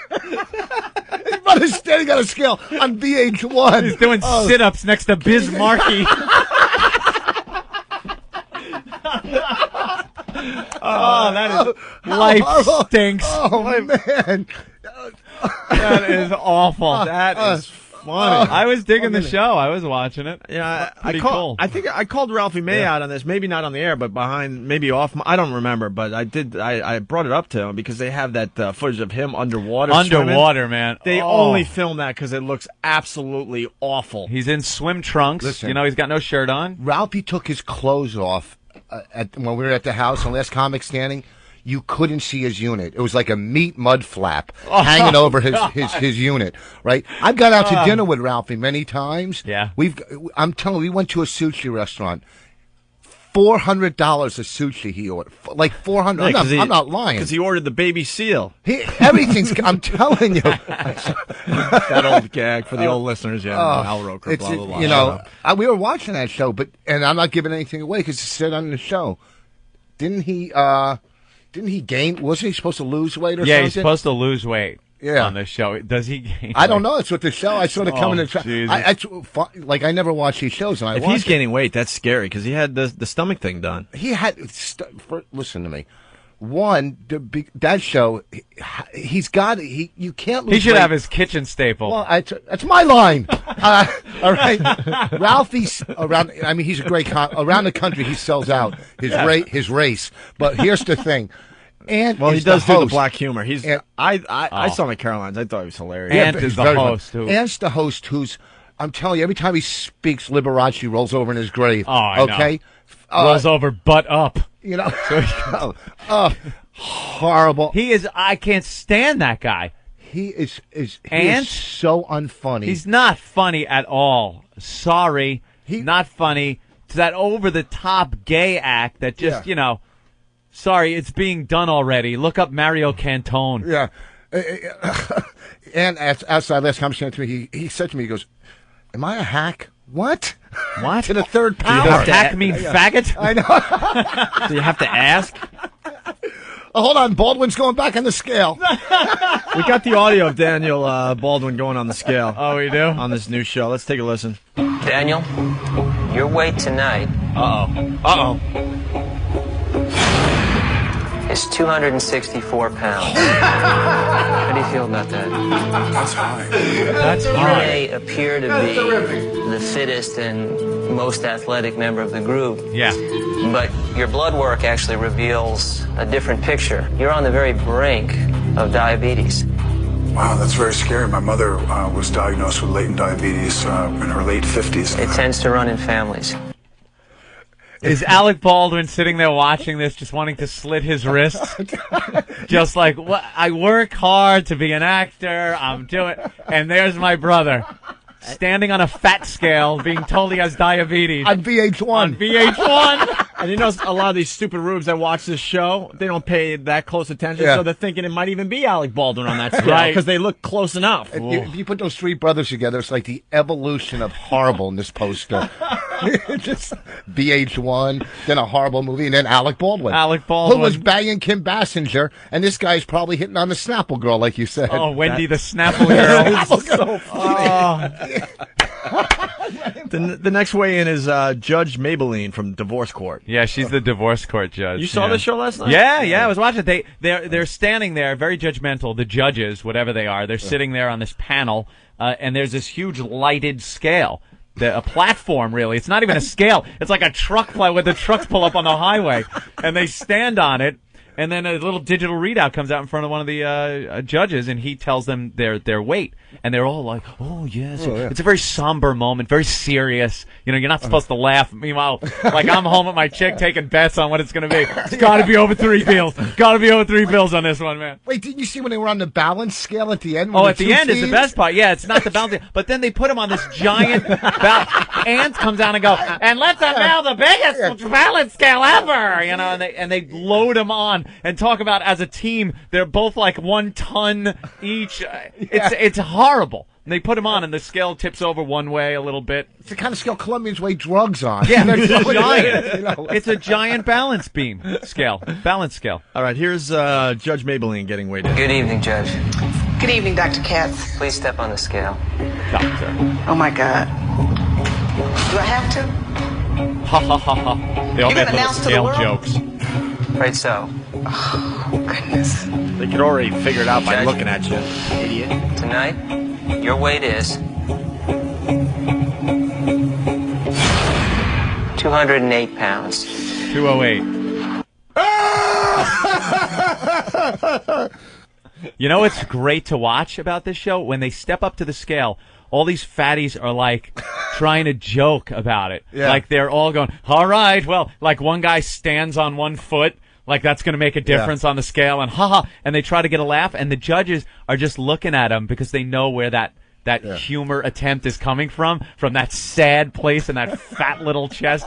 I saw just a peek when we were, in the office before the show today, and they also are doing something where they show the person what they're going to look like if they continue. Yeah, they did down that this with Mia. Mia who is Tyler. Is her last name Tyler? Oh, yeah.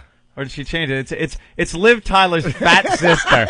Which, man, if you got to be fat, why would you have Liv Tyler for a sister? That is the most awful thing. And Liv Tyler had a kid recently, so the two sisters kind of bonded because Liv Tyler probably gained, maybe 30, 40 pounds during her pregnancy. Yes. So look, I'm fat like you. I'm fat like you, but then, lost it in one day, and Mia's still fat, though.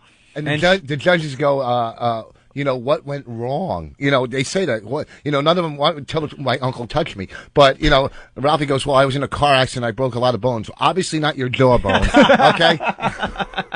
What was the car accident? They put the big thing of ribs on the side window and your car tipped over?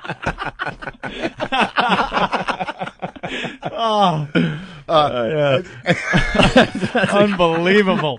Biz Markie was up there. He took his shirt off. I swear to God, it looked like he should have started throwing feces at the camera and punching shrubbery. It looked like a National Geographic. It did. If he lost 5 pounds just in his bottom lip that hung down. Oh, Jesus. My God, what a mess. Did he have baloney tits and all that? Oh, disgusting. Yeah. Big fat mess, Biz Markie. Yeah, and then they showed them all younger in these old pictures of them, and they weren't all fat when they were kids. Yeah, because they were fetuses, the pictures. I mean, they were sonograms. But, So they showed Mia and what she's going to look like if she continues eating. Yeah, they did a computer animation of her body blowing up. And, of course, they make it just ridiculous. Yeah. Blowing up her body. I think they just superimposed Ralphie May's body on her head. But, you know, to be on fat, they're round. They're a game on the beach. That's what they are with kids. They're round. They're opening themselves up for ridicule. Well, I mean, if there's someone out there going, "Oh, you know, this is a serious," shut up. You know what? It's not. You know It's what? a freak show. Hire an assistant to do this. Smack your hand. Okay, that's the Yeah. big. You're overweight. In this country, we're just a bunch of babies. Oh, we can accept. You know. Oh, we're all say. You know. It has to. You know what it is? It's gotten to the point too. These celebrities are just so desperate for attention. Yep.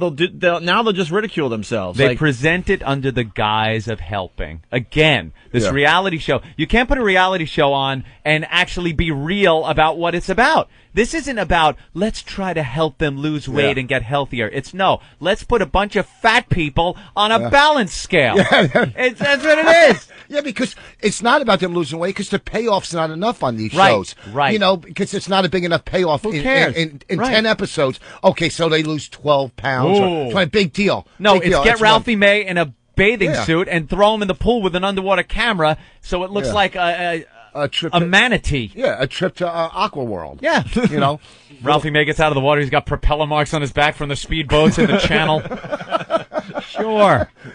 We'll talk to him about this next week. I can't wait. And he's a great guy. He we really love is him. a nice guy. He's a funny. He may have saved our career the last time we was They here. showed his Really? chick. Yeah.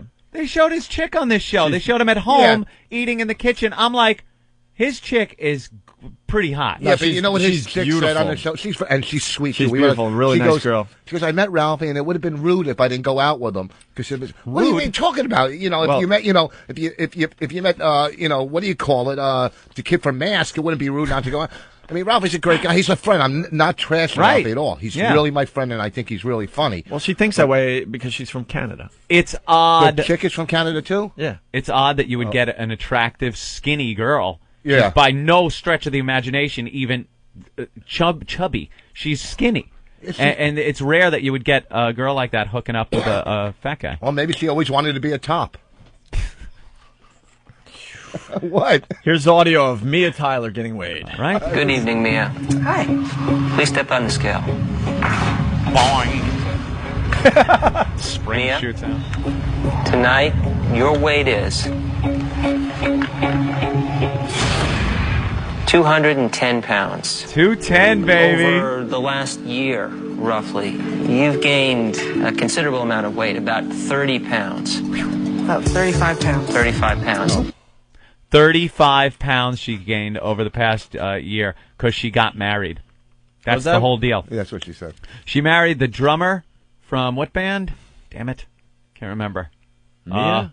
Yeah. Mia married a rock star too? Well, Or whatever? he's- Well, and he drummer. gained 50 pounds since they were married. The hell are they doing? I can't remember the name of the band. Molesting they'll bring it. buffets. They'll bring it in. Yeah, really. Just eating. What do you want to do tonight, honey? Eat. All right, let's go out and eat. Hey, and you're thinking you're thinking if you marry Mia Tyler, I'm sure you're thinking Liv is in there under that fat. Liv Tyler is there. If she just cuts down on eating and gets skinny because her face looks like Liv Tyler. So if I could just get her to slim down, fast forward a year, she's fatter than when you married her. And so are you. Oh, and so are you. Liv What Tyler. a Liv plan Tyler. She was backfired. Stung by a bee. Hive. Right. Yeah, live with an allergic reaction. Right. She ate too much shrimp.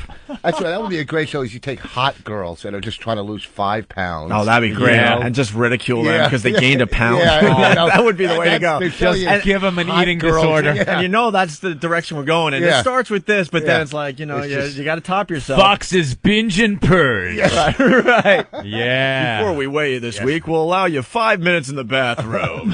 Good luck. I'm so fat. You can see her elbow bones sticking out. So, Tammy, you were up to 50 laxatives a day. That's great. Where did it go wrong? Oh, that's great. Well, my mother was Lady Di. Put her on a balance scale with a ferret and it doesn't move. Wow. Papa Roach is the name of the Papa band. Roach, right. Yeah. The drummer from Papa Roach. Thank you, Steve. Oh, that's Yeah. so funny. How about you don't pop another donut in your mouth, fatty? Yeah, Yeah. Oh, that'd be a great show. Hot girls. All the hot chicks that are losing weight like Mike Brady. Yeah, just hot chicks. Because, the fat people are going, and they're just trying to lose 3 pounds, and they're going nuts over, I'm on Atkins, and it's not, I just got to lose 3 pounds. 3 more. Fingers down the throat. That's great. Oh, here we go. One of the contestants getting ready to be weighed. Kelly, are you okay? Kelly? Oh, she's still in the bathroom. I guess touching up her makeup. Puking. Oh, just puking their weight up. Hey, this just in from one of the guys from Whackbag, so it's got to be true. Those guys are pretty accurate. No, they are, though. The Mets manager just mentioned you on Imus saying that he listens to you guys all the time. Stop. Willie Randolph? Impossible. No, Gil Hodges you're talking about. Willie Randolph? I don't see Willie Randolph being in our demo, do you? I don't know. We'll see what see what that's all about. Hey, That's if it's kinda cool. Omar, that's great. That new GM, he's doing a good job. He sure is. Yeah. Let's go Packing Mets. up the Mets. Let's go The Mets. Mets go. finally acting like the Yankees and buying some talent. Well, you know what? We should just play What Do We Learn and get the hell out of here for the weekend. Yeah, look at the time. We came alive the last hour of the show. Having a little bit of fun. A lot of fun. Good way to end the week. We had a lot of fun this week. I think so. Kind of happy with the shows we did this week. I think we're heading in a nice direction with this program. Yes. Jim from Boston, what's up? I want to play What Did I Learn? Okay. I learned that even a lineman in the playoffs has better hygiene than Sex Bagel. Oh, right back to the beginning. Teeth, hawk breath. It always goes back to the beginning, I Anthony. see Jim was listening very early this morning. If you're just tuning in and you're getting ready for the replay, yeah, the second half of the first hour gets a little uncomfortable. A little bit. Stay tuned. We're trying to clean up everything. LazyStern.com. Oh no, never mind. That's a good site. Sorry about that. Maybe we'll get to that another day. LazyStern.com. Oh, thanks for the picture of Ant and the big fat people on the scale. Okay. It's the worst. Ben's Raw Ass, what did you learn on the show today? Hey guys, today I learned that Jews with rabbit teeth make good fill-in hosts. Yeah, Rich Voss, man. Yeah, Voss gets a bad rap at times, but man, you killed today. He kills on stage. We like to abuse him, but man, you brought the funny today, Rich. Stepped up. Had a good time with Rich on the show today. DVD, richvoss.com. richvoss.com. richvoss.com. All right, let's say hi to Pinchy. Pinchy, what's up, buddy? Hey guys, how you doing? Good. Hey man. Hey Jewy Jewstein. Jewy Jewstein. Hey, I learned when Lady Di dies, the only person that's going to care is the guy at the liquor store. There you go. Jewy Jewstein. I don't care. Here's the sounds of Lady Di's death. Oh, so funny. Gets to the pearly gates. How are you? Yeah. Oh, shut up. Rob from Long Island. What's up, Rob? What's going on, guys? Hey. How's that Cozy Bear doing this morning? Oh, he's sweeter in the face than ever. Yeah, he caused a lot of trouble today. Yes. Yeah, I learned that in the first week of spring, there's going to be plenty of fresh vagina floating in the air. The smell of fresh I'm vagina. gonna fuck my sick now, guys. Bye. All right. What did he say? Bob Kelly joke. He's going to go fuck his sink. Yeah. Oh. Rich, what's up? Yo, guys, what's up? Hey. I learned that Voss's mom pushed him to a gay lifestyle. He said so himself. He did say so, indirectly. There was something going on there. Dry Hump writes, Voss killed today. I learned from Voss that it only takes a cold English muffin to get anal in Las Vegas. Yes. I learned today that the Opie and Anthony Show is the place for sports commentators to try their hand at stand-up and drive a Howard Cosell impression into the ground. That's Javalog J again. I learned today, this is Vanilla Thunder from Philly, throwing feces at the camera doesn't help you lose weight. Voss knows Will Arnett's cock is crooked because he's been swinging on it all morning. Who's Will Arnett? Who's Will Arnett? Guy that the guy. Oh, yeah. Oh, I like him. Dude, just shut up. You had a really good appearance. Don't blow it with 30 seconds left in the show. 30 seconds left. Just shut Don't up. give the message board people to give you an excuse for being stupid. I'm going to do you the biggest favor. I just turned your mic off. You had a great day. Ahead. Because that's all they're going to say now on the message board. Who's Will Arnett? Doughboy, he learned Ralphie May has a meat mud flap. He also learned Lady Di's day consists of glug, glug, glug. And Voss likes to be smashed with a 2x4 while jacking off. Chief from New York, I learned that something is wrong with Voss. He was actually funny today. Yeah, very good. Fat Mike Soprano, I learned that Voss dropped the Breakers Hotel. What? Voss dropped the Breakers Hotel and the word insurgents. I also learned that... What? Don't even try. Eric, why'd you give me that one? 7. That was just awful. Oh, let's go to Joe Rogan's on the line. Joe Rogan's on the line to finish Joe, the story how that you he doing? started yesterday. Joe! You're in the house or on the beach or in the office. Your Delphi XM Sky-Fi is in your car. You know, there's a simple solution for this. Get the Delphi portable audio system for just $199. It's a dock for your Sky-Fi receiver, also a CD, MP3, AM, FM player.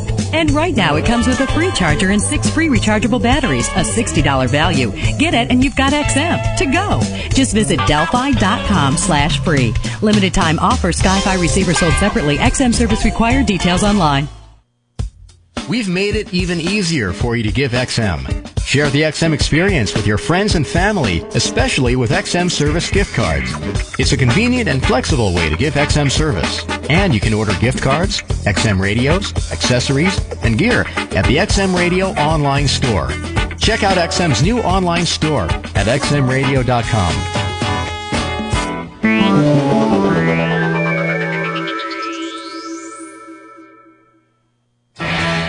The world's first portable XM satellite radio. The Delphi XM MiFi. The first satellite radio that goes where you go. With its very own earbuds and rechargeable battery, you can listen to it just about anywhere. The Delphi XM MiFi. It lets you store up to 5 hours of programming. And it's effortless with no need to connect to the internet. So wherever you are, you'll have the ultimate playlist. Go to xmradio.com for more info. It's the O&A virus. XM202. XM news, talk, sports, and information. It's everything all the time. The Opie and Anthony Show. XM202.